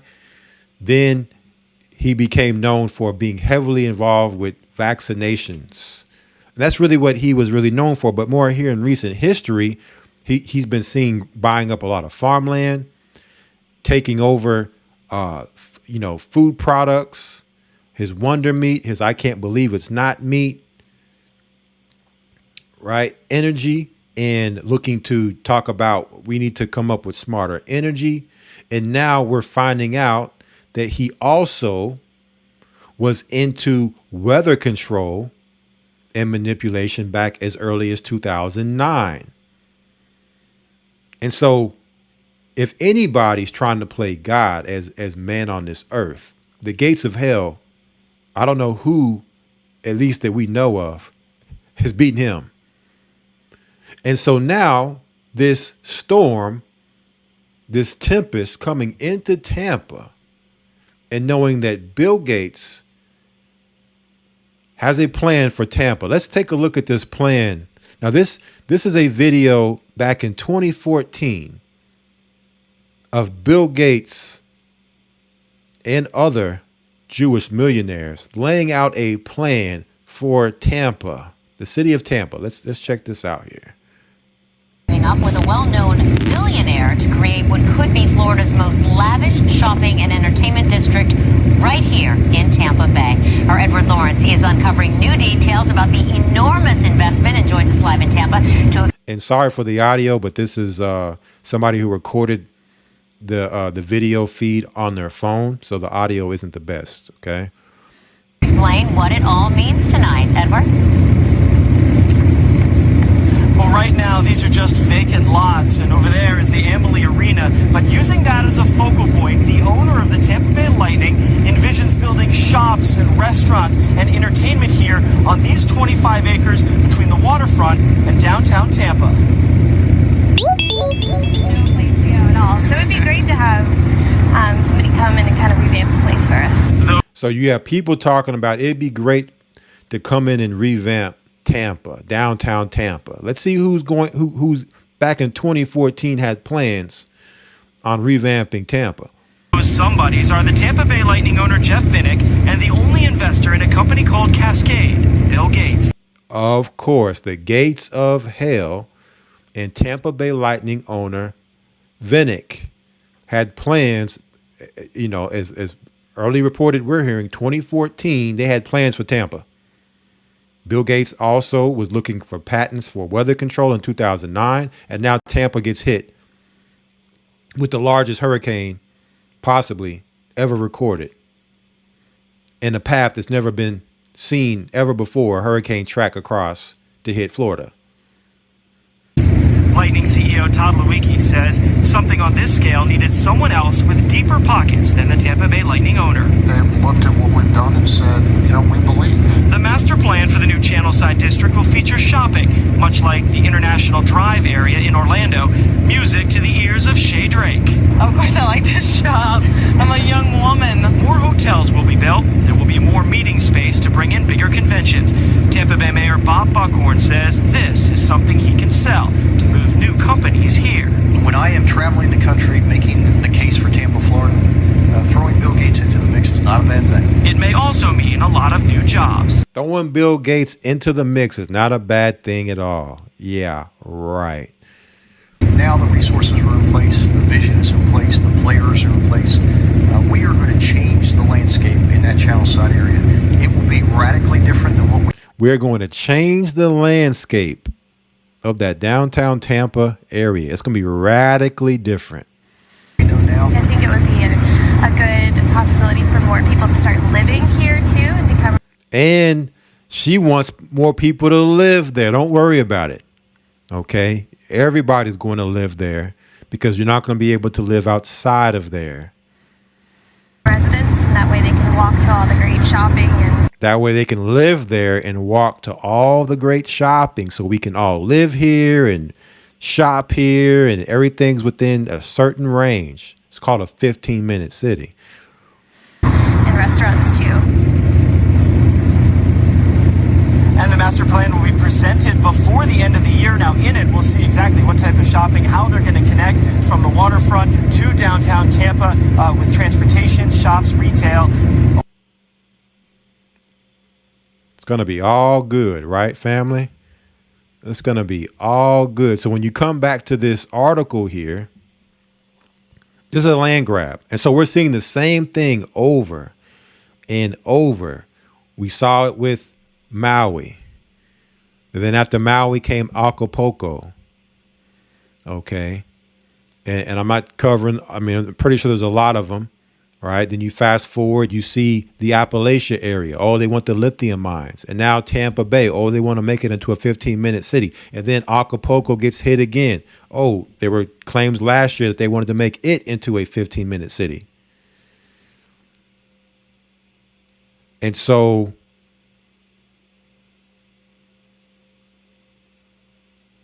Tampa's 15-minute city, a blueprint for control disguised as convenience.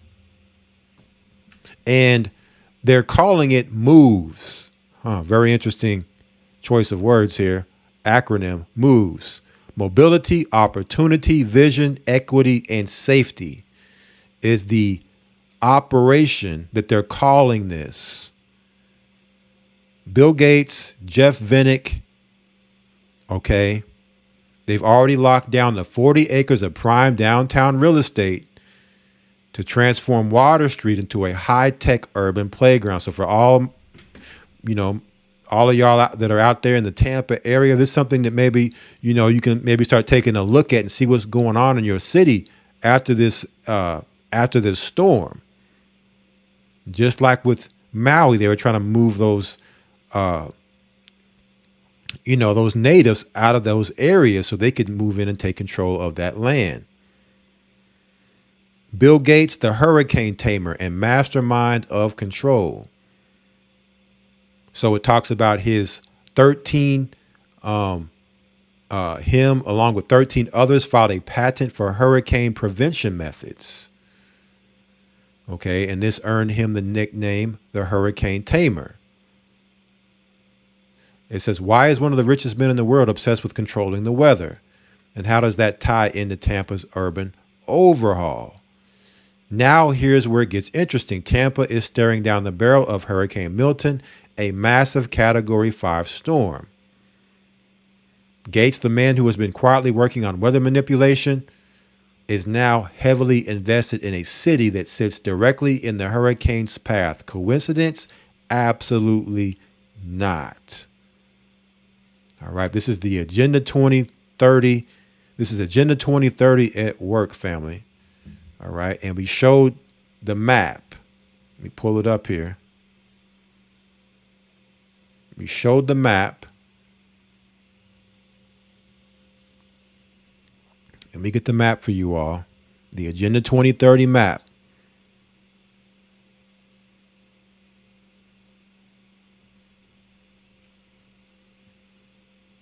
The Agenda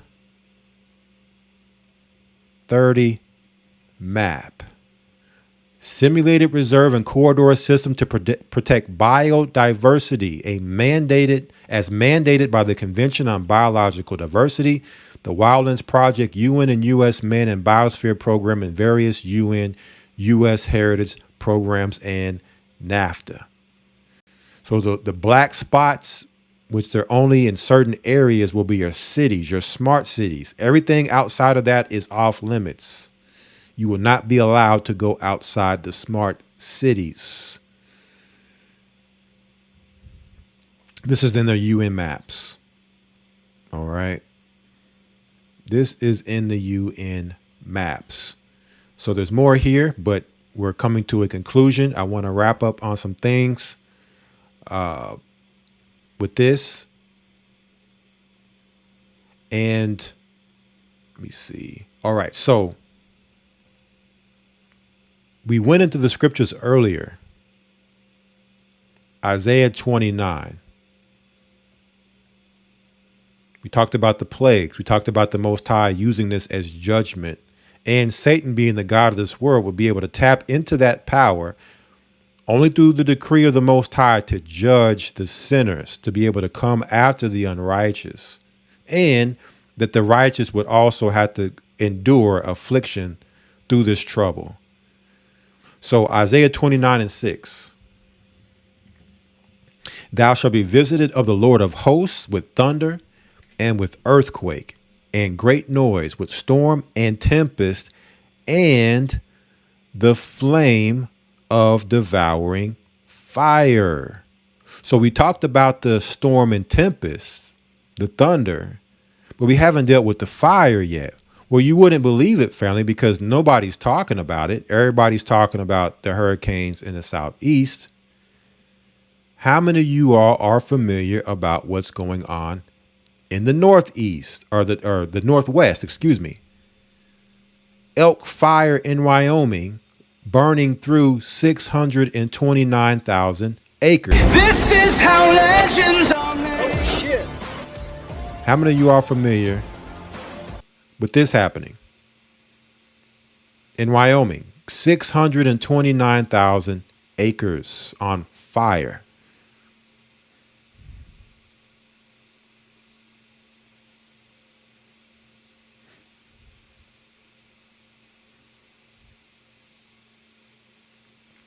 Right? This is from the air or from a higher vantage point. No one's talking about this happening in Wyoming. Elk fire. Okay. You also have some people talking about this. Here it is from a plane.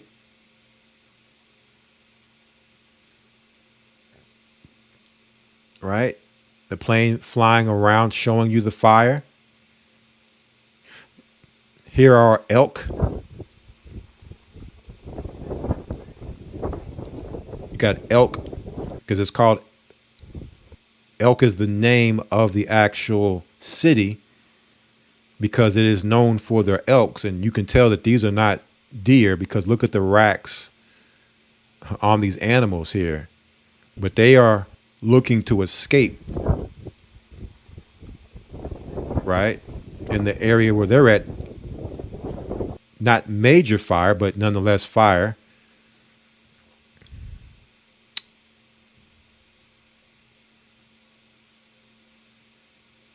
It says Wyoming is on fire, the same spot they have for the Greenway plan. Smart cities say it isn't so. It says same thing for North Carolina, Asheville. Let's check this video out here. Orders remain in effect this morning as the elk fire rages on in Sheridan County, Wyoming, pushing residents from their homes, closing roads, and shutting down schools yesterday. That fire is burning on the Bighorn National Forest. That's just west of Parkman and north of Burgess Junction. Highway 14 is now closed from Dayton to Bergasse Junction. Tongue Canyon Road is also closed, along with several local access roads. Students were ushered home from Manchester and Dayton schools. Flames could be seen from Dayton's football field yesterday. Homes are also being evacuated west of the intersection of Tongue Canyon Road and Amsden Road. The elk fire caused by lightning has now burned over 25,000 acres as of the fire caused by lightning. We saw Isaiah 29 talk about the thunder. Well, thunder's accompanied by lightning. We also know that is coming with the weather control also, the lightning. Of this morning, fire crews say it moved really fast. The fire grew 8 miles to the south in just one night, Sunday night. It grew 8 miles in just one night. We're going to talk about that. Is that normal? The fire is still at 0% containment, and officials say it's likely some outbuildings burned. 0% containment. 8 miles in an hour. And they have a plan called the Greenway Plan for Wyoming. I'm going to talk about this plan at the Bighorn National Forest.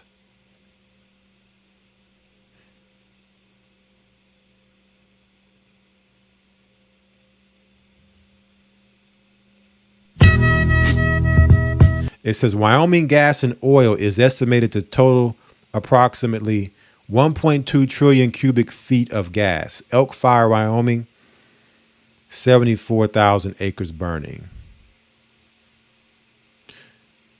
It says there is a serious disconnect with our media. I am preparing for Hurricane Milton and haven't heard a thing about Wyoming being on fire. This should be front page news. Americans having to evacuate. Where is the media? So while this person is dealing with Hurricane Milton coming in, they're actually almost seem to be more worried about and concerned about the people in Wyoming and what's going on with this. And where is the media coverage? Oh, they can't show this on the media because they have to cover Puff Daddy. They have to cover what's going on with the Puff Daddy trial. So you may catch a 5 or 10 second announcement about this fire on the news, but the rest of the time it has to be spent telling you about what's going on with P. Diddy. Well, people are starting to talk about this.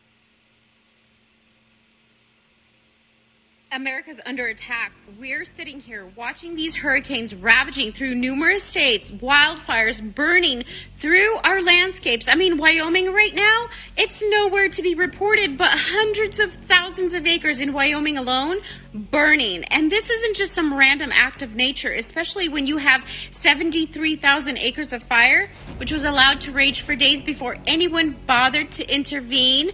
But it gets crazier because just north in Acme, they found rare earth minerals worth billions. Oh, not another place where they found rare earth minerals like lithium, where the disaster is happening.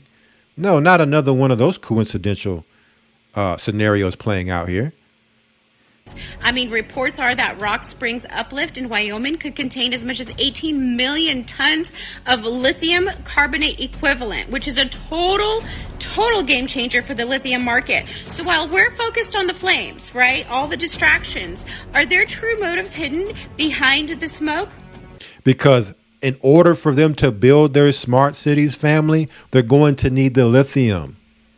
The lithium is what allows them to build the batteries that power the mark of the beast tech that they're going to need for these smart cities. So while they're rolling through the areas that have the lithium, they're then rebuilding them in the image of the smart city, mining the lithium so that they can now supply it to the other areas that they have planned for as smart cities. Because it's not just Wyoming dealing with this. I mean, look at North Carolina with its lithium mining potential, Florida with phosphate. These regions are on the brink of being ravaged for their resources too. And we're not just talking about wildfires. We're talking about a mindset that treats our land like it's expendable, where profits outweigh the lives of the people who live there. And we're headed to a future where, living like the Jetsons is amazing and we all want to be in flying cars, but at what cost? Because sacrifices must be made. And on top of everything, on top of this whole entire fiasco and devastation, the truth is that many of those affected in Wyoming by these fires, by these floods, don't have insurance to help them rebuild. And according to recent statistics, many homeowners in the rural areas, particularly in those in Wyoming, struggle with fire insurance coverage. So I have to ask whether it's too late to stand up now, because reality is like we're already living a future that's more like a nightmare. And in these areas, these rural areas, most people don't have, for instance, in the mountain, why would you need flood insurance? All right. In Wyoming, why would you need fire insurance? Why would you need these insurances? These things don't happen. Well, what that's going to lead to is you not being able to recover what you've lost. And you're going to have to now move into the cities for survival.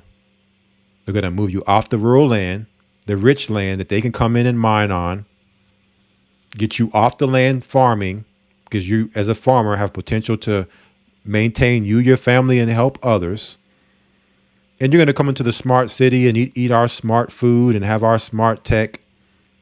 Anything outside of that is off limits. All right? It's off limits.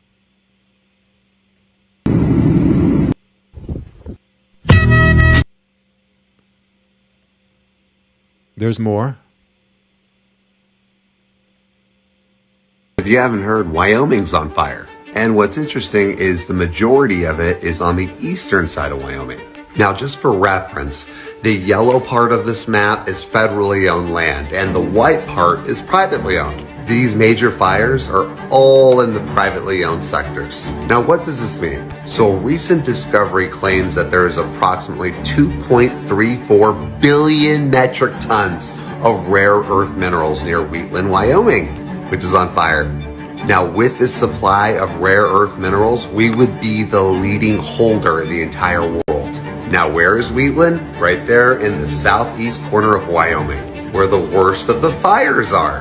Now, this won't be an overnight transition. Many proposals still face months, if not years, before work is final. But the citizens of Wyoming are poised to fight long and hard against these mines. Now, what started these wildfires? So a wet or an area with an abundance of fuels just so happened to get hit by lightning and ignited the fuel.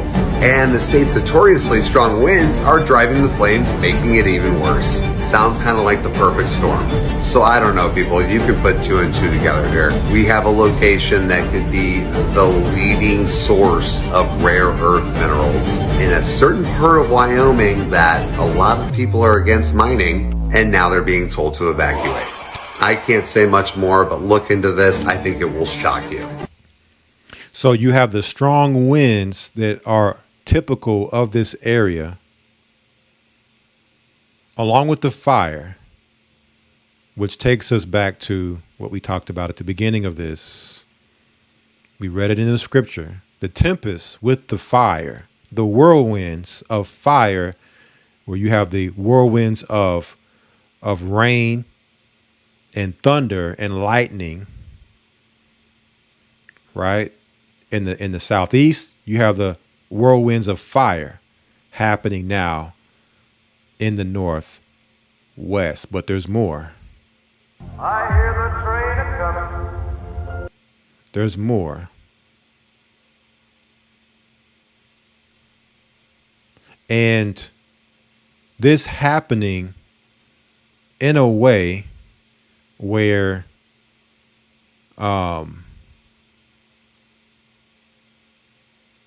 it says Wyoming fires, and people are speculating as to why. People have simply stopped believing it's climate change excuse for all these so-called natural disasters. 2 major hurricanes near major lithium mining, and now a monster wildfire in Wyoming near rare mineral mining. And these fires, this fire, it says the previous largest fire recorded in the forest's 100-year history topped out at around 18,000 acres and took weeks to grow that size. Over the weekend, the elk fire grew more than 25,000 acres in a matter of hours. Over a matter of hours. So almost 150% bigger fire than the previous one that happened 100 years ago that took weeks to get to that size. This one happened 150% bigger in a matter of hours. Again, anomaly, scientific anomalies. Hurricane Milton became a Category 5. It went from a Category 1 to a Category 5 in less than 24 hours. It was jumping from one category to the next in an hour, right? Unscientifically explainable phenomenon happening in our reality right now, family. But it doesn't stop there, because not only is Wyoming on fire, but North Dakota is on fire. North Dakota battles historic wildfires, latest on status and scope of all fires. So here's an article talking about the fires that are also happening in North Dakota. I wonder, did a lightning strike cause this one too? How did this one supposedly, allegedly start?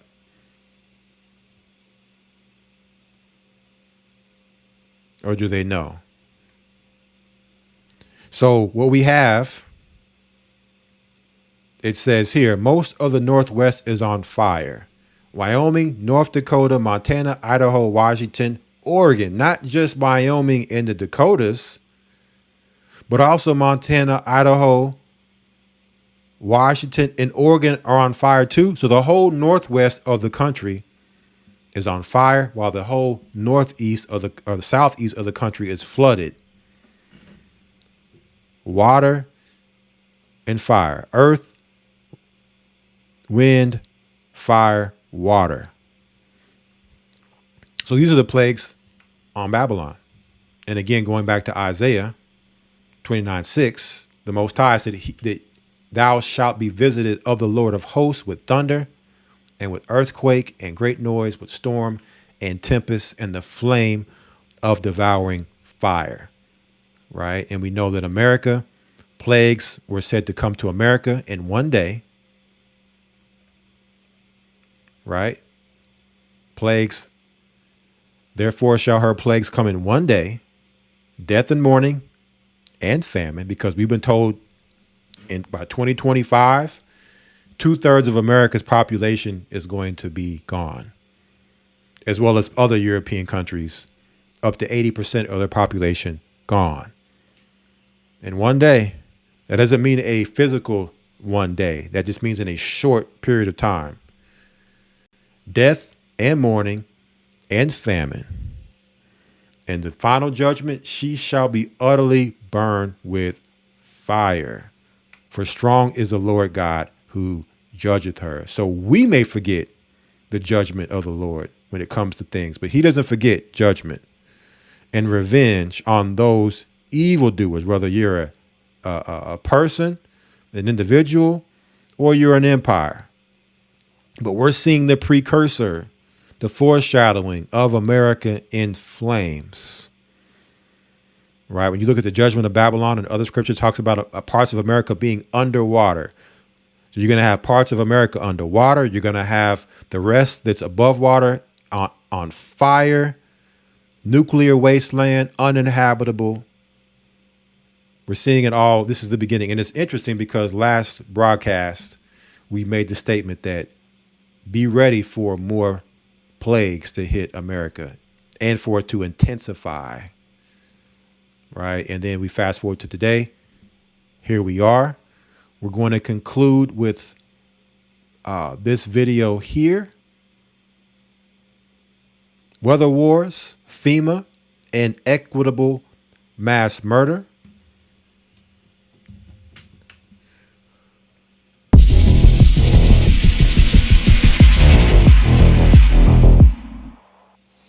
It lays the predicate and the foundation for the development of a weather satellite that will permit man to determine the world's cloud layer and ultimately to control the weather, and he who controls the weather will control the world. There are many known ways to control the weather, and the best way to steer it seems to be with the NEXRAD Doppler Weather Radar Network. The circular blue flashes seen in this video are frequency transmissions from the NEXRAD network of transmitter installations.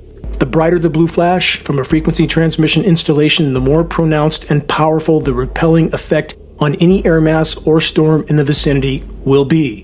Where there are no blue flashes, there is no transmission, thus no repelling effect, thus no resistance for a migrating storm. Translation: a migrating storm will be hindered from moving toward frequency transmissions and will easily migrate in a direction with no transmissions. So again, I ask, was Hurricane Helene's path and behavior just an act of nature, or was it engineered?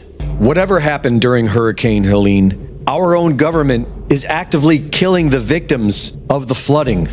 We're in Nashville, and I saw 2 Air Force helicopter 60s, and I knew they were PJs just looking at them. And I went up to them, like, hey guys, like, what are y'all doing? And like, this is what you need to be doing, this is how I'm finding people. And they're like, we can't go. We're waiting on Title 10 orders. And I'm like, what? They can't get any authority. There's military helicopters all over here sitting on the ground, and they can't do nothing. Even my JSOC boys in Fayetteville, they can't get orders to come out here. It is just the most disgusting thing, and they're killing these people. And I don't know why they're doing it. I don't know what kind of conspiracy. I've heard so many things, whatever you want to come up with, but they are literally allowing these people to fucking die in the mountains right now because we can't get helicopters. Not only is the government standing down, they are stopping others from helping. And there are even reports that the confiscated donations are being delivered to sanctuary cities. So I'm here in Boone, North Carolina. I'm at the staging area. I volunteered myself and my canines to come up and do some search and rescue efforts. Obviously, you see all my equipment. So we've been told to just turn around and go the opposite direction, because what they're doing is they're confiscating everything. Like, they would confiscate all of my gear, my car, my dogs, like literally everything. There are some people who have been tracking these FEMA agents and what they do with these supplies after. And these are people that are directly associated with the group that I'm volunteering with. And essentially what they're doing is they're taking these supplies to sanctuary areas for illegal migrants and giving it all to them. An unmarked black helicopter was caught on camera deliberately causing thousands of dollars of damage to a donation and support center. The government is no longer trying to hide. They are now killing us out in the open. And the radical So now it makes sense with the sabotage that's deliberately making sure people aren't in a position to help themselves or help one another through the events. Now it makes sense why right when these events started, no coincidence, the bugging out, off-grid preparation, and staying healthy in this times, GOCC Southwest live stream was removed from our channel September 27th for medical misinformation policy, because this is information that is like gold to give people the understanding of what they need in a scenario where you're having to bug out. How do you survive? What resources do you need? And these types of resources are here for these people with a unmarked helicopter with masked men flying it, coming in and rotor washing all the stuff away so that the people cannot recover. Causing thousands of dollars of damage to a donation and support center. The government is no longer trying to hide. They are now killing us out in the open. And the radical Marxists working at FEMA are not really concerned with most of the people. LGBTQIA people and people who have been disadvantaged already are struggling. They already have their own things to deal with. So you add a disaster on top of that. It's just compounding on itself. So you have these sodomites who claim that they should be the agency's priority, that the sodomites are already suffering enough. They're the afflicted and the persecuted and the downtrodden of our society. Right. So this is where your funds and your recovery efforts are going towards, keeping the sodomites, the degenerate, inordinate behavior flourishing in our society. The migrants that are coming over, the government's funneling over, it's going to them. And if you're an American trying to survive in these times, your government is doing everything they can to get you out of here. Okay. And the sodomites, they're not exempt, but they'll be first in line over us when it comes to help. You know, the shift that we're seeing right now is a shift in emergency management from utilitarian principles where everything is designed for the greatest good for the greatest amount of people to disaster equity. We, the people, point out that they are killing us, and they complain that it's hurtful. What kind of impact has this had on the recovery effort? It has a tremendous impact on the comfort level of our own employees to be able to go out there, but it's also demoralizing. Right after the government says they don't have enough money for the American people stricken by the floods, and that another storm is coming, they announce another $157 million to the people of Lebanon. Joe Biden makes another Freudian slip and says the government's response will be to increase the number and intensity of these extreme weather events. Response is to increase the number and intensity of the extreme weather events and be where we're going to be use all the resources available to the government to do it. So out of the devil's mouth, family, you heard it, right? Old crack pipe. They came out and told you that the government is about to create more of these events, higher intensity, and they're going to use all the resources at their disposal to do it. Let's hear that again from Joey Crack. Of these extreme weather events. Response is to increase the number and intensity of the extreme weather events and be to increase the number and intensity of these extreme weather events where we're going to be use all the resources available to the government to do it. We're going to use all the resources of the government available to do it. And many are now saying that this is exactly what they did with Milton, which is now expected to be catastrophic. Reporting for InfoWars. So there you have it, family. So what do we have here? No one is going to come and help us or save us. Why would they come to help us in the event that they're creating? We must help ourselves. Deliver thyself, O daughter Israel, Zion, that dwelleth with the daughter of Babylon. Meaning we have to come together, gather ourselves together, O nation not desired. Zephaniah chapter 3, before the decree of the Lord goes forth to hide from his wrath, his fury, his anger, on this earth, because time's up, right? Time is up on the fallen kingdom. Okay, we have the fall of the last empire coming in our next Hebrew and Bible Academy. All right, we are all we got, and our God, and that's all we need. We don't need their help. All right, because the Most High is the one doing this. He's going to be our helper in this time. He's the one allowing Satan to do what he's doing, to come after and judge the sinner and the wicked in this world.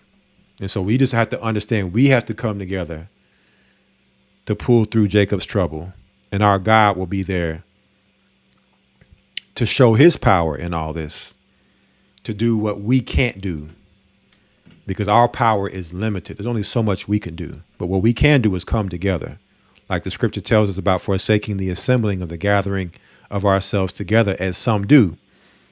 And it says, do the more as the day approaches, meaning as the times get worse, we have to come together.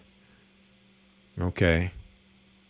When things get worse, the more things get worse, not for the better, for the worse, we have to come together. All right. And so that concludes our live stream for today, this evening. Thou shalt be visited of the Lord with storm and tempest. So the storm and the tempest and all the other plagues and destruction are coming, and there's nothing we can do to stop it. Okay. But what we can do is we can put ourselves in position to escape it.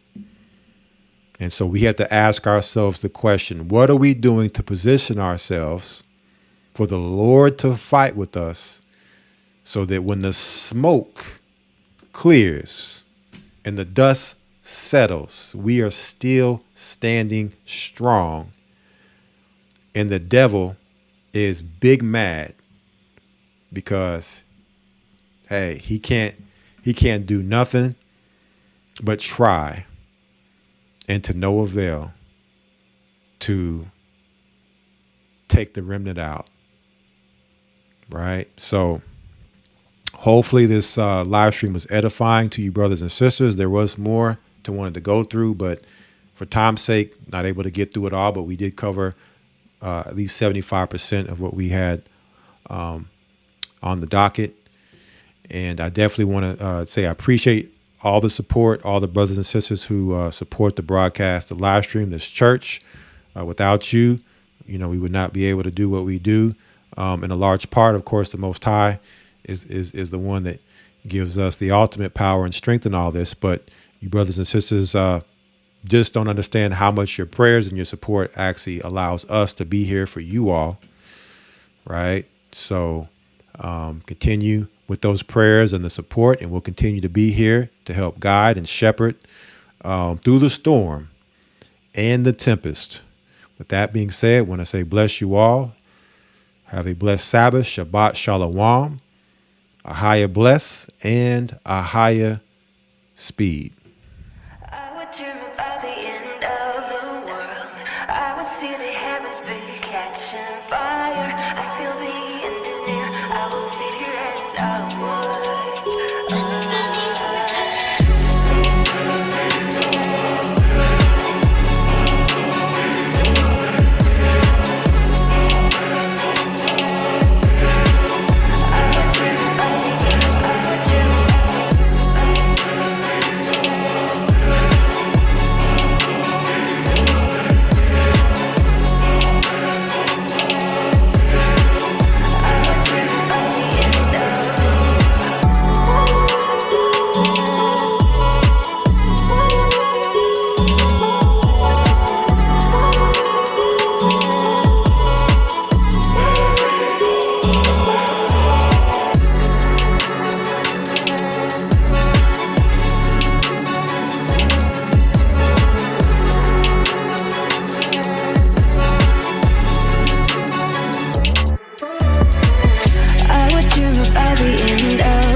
Michael Beats.